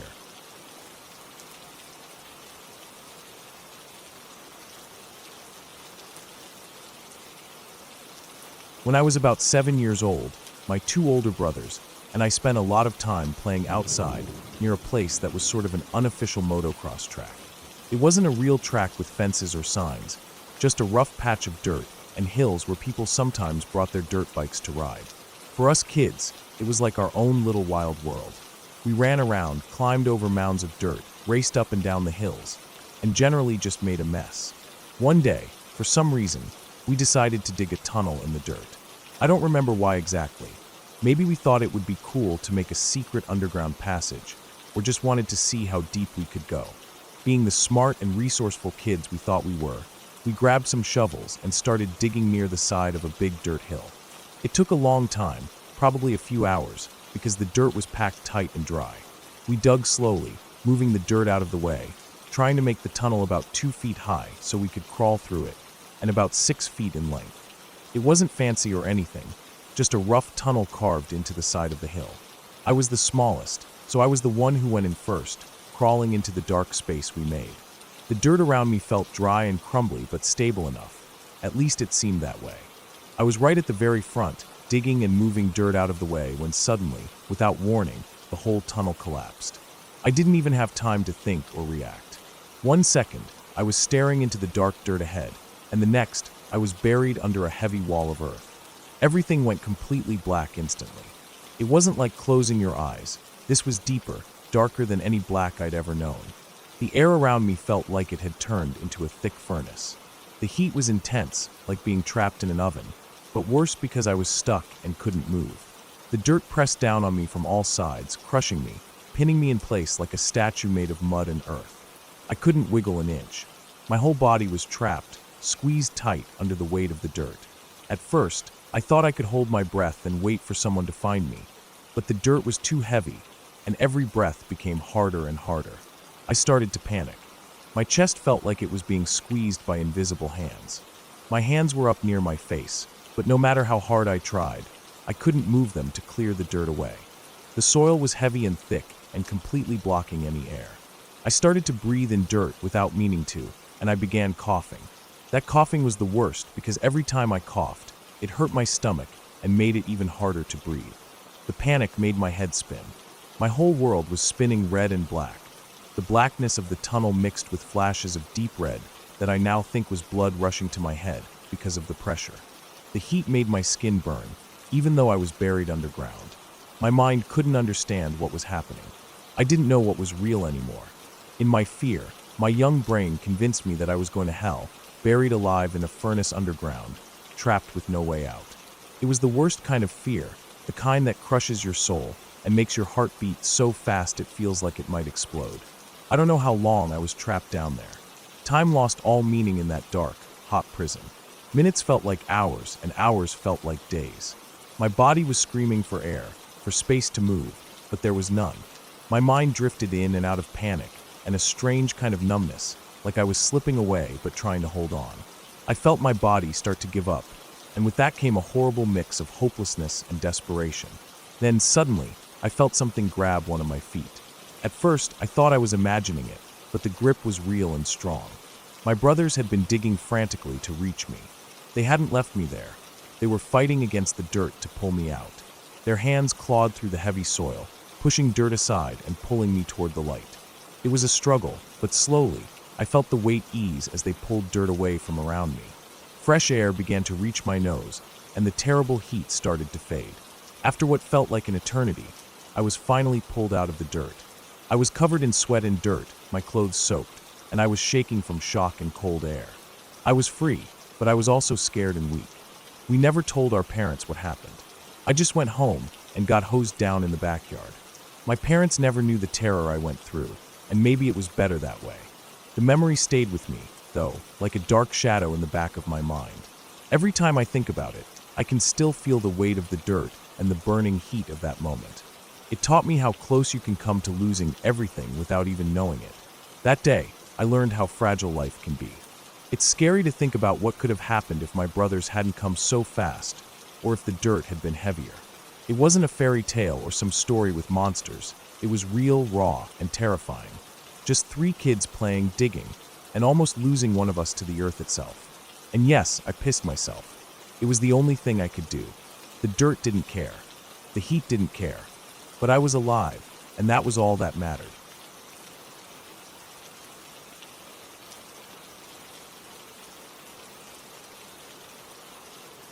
Back in 2004, I was a 17-year-old country girl, fresh out of high school and stepping into the city for the very first time to start college.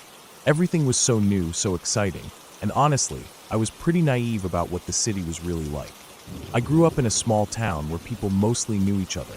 The streets were quiet at night, and the scariest thing you had to worry about was a skunk getting into the trash. So, when I got to the city, I felt like I was on top of the world, until that night.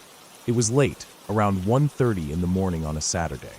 I had been out with some classmates earlier, just hanging out and getting to know people. But by the end of the night, I was ready to head back to my dorm. I figured, hey, I'm a college student now. I can handle walking back to my dorm on my own. What could possibly go wrong? I didn't really know the area, but I thought the streets would be okay.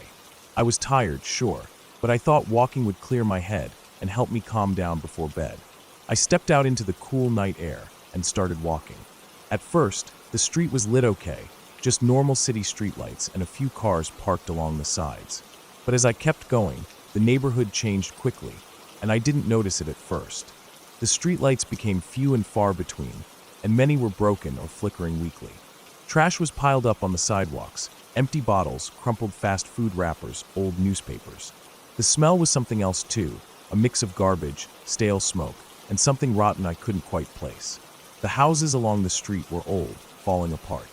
Paint peeled off the wooden siding, windows were cracked or boarded up, and the porches sagged like they'd been left to rot for years.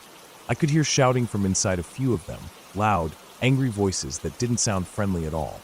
I tried not to think about where I was, just told myself to keep walking straight until I reached a busier area or found a well-lit street. After a few minutes, I realized I was completely lost. I didn't recognize a single building around me, and every turn I took seemed to lead me deeper into this rundown area.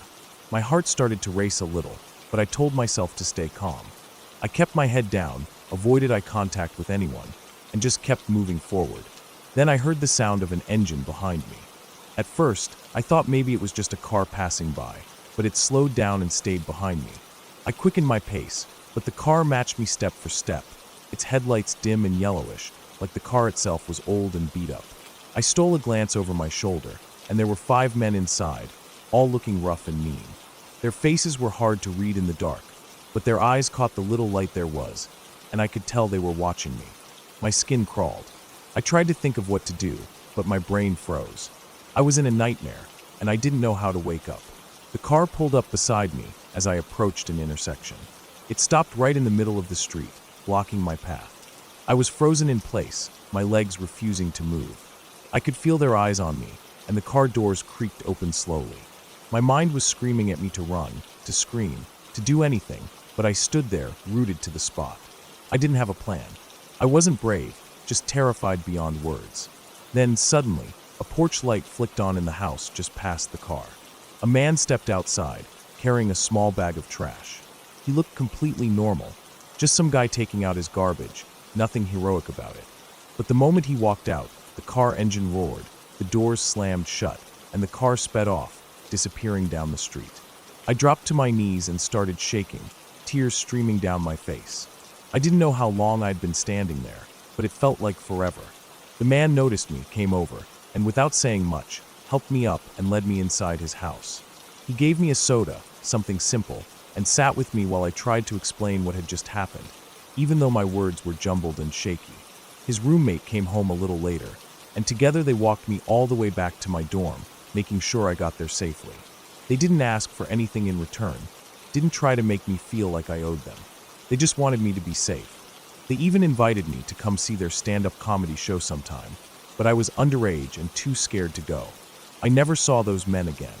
I don't even remember the names of the guys who helped me that night, but I never forgot the feeling of terror and relief, the way my whole body shook with fear, and then finally calmed when someone showed up out of nowhere.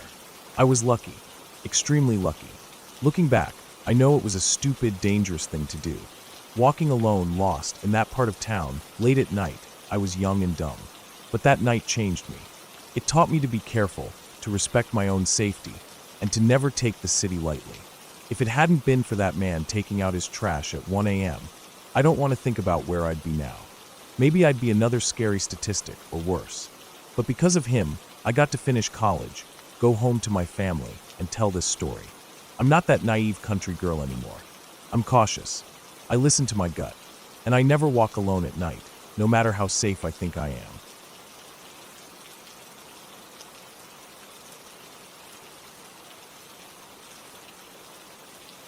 It was just about dusk when we started calling it a night. The sun had slipped behind the thick line of trees, leaving the sky a dark shade of blue that promised nightfall was imminent. We'd been out hunting all day, a group of guys who'd known each other for years, spread out across the island, each about 100 yards apart. The air was cool and heavy with the smell of pine and damp earth, the kind of smell you only get deep in the woods. I was perched up in a tree stand, my hands gripping the rough bark, eyes scanning the shadows as the light faded.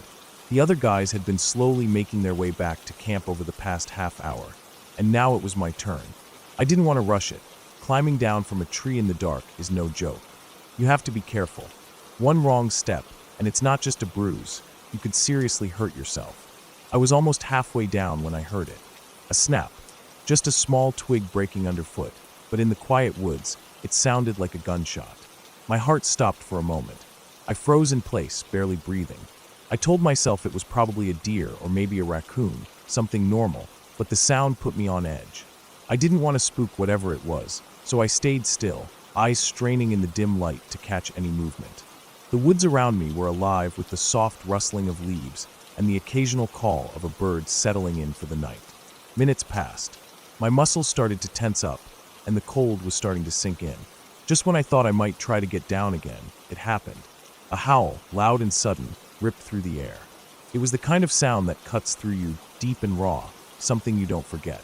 It was right where the twig had snapped, close enough that I felt the sound in my chest.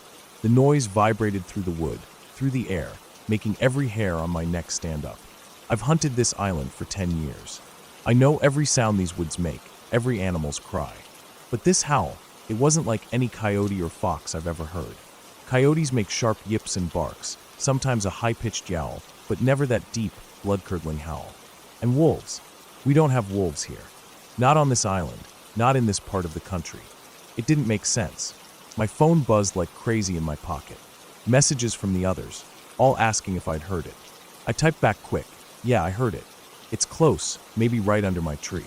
The others had heard it too, scattered around the island, and none of them could figure it out either. The whole group was on edge, whispering about what it could be, but no one had any answers. After what felt like forever, the woods went silent again. No more howls, no more movement. Just the wind rustling through the leaves. The darkness pressed in from all sides. I sat still, trying to steady my breathing, feeling the weight of the night and that terrifying sound hanging in the air. Eventually, I forced myself to move. I grabbed my knife, the one I always carry when I'm hunting solo, just in case. It wasn't much, but it was better than nothing. I climbed down the rest of the way, my muscles shaking from cold and adrenaline. The ground felt solid under my feet, but every shadow seemed to shift and move. My flashlight cut through the blackness in a narrow beam, illuminating thick trunks and tangled underbrush. I kept my eyes peeled, trying to stay calm. I started making my way toward the camp, toward the other guys. The path was uneven, roots and rocks hidden in the dark ready to trip me up. I moved slowly, carefully, listening for any sign that whatever had howled was still around. But there was nothing, just silence. I called out quietly now and then, just to let the others know where I was. They answered from a distance, and soon we were all together, gathered around the small fire that had been left burning at camp. Everyone was relieved to see me, and I could tell they'd all been thinking about that howl too. We spent the rest of the night around the fire, weapons close, eyes scanning the shadows beyond the light. Nothing came back. No more sounds, no movement, just the quiet crackle of the fire and the occasional whistle of the wind through the trees. The night stretched long, every rustle making us jump, every shadow twisting into shapes we hoped weren't real. The next morning, we searched around where the howl had come from. We found no tracks, no fresh prints of anything large enough to make that sound. No broken branches or signs of an animal's passage. Just the normal signs of the forest waking up. Squirrels scampering, birds calling, the smell of wet leaves and moss. We talked about it over breakfast, but no one could come up with a real explanation. It was a wild, raw howl, like nothing we'd heard before in these woods. We considered all the possibilities, maybe a stray dog, maybe some rare visitor, but nothing fit. The island's been hunted for decades, and we know the animals here inside and out. Since then, I've thought about that night more times than I can count. Every time I'm out in the woods and hear a strange sound, my mind drifts back to that howl. It's a reminder that no matter how well you think you know a place, nature can still surprise you.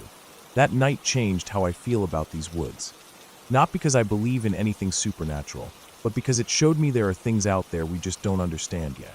I still get goosebumps thinking about it, that raw sound echoing in the dark, so close I could feel it in my bones. We never saw what made it, never heard it again. But it's out there, somewhere, and it made me realize that even in places you know well, there are mysteries that don't have easy answers. That's the thing about the wild. Sometimes, it's not about what you can see or catch, but about what you can't explain.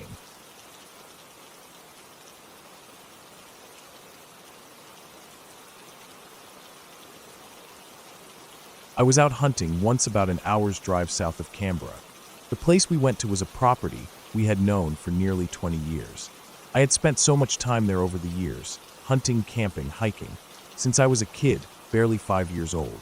The land felt like a second home to me. I knew every tree, every rocky outcrop, and every path through the light eucalypt forest that spread over the hills. I'd seen the signs of feral pigs in the area the day before, fresh tracks and overturned earth, and I decided to head out solo early the next morning to have a closer look. The air was cool, fresh with the smell of damp earth and eucalyptus leaves. Morning light filtered through the canopy in long, golden beams. The ground was soft beneath my boots, covered in dry leaves and twigs that cracked faintly with each step. I moved slowly and carefully, scanning the ground for fresh pig tracks, broken branches, or anything unusual. The bush was alive with quiet sounds, birds calling, insects buzzing, and the occasional rustle of a wallaby hopping away. I was heading toward the top of a small hill, a familiar spot with light eucalyptus forest and scattered granite boulders.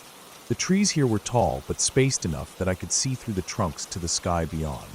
Sunlight cast shifting shadows over the rocks, giving the landscape a patchy, mottled look. The smell of the bush was stronger here, damp moss on the boulders, wildflowers hidden in the undergrowth, and the faint earthy scent of animal trails. As I approached the crest of the hill, I stopped and scanned the area ahead. That's when I saw it. Peering down toward me, standing still and watching, was a large figure. It was tall, humanoid in shape, with dark, shiny eyes that caught the sunlight. Its body was covered in thick fur that blended in with the mottled brown and gray of the surrounding rocks and trees. At first, I froze. My heart pounded hard enough to feel it in my ears. For a long moment, I just stared back, locked in place by what I was seeing. The figure didn't move. It stood quietly, watching me like I was some strange animal on its territory. Its face had hominid features, broad, flat nose, a heavy brow, and a jaw that looked powerful. The fur was uneven and patchy, blending with the shadows and light.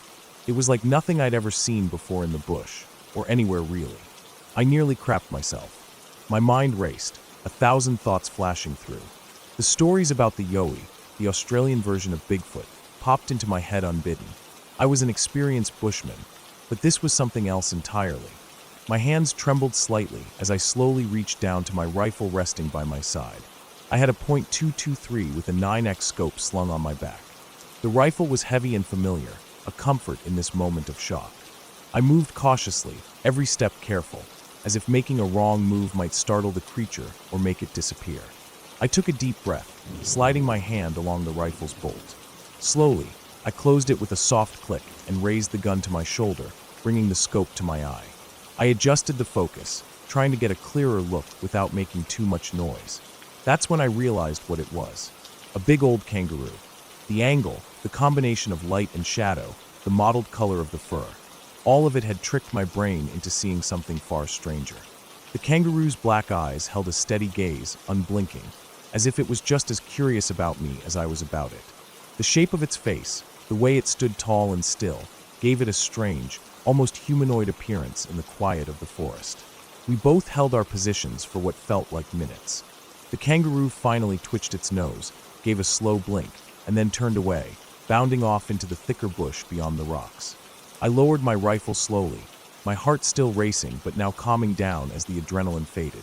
I sat down on one of the granite boulders, wiping sweat from my forehead despite the cool morning air. My hands were still shaking, and my mind replayed the moment over and over. I had wanted to run, to get away as fast as possible, but instead I'd stayed, slowly raising my rifle and checking what I thought was some unknown creature. I chuckled quietly to myself, feeling a mix of relief and embarrassment. The rest of the day was quiet.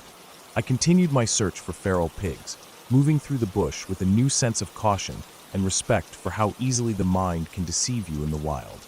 The sun climbed higher, warming the forest floor and drying the dew. Birds flew from tree to tree, and the occasional rustle in the undergrowth kept me alert. It took hours for the adrenaline to wear off completely. Even as I made my way back down the hill toward the truck, I kept glancing over my shoulder, half expecting to see that tall, dark figure again. But the bush was empty, silent except for the natural sounds of the forest. That day stayed with me, a reminder that even in places you think you know well, the wild can surprise you. And sometimes, the things that scare us the most are just shadows shaped by light and the imagination. I didn't see anything else unusual that day, no more signs of feral pigs or other animals. But I drove home with a story I'd never forget, one I told only to close mates. The truth was simple but strange enough. The bush played tricks on me, and that kangaroo looked just a little too much like something out of a story. And that's how it was just me, the forest, and a big kangaroo pretending to be something far more mysterious.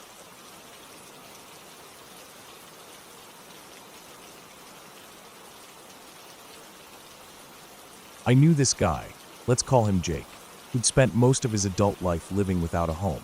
Not by choice, not really, but that's how it ended up. He drifted from town to town, sleeping wherever he could find some cover.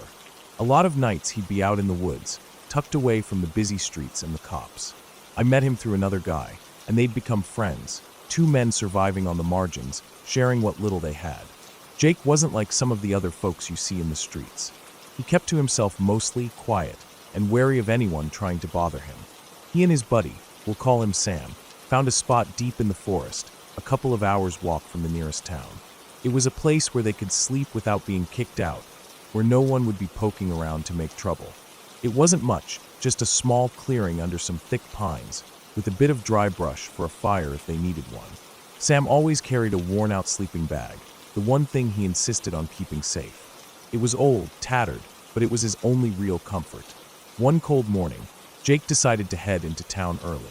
Before the streets got busy, before anyone was up and about, he wanted to grab some booze and cigarettes. He figured if he could get there quick and be back before anyone else was stirring, it'd be smooth.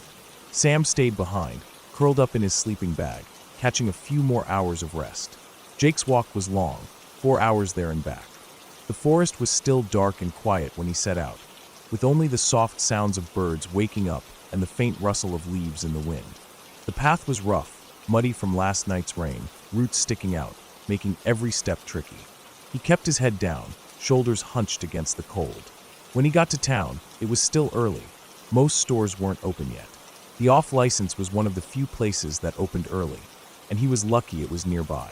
Inside, the fluorescent lights flickered above, and the clerk barely glanced at him. Jake bought his usual, cheap beer, a pack of cigarettes, something to take the edge off the night ahead. The walk back was heavier, lugging the plastic bag with his purchases through the woods. The sun was higher now, filtering through the canopy in dappled patches on the ground.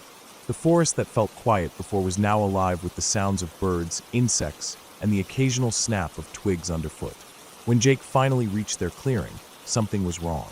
The air smelled different, thick and acrid, like something burning. His heart sank before he even saw it. There, in the middle of the clearing, was Sam's sleeping bag. It was burned nearly to a crisp, blackened, twisted, with bits of ash and charcoal scattered all around. The ground beneath was scorched, like a small fire had taken hold and died. Jake stepped closer, dread rising like a stone in his stomach. He saw the remains, Sam, burned alive inside that bag. The flesh was charred, the skin blackened and peeling away. There was no way to tell what had happened exactly, but it was clear someone had come in the few hours Jake had been gone and done this. The shock hit Jake in waves. His legs felt weak. The forest, which had once felt like a refuge, now seemed cold and hostile. There was no blood around, no sign of a struggle outside the bag, just the cruel finality of the fire. He looked around, searching for any clue. Footprints, discarded items, anything that could tell him who or why. But the clearing was silent. The woods seemed to close in, the trees standing like silent witnesses. Jake sat down on a fallen log nearby, the plastic bag with his booze still in his hands, forgotten. His mind raced, trying to make sense of what happened, but there was no logic to it. Sam had been there, safe, sleeping in his bag, and now he was gone, destroyed in fire. The sun climbed higher, but the warmth didn't reach Jake. He stayed there for hours, staring at the ashes, the bitter taste of loss filling his mouth. When he finally stood, he knew things wouldn't be the same. The woods weren't safe anymore. That spot, once a shelter, was now a reminder of something terrible, something cruel. And Jake, with no home and nowhere to go, had lost the one person who'd kept him grounded in this endless drift. He left the forest that day, carrying more than just his bag of booze, carrying a grief that would never leave.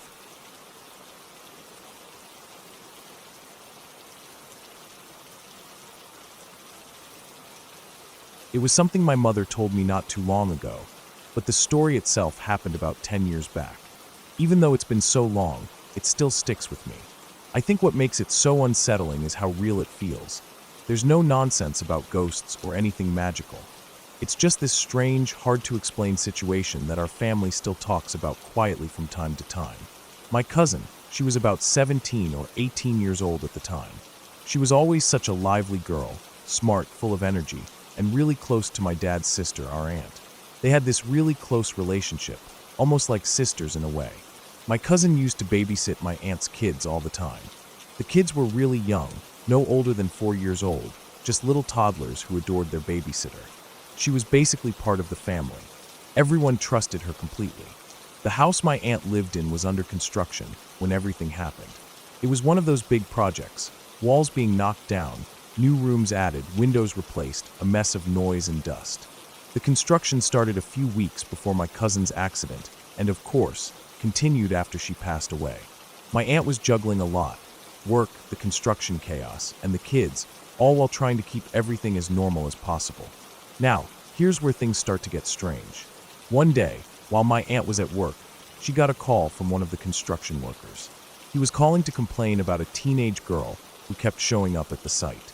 The guy said the girl was wandering around the house, just walking through the rooms and on the property. He said it had been happening repeatedly. She showed up several times over the past few weeks, always at different times of the day. At first, my aunt thought maybe it was a mistake or someone from the neighborhood curious about the construction. So she asked the worker to describe the girl. What he told her sent a chill down her spine. The girl had long brown hair, wore a red baseball cap, denim dungarees, and a white jacket. It was the exact outfit my cousin had been seen in the last time anyone saw her before the accident. My aunt couldn't believe it. She showed the workers a photo of my cousin, and they all agreed the girl they were seeing looked exactly like her. That was when the story really hit home for all of us. I remember feeling a tight knot in my stomach when my mother told me, even though I was hearing it years later. Our family never really believed in ghosts or paranormal stuff. We were practical people, hard workers, down to earth, not superstitious. So this story didn't fit into any of the categories we understood. It was just strange. But what really made it stick wasn't just the sighting itself, it was how it went on. The workers kept seeing the girl. They tried to talk to her, but she never said a word. They described her as walking slowly, sometimes stopping by the unfinished windows, looking out as if waiting for something or someone. She never caused damage, never tried to steal anything. She was just there, like part of the place. After a few weeks, though, the sightings suddenly stopped. The girl disappeared just as quietly as she had arrived. I remember thinking about that a lot, trying to figure out how it could make any sense. There was no way it could have been my cousin, not really. She had died weeks earlier in the hospital after the crash. Everyone had seen the body. It was real. But the image of that girl walking the construction site was so vivid to the people who saw her that it left no doubt in their minds. My aunt told me that, in the days after the workers' calls, she felt an overwhelming sadness when she visited the house. The place felt heavy, as if the air itself was thick with memories. She said she kept finding small things out of place. A toy here, a picture frame moved slightly, footprints in the dirt near the porch that couldn't have been made by the workers. None of it was threatening or violent, just reminders that someone had been there. At first, my family thought it might be someone playing a cruel prank, but there was no one around the neighborhood that matched the description. No teenage girls who looked like my cousin or wore those clothes. The workers were honest people. They had no reason to lie or make something up. Everyone agreed it was too consistent to be coincidence. I sometimes wonder if it was just people's minds trying to piece together grief and loss. Maybe the workers had heard about my cousin's death and, out of respect or sympathy, their eyes tricked them into seeing what they expected. But that doesn't explain how they described her clothing so precisely, or the fact that so many different workers saw the same girl at different times. My aunt never asked the workers to stop calling if they saw the girl again, but after a few weeks, there were no more sightings. The construction finished, and the house was finally livable. When my aunt and her family moved in, everything was normal, but that strange feeling never quite left. The whole thing made me think about how we process loss and memory. It wasn't about ghosts or spirits, not in the way stories usually go. It was about a family trying to hold on to someone they loved deeply, even after she was gone. The house, the construction site, they all became places where that love lingered, in a way that was hard to explain but impossible to ignore. That story still makes me uneasy, but I guess it's also a reminder. Sometimes, the hardest things to understand aren't about magic or ghosts, but about the very real ways people hold on to those they lose, even when there's nothing left but a memory and a feeling that someone's still there.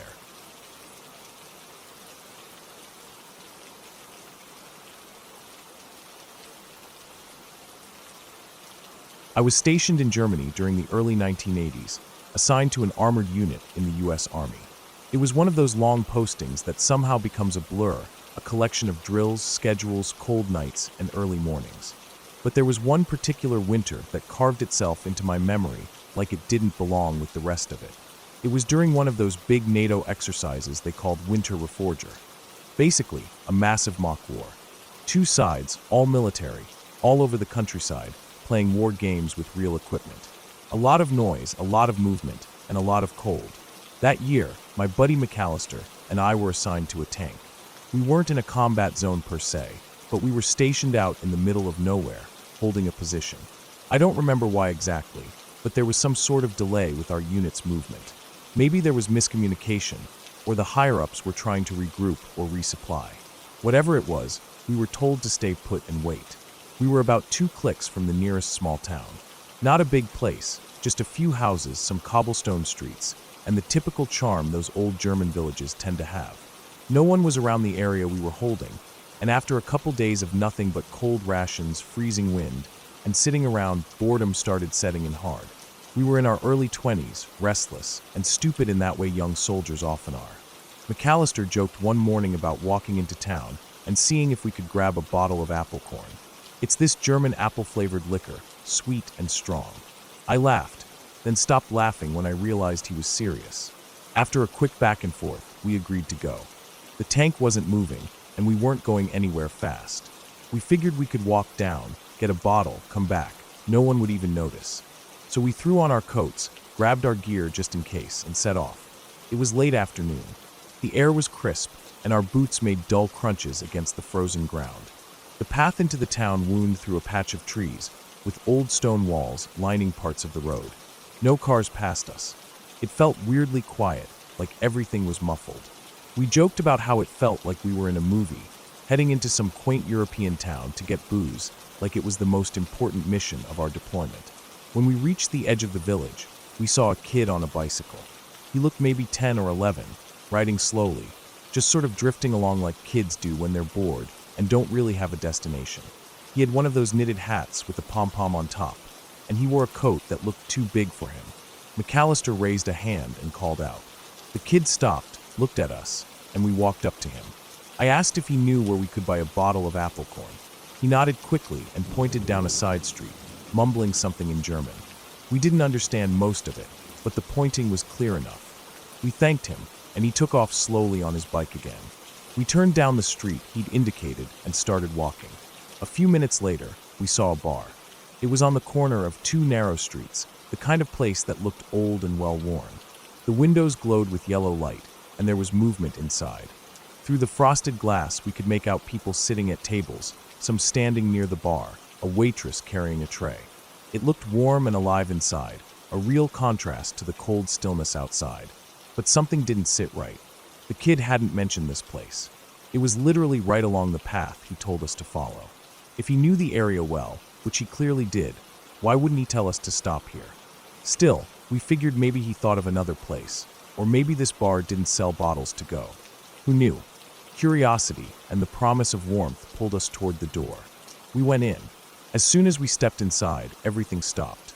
I mean everything. People froze mid-drink, mid-conversation, mid-step. Even the woman behind the bar who was drying a glass stopped with the towel in mid-motion. Every head turned toward us. Every single person in that place stared right at us. No one said a word. The silence was crushing. All we could hear was the faint sound of the door swinging shut behind us and our own boots on the old wooden floor. I remember the heat from the fireplace hitting my face, the smell of cooked meat and smoke lingering in the air. McAllister and I looked at each other, unsure what the hell we had just walked into. Then, like a switch had flipped, everyone went back to what they were doing. Conversations picked up mid-sentence, laughter resumed, glasses clinked. It was as if we had just been edited into the scene, and nobody noticed anymore. A bit uneasy, we approached the bar and asked for a bottle of apple corn. The woman behind the bar, who must have been in her 40s, gave us a tight smile but shook her head. She said something in German, then reached down and poured us each a shot from a bottle. She slid them across the bar, smiling the whole time. McAllister lifted his and toasted silently before drinking. I did the same. The liquor burned going down, but had a strong, sweet aftertaste. It was good, actually. We figured maybe this was their way of being hospitable. We tried again to ask for a bottle, this time gesturing and pointing, but again she just shook her head and poured us another shot. Then someone behind us invited us to sit. A large round table near the fireplace had a few older men at it, along with some women who looked like they could be their wives or daughters. They waved us over, smiling. We hesitated, but figured, why not? Maybe if we hung around for a bit, they'd be more willing to sell us a bottle. We sat down, and immediately, one of the men slid a bowl in front of us. It was filled with what looked like some sort of stew. Big chunks of potato, sausage, cabbage, all swimming in a thick broth. Another bowl came around with bread, then another with something like sauerkraut. Everyone took some, passed it along. McAllister grabbed a bit, but I was already full from earlier and just wanted to get the bottle and get out. I passed the bowls on without taking anything. I tried again to signal to the bartender, pointing to the bottle, holding up money. She just smiled, poured another shot, and pointed to the table like she wanted us to keep sitting and eating. It went on like that for a while. More food came around. They kept pouring shots. They laughed, they talked to each other, not to us. No one asked us questions or really interacted with us, but they kept trying to feed us and give us drinks.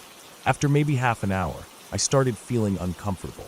The initial weirdness of the place had worn off a bit while we were eating, but now it came creeping back. Something felt off. I couldn't put my finger on it. I looked around and noticed that no one else had come in or gone out since we arrived. The windows were still fogged up, but there weren't any footsteps or signs that the cold from outside was leaking in. It was like the place was sealed up tight. McAllister leaned over to me and said something like, "I think we should bounce." I nodded, and we stood up. A few people looked up, gave us little waves, but no one tried to stop us. We made our way to the door and stepped out into the cold night. Outside, the town was quiet again. No cars, no voices, just the wind. We started walking, not sure where exactly we were heading now. We figured we could try to find the place the kid originally met, see if they had a bottle we could take back. As we turned down a different street, we saw the boy again. Same kid, same hat, pedaling slowly toward us. We waved him down. We asked him about the bar, gesturing back toward where we'd come from. He stared at us, wide-eyed. The blood drained from his face. He stammered something, then said in English, "You went to that place?" Then he turned his bike around and pedaled off as fast as he could. No explanation. Just gone. McAllister and I stood there like idiots, trying to figure out what had just happened. We looked at each other, then turned around and headed back to the bar. We didn't say a word on the walk back. Something had shifted. That boy's reaction spooked both of us more than we wanted to admit. When we got back to the street where the bar was, we both stopped dead. The building was dark. No lights. No sounds. The windows were no longer fogged up. We walked up and looked through the glass. Inside, the chairs were all upside down on the tables. Cobwebs hung in the corners. Dust coated the floor. The shelves behind the bar were empty. No bottles. No glasses. Nothing. We checked the door, but it was locked. We walked around the building, looking for another entrance. Everything was sealed shut. We even checked the street signs, the nearby houses, to make sure we hadn't gotten turned around somehow. But it was the same bar, the same street, same everything. Except now it looked like it hadn't been open in years. We didn't hang around. We found another bar about 10 minutes away. It was small and mostly empty, just a couple of old guys watching a tiny TV in the corner. We bought a bottle of apple corn, thanked the bartender, and got the hell out of there. We walked back to the tank without saying much. Both of us kept looking over our shoulders, listening for something that wasn't there.